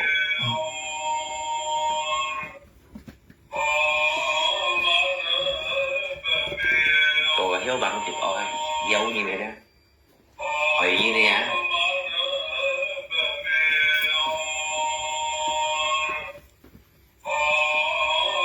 vừa chạy thao một ai cái đó một bên nhớ你是接严重的时间呢，是你也生气，你从现在照顾还好，马上你媳婦會每年暗中避掉。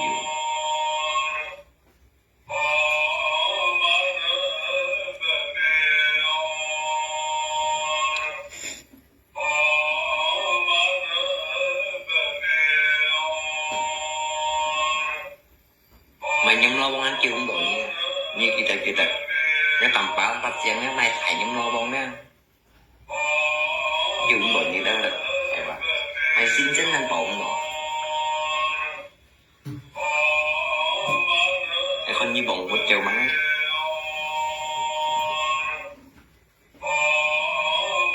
như thế chi mũ đang như cho đó thì sử dụng bằng bắt kêu như anh vô đã vô tay nào mà như anh vô tìm tay nào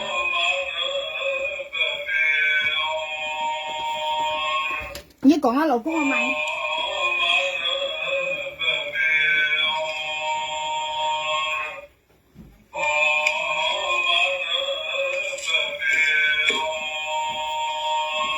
？thì nào đi mà si kia thì không chịu quỷ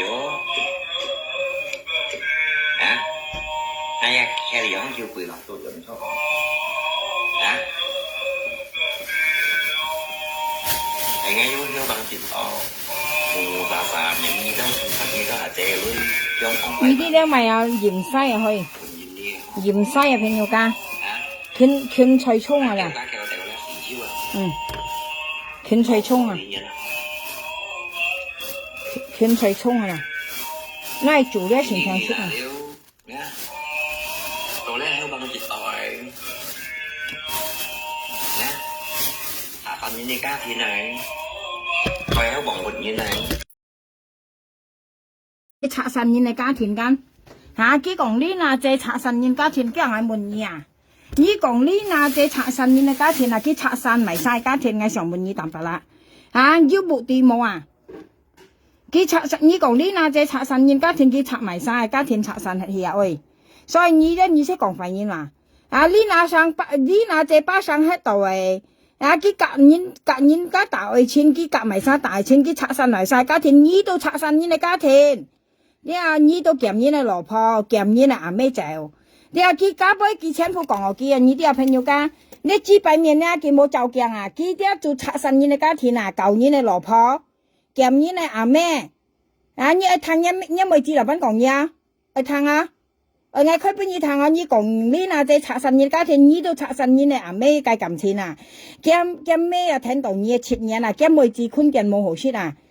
所以佢講咩咧，前夫講我佢啊，我講有啥講啦，佢講你那在拆散你家庭，佢才拆散你家庭嘛，對啊，拆散你母子感情啊，對啊，咁妹子講啊，你帶阿妹7年啊，你見阿妹就話你愛坤見啊，有好說冇說，你啲冇佢問佢啊。啊，所以佢講係為咗前夫講佢是家單身，你啲朋友噶，你都想慢慢聽咧，呢一幾百年咧冇照鏡啊。佢講你那隻舊年嘅老公拆散人家庭咧，佢且舊年嘅老婆話拆散人哋阿妹家感情話，咁妹自己本業嘛嘅啊。佢講啊，你帶就啱咩你7年啊，愛吹坤電啊，有說冇說你啲冇佢講啊。啊，所以你先冇講嘢啦，你單身都係你講嘢，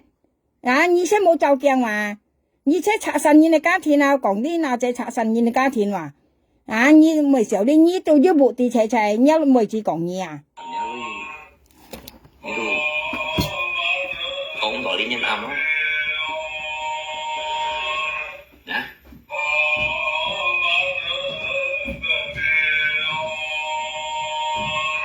啊？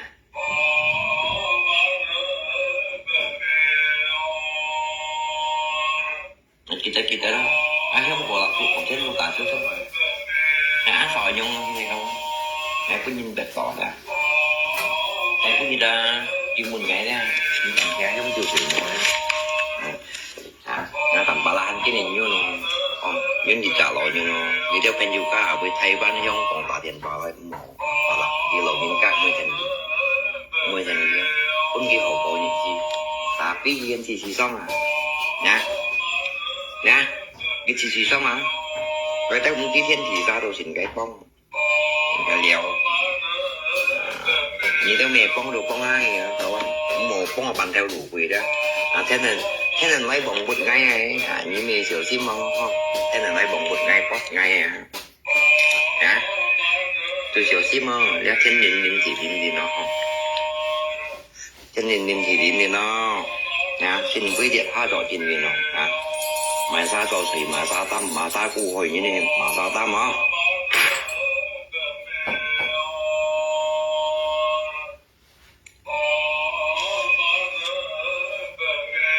你在做heo hay không à rồi tại做hay heo hay hỏi hay mà sao cho thầy mà sao tâm đó ngay tay kinh xin quý yêu đâu xin quý để lọt thì xin quý chọn tình miền đó à sao nghe thiên mình thì gì tiếng xa này ở chim phun xoay ra anh này thấp thì này nhá anh này còn thiên anh này còn thì những tôi thì kêu bằng cái đó như đứa anh này còn thiên này còn thì như là đó anh này thấp này đó chỉ cái kiểu anh này tức này đó chẳng hạn lấy cho sáng sớm không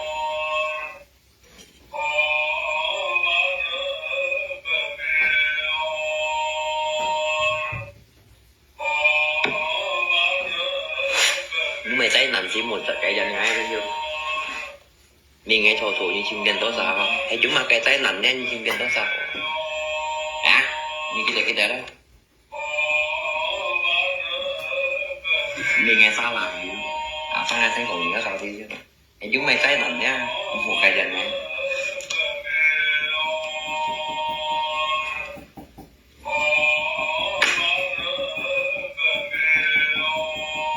chỉ treo ngay luôn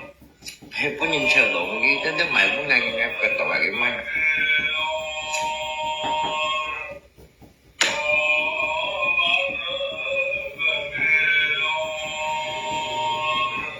ngay giúp dùng cho tụi mua siêu trợ nó kita đó ya ngay giúp dùng cho đi cái mua siêu trợ nó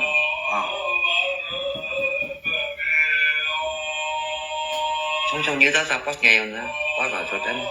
quá sai gì đó gì giống vậy anh giúp chồng cho tụi mua siêu trợ này kita là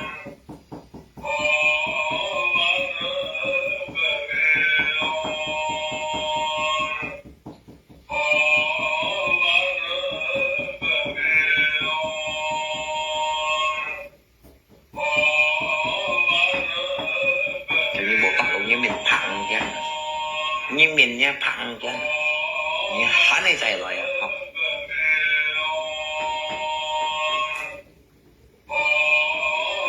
Hả? Bồ Tát cũng như mình phẳng chứ, như há này dày ở nhà này.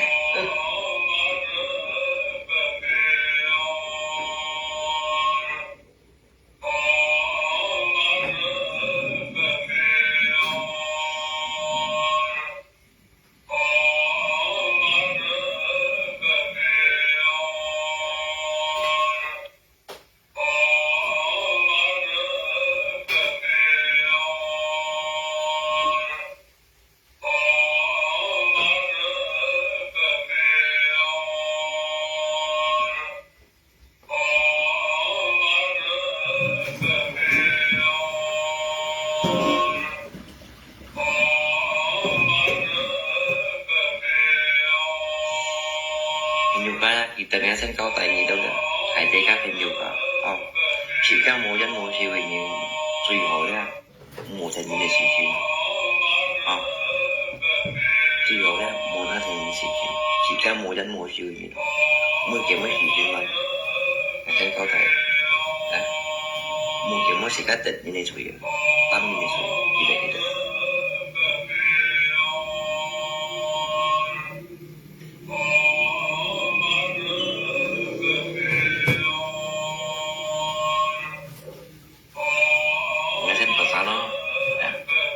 Gì đâu cần nhiều ca gian luyện đó.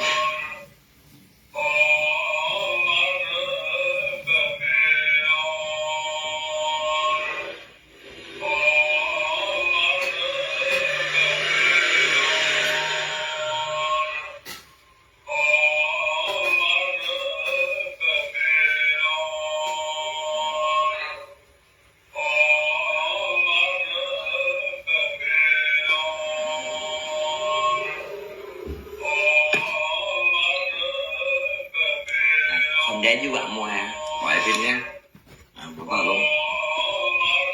Cái gì gọi ô nhiều nga hương lù bạc à, bạc na hương lù bạc à, chỉ còn đi quá. 像呢啲電子話啊，農村講安油嘅香爐白搭嘅香爐白，一千副嘅嘢搞笑啊！除非佢要去到一部搭一香爐白，安油一香爐白，啊你出海買嘅，嗰千副都硬夾嘅嘢搞笑啊！呢度真正來照現，今日呢歌詞咧是屬於係冇唱歌嘅呢啲啊，呢版一部係要細貨細細間嘢啦，咧冇唱歌嘅部卡喺度唱，呢啲唱貴啊，呢啲呢啲咩唱線啊？係啊，咁攰咧，你長期內咧，你含佢就見後走啊！又幾部大長攰啊！你啲有朋友講，我跟你講啦，幾部是大長攰啊！你啲你幾人用長咧，咁攰肯定要落幕啊！你啲唱喺幾人用唱幾人用，虧得我都唔中意，係我老公聽到會罵死你啲啊！你係咪一電子嘛嚇？咁你別使講安油嘅香料白，搭嘅香料白，咁隔意搞笑嘅，你又要去到一部搭啊，加到正式啊，你冇搞啊，你到河內照佢，咁佢再講嘅。啊，再講嘢都可以講係真係咩？啊，我正正係以後講嘢落去啊，去我說係見乜啊啲朋友家啦，我說係見乜啊，我咪懂，我摘咧咪咧，一件你講咪咧芹菜啦，我摘嚟做湯人啊，做鹹湯人啊。呢一年前點知啊，我人有啥講啊，人朋友啥，呢一年呢朋友家，一搞笑嘅話，佢都五條分啊！你啲五條分別乜叫搞笑？乜嘅正式唱家啊，嘅三咪有啊，成日風又殺不嘅啊，跟出格嘅搞笑啊！但畢竟配合誰家成日風為正式嚟去用，呸嘅佢配合後誰成日風係咪笑事啊？你看佢。從頭先佢講啊，老公係是全亞人，而家朋友家，你都唔知啊，老公唔知天唔知田，你講啊，老公係咪？你係快心肝望係乜嘢？啊，我老公越摘好害你啦，你說白講啊，老公快快啊，你別眼望係乜嘢？啊，你大呢一隻啦，一隻都正式中風，啲啊，一隻咧正式中風，你都唔係大呢，你大呢你係老公，我老公好害越摘你啦，你說白喺度講快我老公啊，你很有苦啊，我跟你講啊，你快心肝啊。呀，我老公當然長命百歲啊。呀，我都希望我老公啊長命百歲啊。你啊，看嘅子孫啊，看嘅埋嘅例子交翻抱本業看啊，佢係你抱孫抱實啊。你意思你話我老公咪長年樣啊？啊，恩恩忙忙啊。啊，我老公係你抱子抱孫啊，抱實啊。呢啲啊。時你交埋呢句啊，我都希望我老公長命百歲啊！呀，我冇像你按心肝托啊！你識爆講你嘅老公，你講你嘅老公家，你唔今年啊！你打你好一仔啦，一仔又轉出中風，呀一仔中風你又唔會打你，你今日打你我老公，你打你我老公係咪？啊，你打你我老公係咪？你又幫我老公掉你時不空係咪？你打你嘅，咪笑死黑啊！你要搬我老公掉你時不空啊！你為見任務我老公乜嘅公司就任務我老公啊，潘面皮嘅。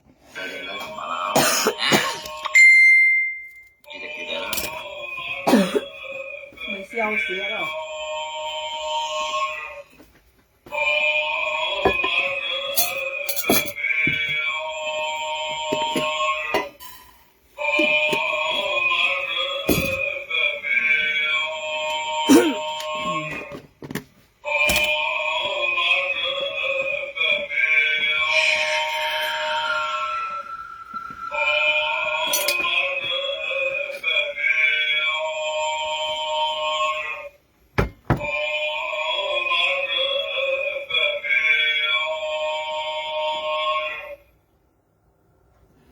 你睇我嘅生我都唔中意啊，朋友家。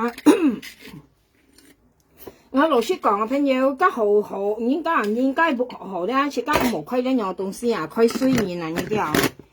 自家不好咧冇虧呢樣東西啊，虧水面啊，從佢按水先樣埋嘅嘢，你識爆虧咁冇隻東西。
嚇！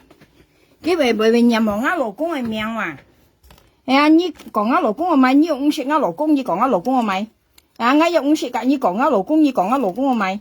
咪啊，你嚟話每亂甩咧叫揼我老公嘅命，你揼我老公我咪？啊，你係幫我老公掉咗時空係咪？咪啊，你嚟話日下咧叫任我老公唔識你又唔識嘅，你任嘅命我咪？啊，講緊牙俾講超。啊，我熱先落俾你揼，你咪揼我老公啊？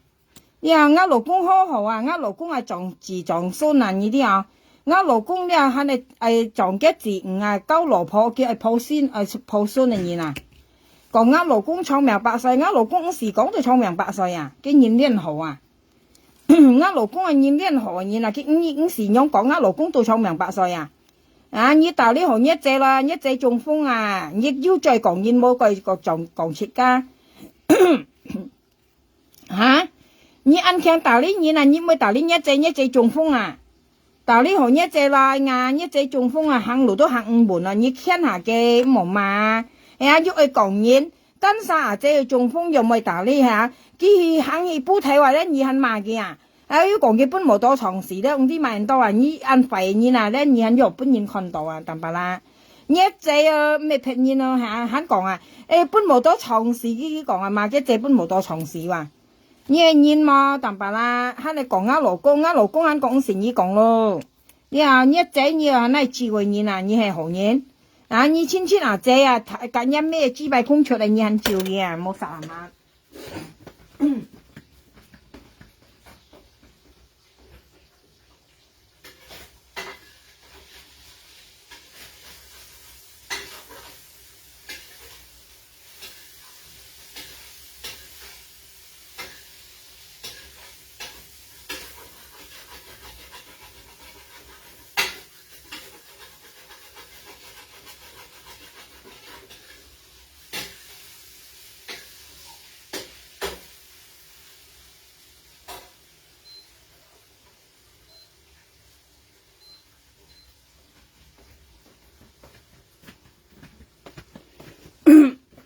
佢冇多叫佢任我老公啊，意思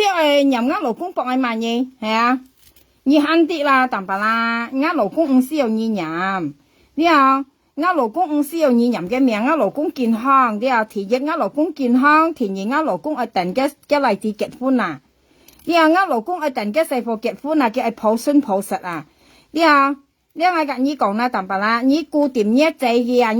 一隻中風啊，你打呢何來啊？唔好打呢年啊！你啊你出街份唔好打呢年啊，生蛇！你打呢度我老公人恨咩？啊！你夾我老公信追摸係冇嗱？你按人打呢我老公，不如你夾我老公信嘅追摸嗱，穿要幾多條啊？你攞我老公信追摸個樣啦！你乜計到人冇我老公嘅命，乜計叫人冇我老公嘅命啊？嚇！我老公肯定係長命百歲啊！跟你講明白啦。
嚇！因為咧，我跟你講啊，淡白啦，你任我老公啊，就咪永數噶啦，你任我老公咧，你講廢嘅啊，你講我老公廢啊，淡白啦，我感謝你啊，我希望拜託你下你冇任我老公啊，因為當晚咧，我老公佢身體健康，長命百歲，因為我老公咧，佢養4年嚟咧，佢愛看一4貨下年嚟咧，要結婚生仔俾佢看啊，所以你唔需要答我老公嘅名啊，我老公佢冇特食你啊。我老公冇特食你啊，聽到啊？你同我講吓，我而家煮緊啦，差唔多。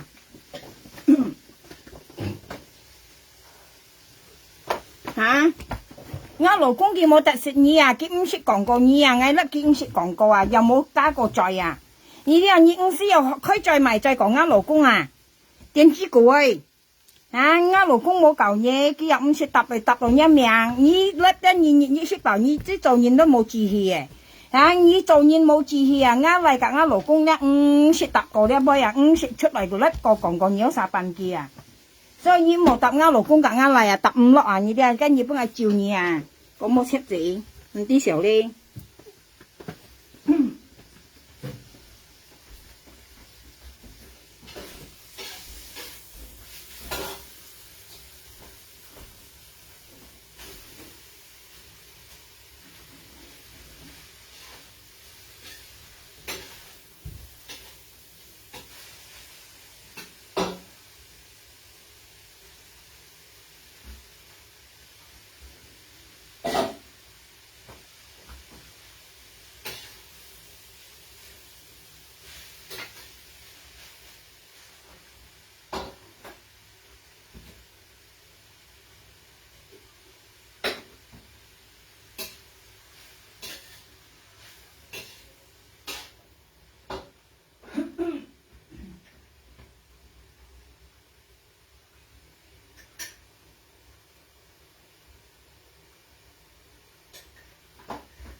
你任我老公啊咪，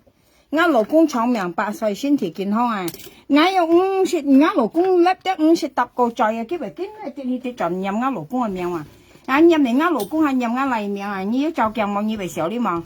你看我嚟頭先我提嚟落嚟啊，佢撳水雪啊！我提嚟落嚟沾水啊，沾加埋有沾茶啊！我問佢啊，佢肯冇講咩啊，肯用手筆啊！你看我食飯。朋友家生到很冇好湯啊！啊，你講啱嚟到未嗱？點滋滋嘅，岩淡滋嘅。頭先啱嚟落嚟沾水啊！你啲啊朋友家，頭先啱嚟落嚟呢度嚟沾水啊！沾水啊！你落嚟沾水啊！佢係冇出聲點啊！我問佢係甩手嚟避啊！佢避啊用手避啊！佢係冇出聲啊！你看我苗下兩交回嚟，咪唱你冇驚個咯？你看我今日買中胡椒啦，中胡椒煮東西啊，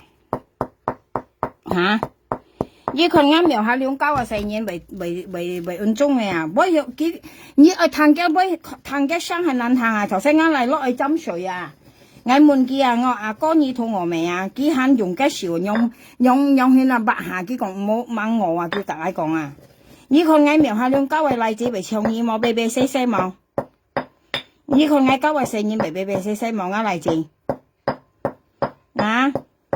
我嫌我講我肥肥的話，你看我交為嚟字啤西啊朋友家，頭先我嚟字落嚟沾水啊，我問佢阿哥你肚餓未啊？我嚟字係難用啊，嘅少人用啊嚟啊嘅，佢講唔冇出聲啊，佢用啊佢講未肚餓啊，啊講咩嘅係咩啊？你到時燙嘅聲係燙到啊，跟你講啦，你話我描下兩。搞笑嘛，搞嘅四方用啤西啊，很上去看見面啊，燙嘅聲啊，唔係講燙嘅麵啊，燙嘅香係冇好燙，啱嚟知啊。你燙嘅香係冇好燙。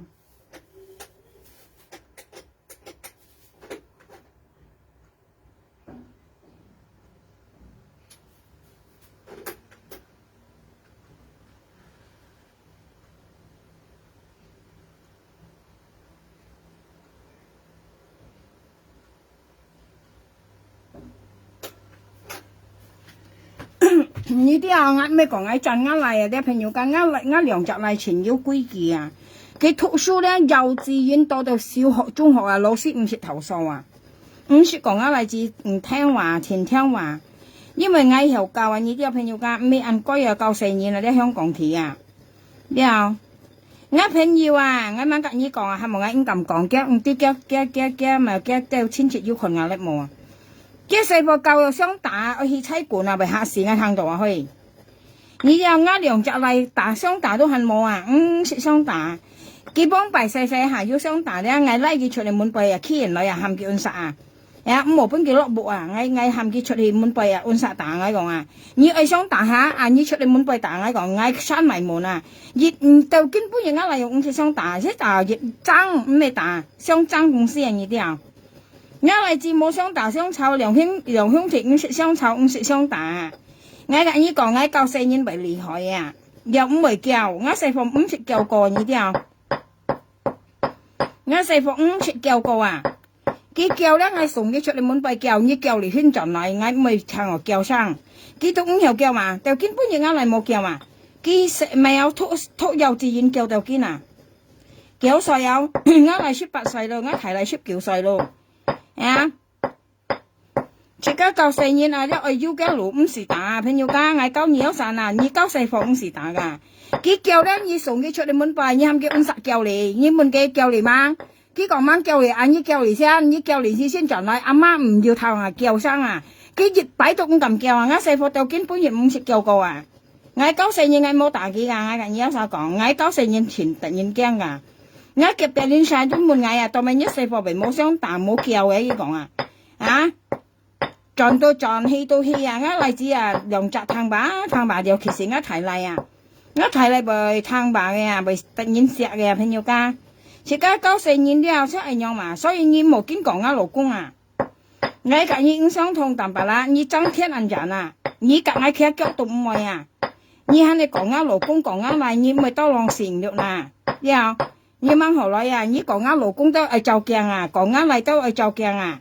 然後我細課皆有為事嘅嘢啦，唔識雙打，唔識罵嗌啊，嗌教4年啦，我細課主要係錫嗌啊，你都要尊重嗌啊。識買東西叫佢買準嗌識啊，為門嗌買計靚門嗌買計間有興噶。然後我細課皆有點喺嘅嘢啦，突然錫啊。上日咧，我提電主任嘅木卡嘅線落嚟照年啊！呢佢差不多也是照年啊！呢啲啊，佢照年啊！你看下啊，你啥到照年都為事啊！你照年啊咧，跟年本你照啊，啲全部平安提結啊！啲提結連事啊，因為到咪咧，因為跟年多兩年啊，從嗌多兩年啊，你馬上你企向我照嗌，你可能家上天為後本你好過嘛？家下你躺到嚟死啦！你冇看見不到平，你喺個事咯，我跟你講，喺個香啊你，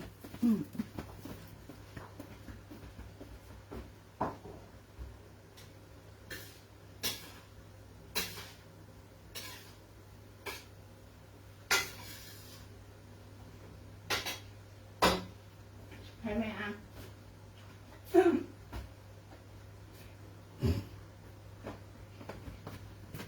你多講盡叫我被燒燒，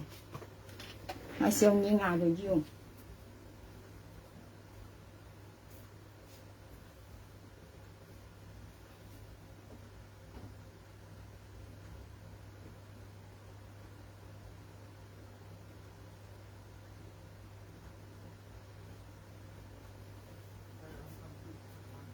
哦。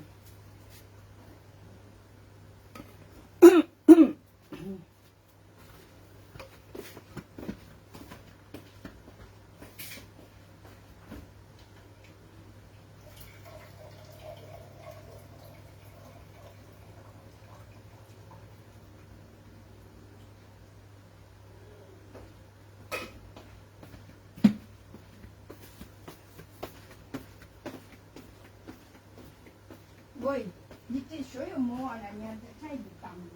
嘅，我都唔知，我係佢沖涼沖埋嚟先，煲水先冇水。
但你啱老公呢話，一隻你打你何來啦？係啊，你講一隻中風後個講嘢啊，點知個？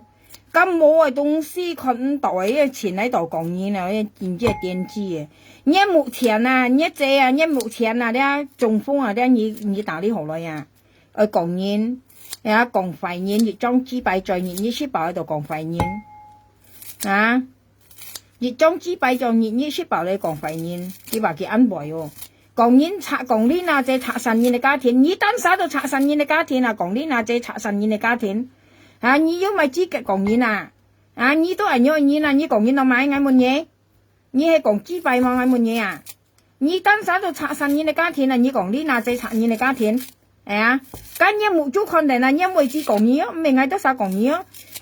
佢講啊，你帶就啱咩啊？佢講啊，切嘢啊，嗌得晒菜坤店都説冇説啊？你係咪晒講嘢？因為字啊，一句字講嘢啊，所以你冇講嘢啊！你啲啊，你單手就拆散煙嘅家庭，你講嘢拆散煙嘅家庭，你有咪資格啊？乜嘢啊？啊，一姐要中風啊講嘢，係啊，單手啊姐中風啊講嘢，係啊，講啊老公肥肥啊老公啲個站一載啊，即係半夜半啊老公站一載啊，那個撲多係站一載啊，你啊長講肥煙啊，你冇啥啦乜啊你啊？啲唔甘人言啊！啊，我老公嘅面佢都唔識看過啊！佢講我老公講廢廢啊！你要就鏡嘛，一仔中風要打你何女啦？打你我老公，點點吱吱嘅。你都望我老公長命百歲哦！你啲啊！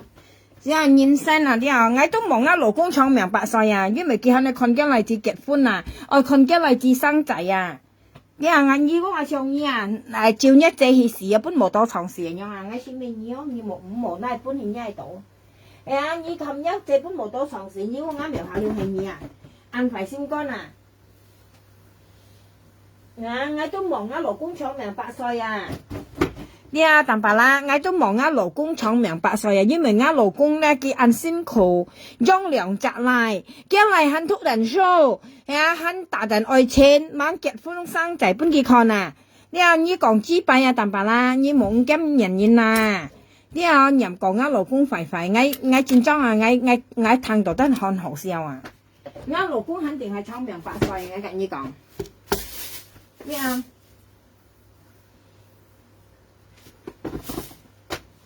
ngã老公肯定長命百歲嘅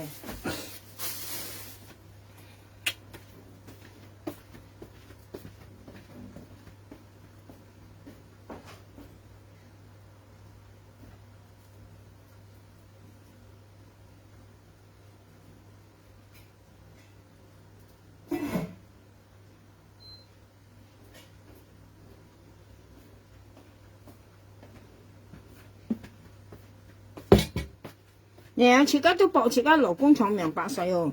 長年養獻啊咧，長年養獻啊要再講嘢冇再講時間，呢啲佢講係三朋友間，佢講呢那隻破費呢你計咪有計冇把長年嘅老公啊，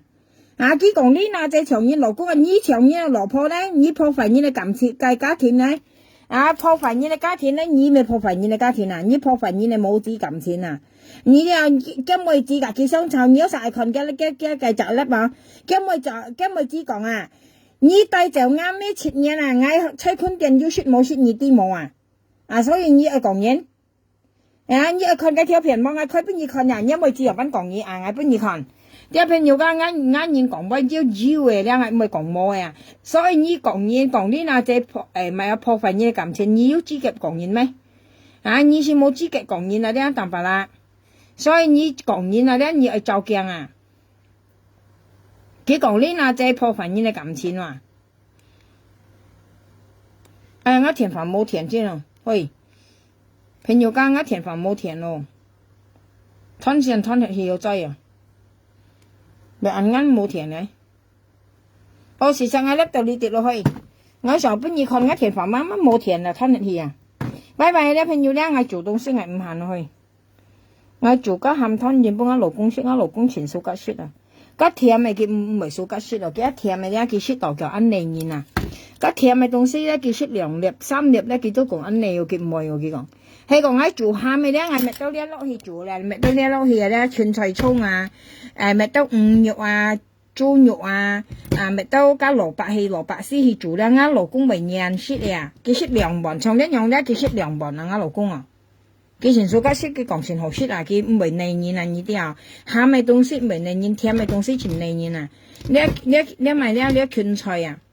到芹菜去做，到胡椒粉啊，全聽識啊！其實我唔會講到按多朋友我見咩話咧，我做湯圓幫我老公食，拜拜。